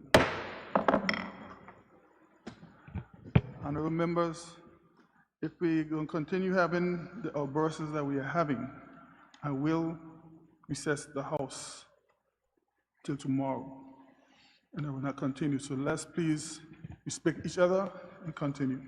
We call on the Honorable Mitch Turnbull, member of the Second District. Thank you, Mr. Speaker. Mr. Speaker, I will continue on the point that I was just on. There has been several interruptions, none on the fault of your own, Mr. Speaker, during my contribution, but when sometimes people think because you speak up against something is a crime. No crime, Mr. Speaker. It's having the courage to do and say what you know is right, Mr. Speaker. Mr. Speaker, I asked the question in this honorable House about the responsibilities that fall under the Honorable Premier and Minister of Finance in this honorable House. I was told it's public knowledge. But another question was asked, but it was answered thoroughly. And Mr. Speaker, the facts are what they are. Responsibilities that have to do specifically, Mr. Speaker, with this stimulus grant that was taken from Social Security in the tune of $40 million, Mr. Speaker. The majority of them, when I come into this House and ask a question of the Minister of Education, at one point, I was told that my question is going to be taken off the order paper and redirected to the person responsible.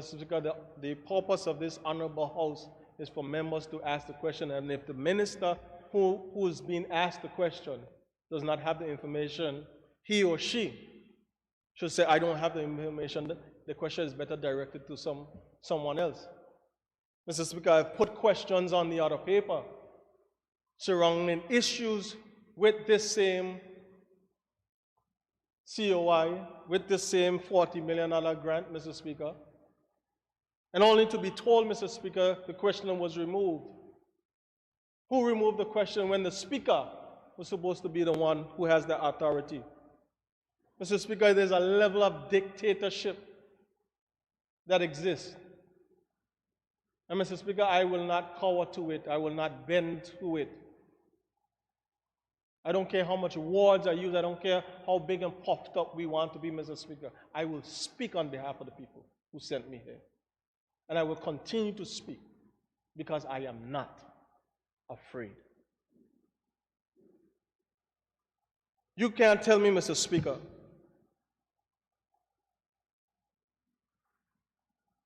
$2 million budgeted, fishing and farming, end up in excess of $5 million as per a report we received in the Public Accounts Committee by... Honorable Member. Yes, sir. Yes, Speaker. You cannot offer the debate right now because now you're talking about fishing grant. Are we talking on the same page or are you coming back to it? Mr. Speaker, it's all connected. It's all connected. I'm not going off on a deep end, Mr. Speaker. Okay, continue. I assure you of that, Mr. Speaker. Okay. We look at who administered that grant. Premier's office. Small business loan. Premier's office. And Mr. Speaker, the question continues to be, how did we end up where we are? Mr. Speaker, whether, if you don't want to say, and I never said it was approved, if you don't want me to say it was considered, which it was, Mr. Speaker, the point of the matter is, when you look, Mr. Speaker, at some of the ailments that continue to happen in this territory, Mr. Speaker, I brought some of them up, especially after Irma and Maria, when persons were expected and they were forced to live with persons who were not necessarily their family members. And when I would touch in, Mr. Speaker, with the Social Development Department, you heard of so many cases and so many reports of injustice, Mr. Speaker, against women and children, and even some of the young men. Mr. Speaker, those are the things that come back in people's mind. If you had an experience as a female, as a male, or whomever, of being molested, or being abused, Mr. Speaker, when you hear the things that came out of the COI regarding this individual, Mr. Speaker, it brings up those old wounds, Mr. Speaker. It brings up those old wounds because some of them, Mr. Speaker, have never been reported, have never been resolved, have never been addressed. And some of these females, Mr. Speaker, in this territory here we have in this Virgin Islands, some little girls, Mr. Speaker, and I know this because I'm speaking from a position where I know because I've been there with them when I was in the youth court. Persons have to deal and see the individuals that molested them, that took their innocence daily. And Mr. Speaker, these are the type of things that we consider, and we don't think there's an issue, Mr. Speaker. Mr. Speaker, we are here talking about $120,000 that was ordered by the court for something that was not approved by this House of Assembly, not discussed with the members of this House of Assembly. And we want to use the court to try to rubber stamp something that the public who we are supposed to be serving, Mr. Speaker, who we were sent here by, we're trying to rubber stamp it in the House and run behind the fact that it is the people. We're doing the work of the people, Mr. Speaker. The work of the people is to listen to them. It's to listen to the voice that you see in that document that has over 1,200 names. It's to listen to the WhatsApps and the calls that each member in this House have received surrounding this case. But arrogance, Mr. Speaker, seems to be the order of the day. Pride goeth before a fall, Mr. Speaker. And we know what was prophesied already. Tell me that wasn't true. Object to that. Mr. Speaker, these are the things that are plaguing us. These are the issues, Mr. Speaker, because we fail to correct, we fail to challenge, and we're afraid to say to those of us in this house, boss, I ain't going there with you. It's wrong. I'm not doing that. Not here but no Humpty Dumpty. I ain't going there. The people done spoke about it, Mr. Speaker. Why are we here?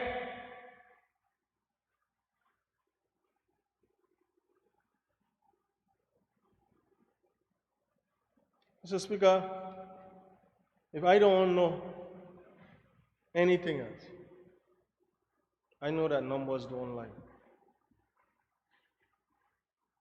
So, Mr. Speaker, I dare the members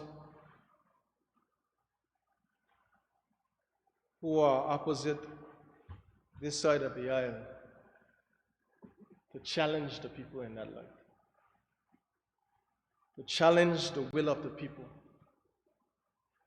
who How long you said? 35 months?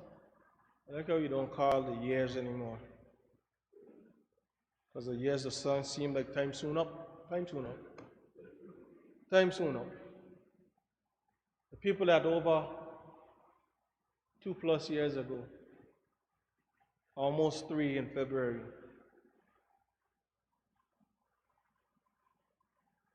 gave you a sacred opportunity and responsibility to be their voice.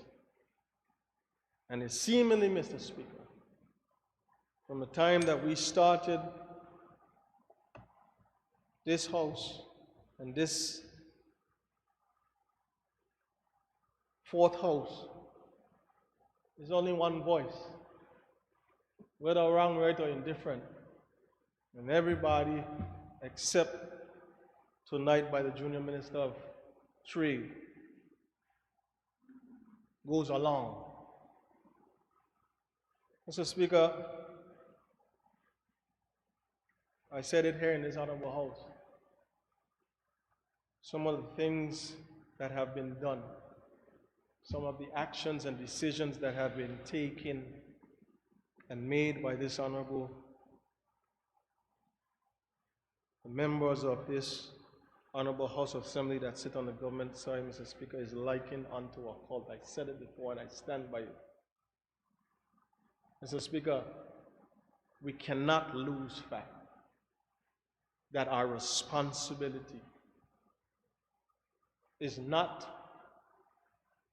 to any party. Our responsibility has and always must rely with people, with principle, Mr. Speaker. It can't be because it's affected me in this way, then we change the way we do it. And if it's affecting me that way, then we come and we do it another way, Mr. Speaker. That's a paradox. That's a contradiction, Mr. Speaker. And Mr. Speaker, you look back at some of the things that we have done, some of the things that we have allowed that keep growing into these uncontrollable, seemingly uncontrollable beings, Mr. Speaker, that we ourselves are becoming afraid to address.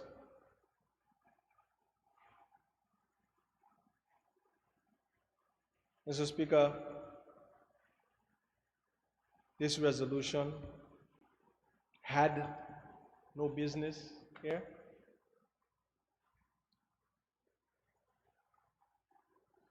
Even its amended stage, it has no business here.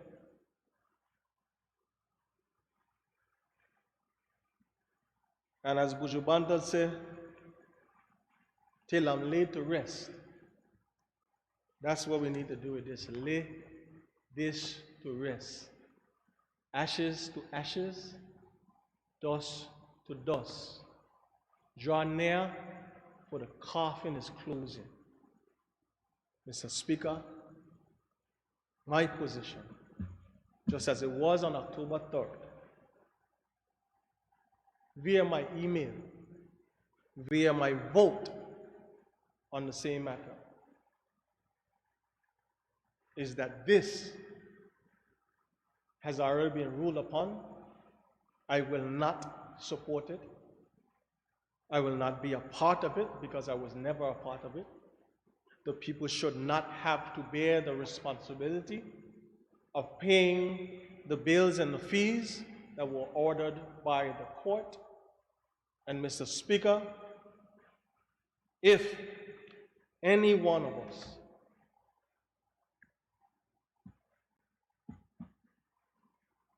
goes down that line, because when we were doing it,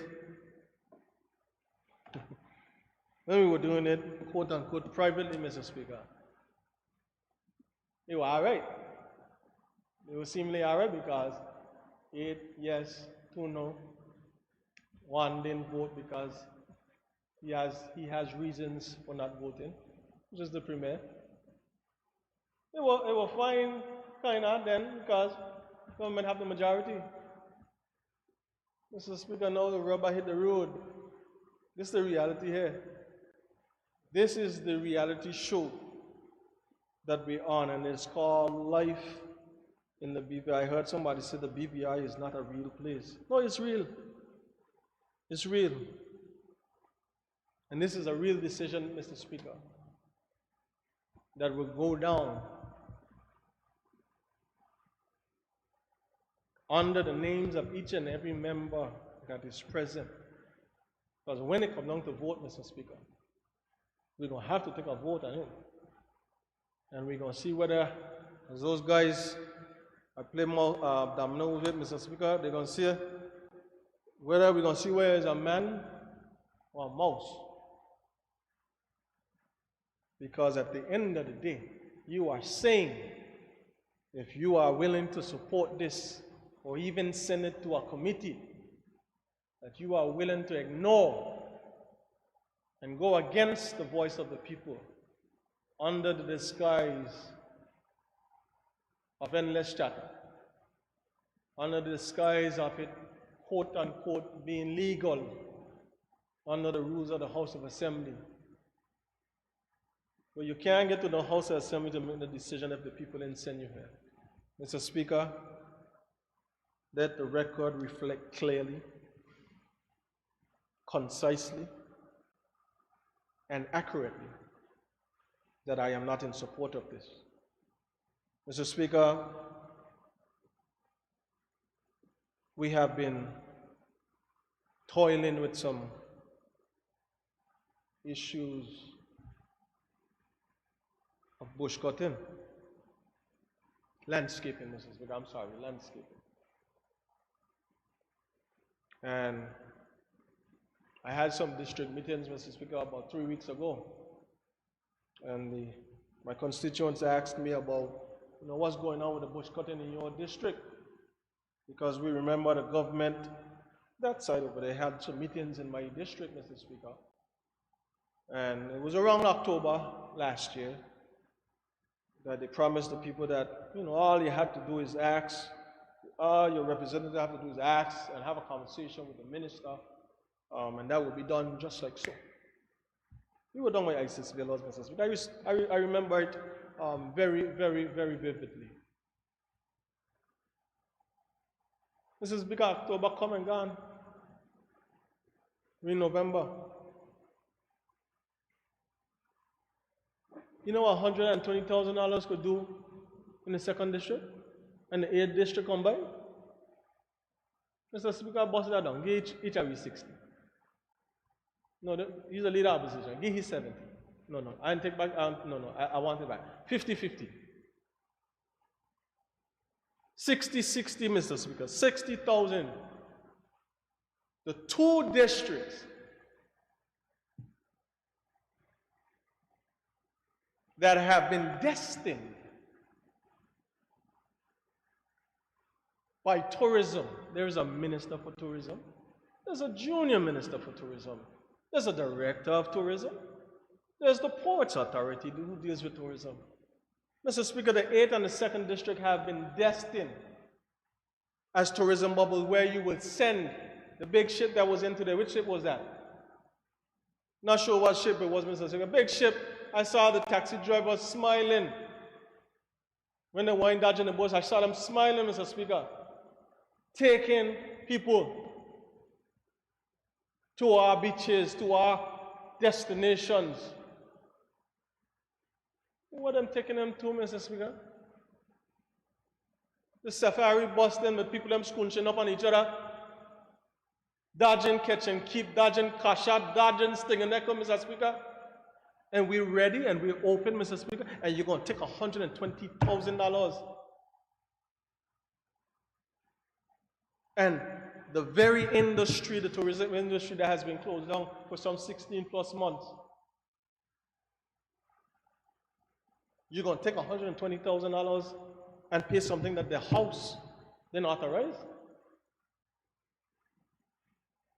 The amount of people in my district, Mr. Speaker, which is specifically tourism related, who have been out of work, who have been struggling and suffering, trying to be as creative as possible to earn a living. Mr. Speaker, you're going to take $120,000 and just go it away?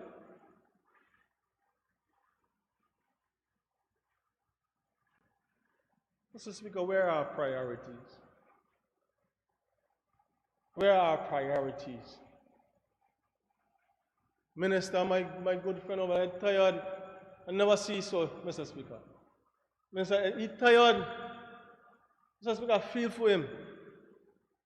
I've never seen him like that. But I know it cannot be easy dealing with all the issues and things that he has to deal with under his ministry, Mr. Speaker. I know it can't be. Because it seems like it's one thing after the next, Mr. Speaker. I heard the minister, I think it was last week, beg for support. I want to vote then, Mr. Speaker. He begged for support. When we get to this budget, he wants help and support to get $2 million to help him in education, Mr. Speaker. These are real issues. These are real issues that need real attention, not this. Not this, Mr. Speaker. $120,000, Mr. Speaker, is $10,000 a month, you know, for a year, you know. Oh, minister like money. That's $10,000 a month for 12 months, you know, Mr. Speaker. You know how much thing that could fix for the minister in education? Off the bat,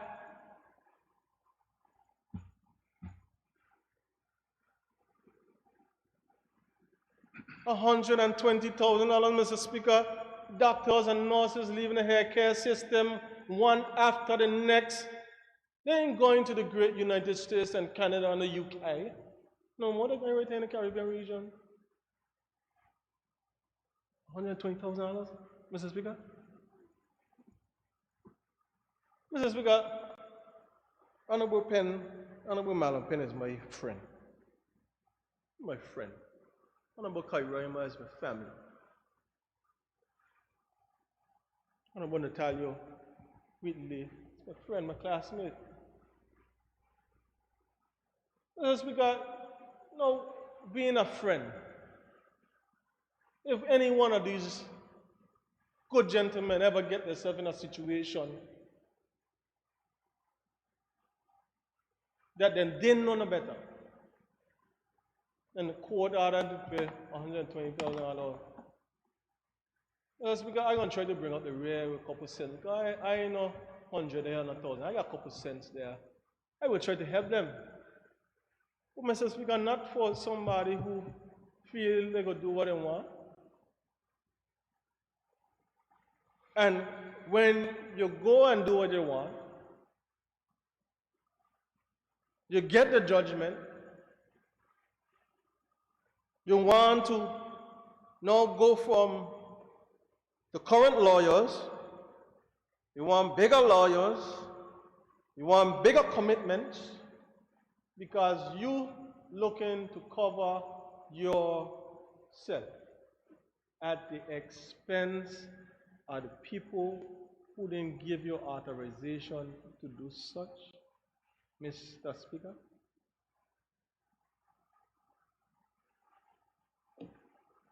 Mr. Speaker, this is a simple matter that can be simply resolved.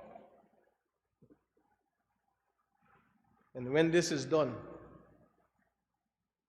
we will see who end up where, Mr. Speaker. Because all the talking, all the storytelling, and all the words in the dictionary and them why ain't in the dictionary, Mr. Speaker. All of them could be used. And Mr. Speaker, I hope to Almighty God that we don't look to insult God and go ask for no prayer and fasting for this here, because this is abomination here. This one here, this here, it'll be blasphemous of us. Don't involve God in this foolishness here. This is something you do. Deal with the consequences. What you say, Honorable Penn? You're in the scripture. To whom much is given, much is required. And when Paul was talking to Timothy, he was talking about the importance of ministry. That when you're called to the service of the people of God, you're going to be expected to conduct yourself in certain ways. Mr. Speaker, I know those scriptures very well because those are the scriptures that I had to study and present my reports on to be able to be ordained into ministry. So it says, when you're called to a higher office, and I will paraphrase it to link it, Mr. Speaker. When you're called to be one of the leaders of this territory and one of the 3 leaders in this House of Assembly, much is expected and required of you. You must conduct yourself in a certain manner. You must be able to be accountable and responsible and held responsible for your actions. You don't have free will to do as you please because you are not your own boss. And Mr. Speaker, there are consequences for every action. Every action has an equal reaction.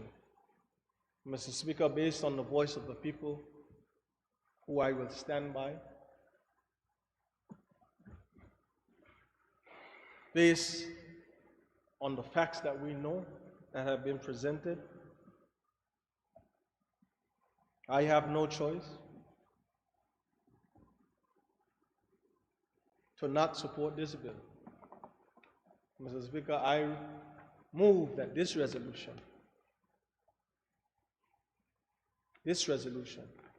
be made null and void in this House, and let the court proceedings and the orders of the court preside in this land. Thank you, Mr. Speaker. Thank you, Honorable Member, Honorable Ms. Turnbull, Member of the 2nd District.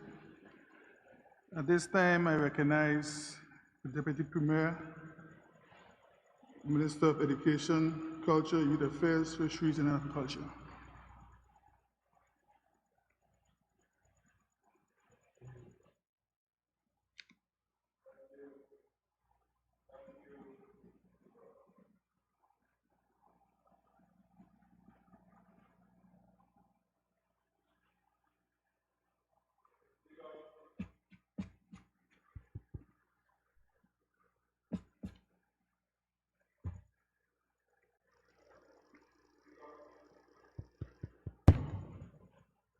Thank you, Mr. Speaker,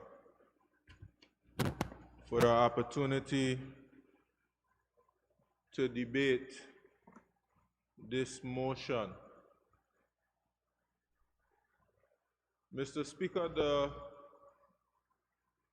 member for the 2nd District was in his element.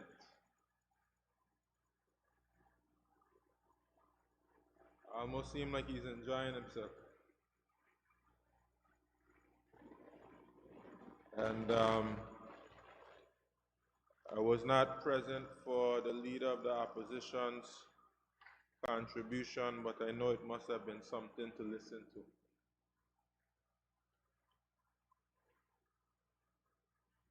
Mr. Speaker, this topic is a topic that I see as something very symbolic. It goes way beyond the Speaker of the House and these fees, Mr. Speaker. It really speaks to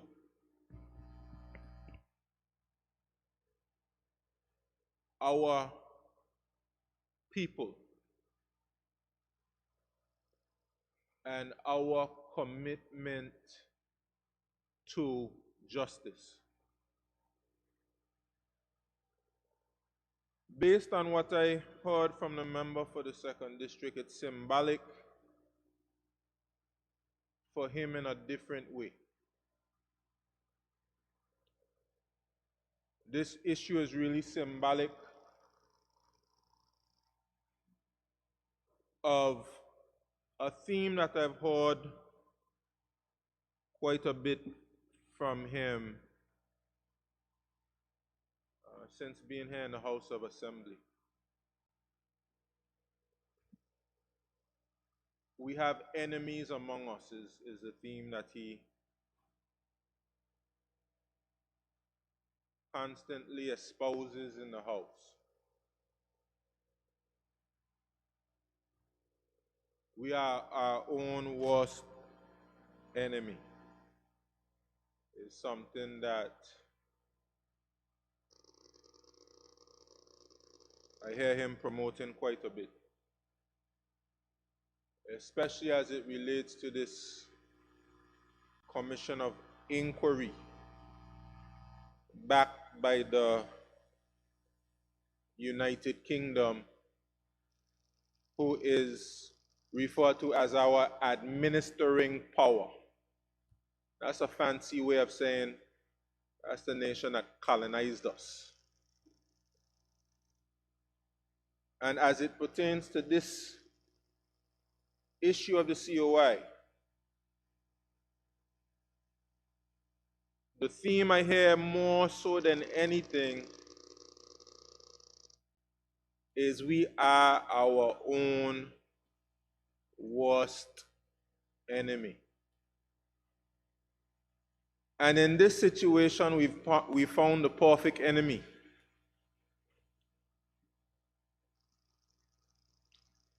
And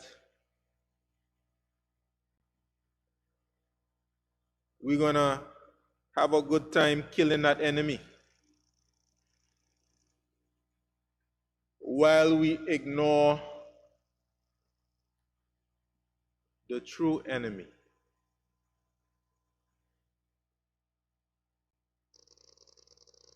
And when I say the true enemy, I don't necessarily mean a group of people, but a condition called colonialism. Mr. Speaker, I have to warn you, and in fact, perhaps maybe I'll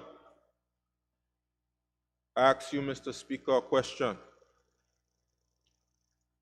because it's 9:47 right now, and I'm going to be here for a while. So I will ask you, Mr. Speaker, and I'll ask the House, do you want me to start right now? Because I have some things to say. Or do you want to get a nice night's rest? Honorable Deputy Speaker, I thank you. I think we all are very tired, and so with your request, I will ask that we take a recess until 10 o'clock tomorrow. This Honorable House is now on recess till 10 tomorrow.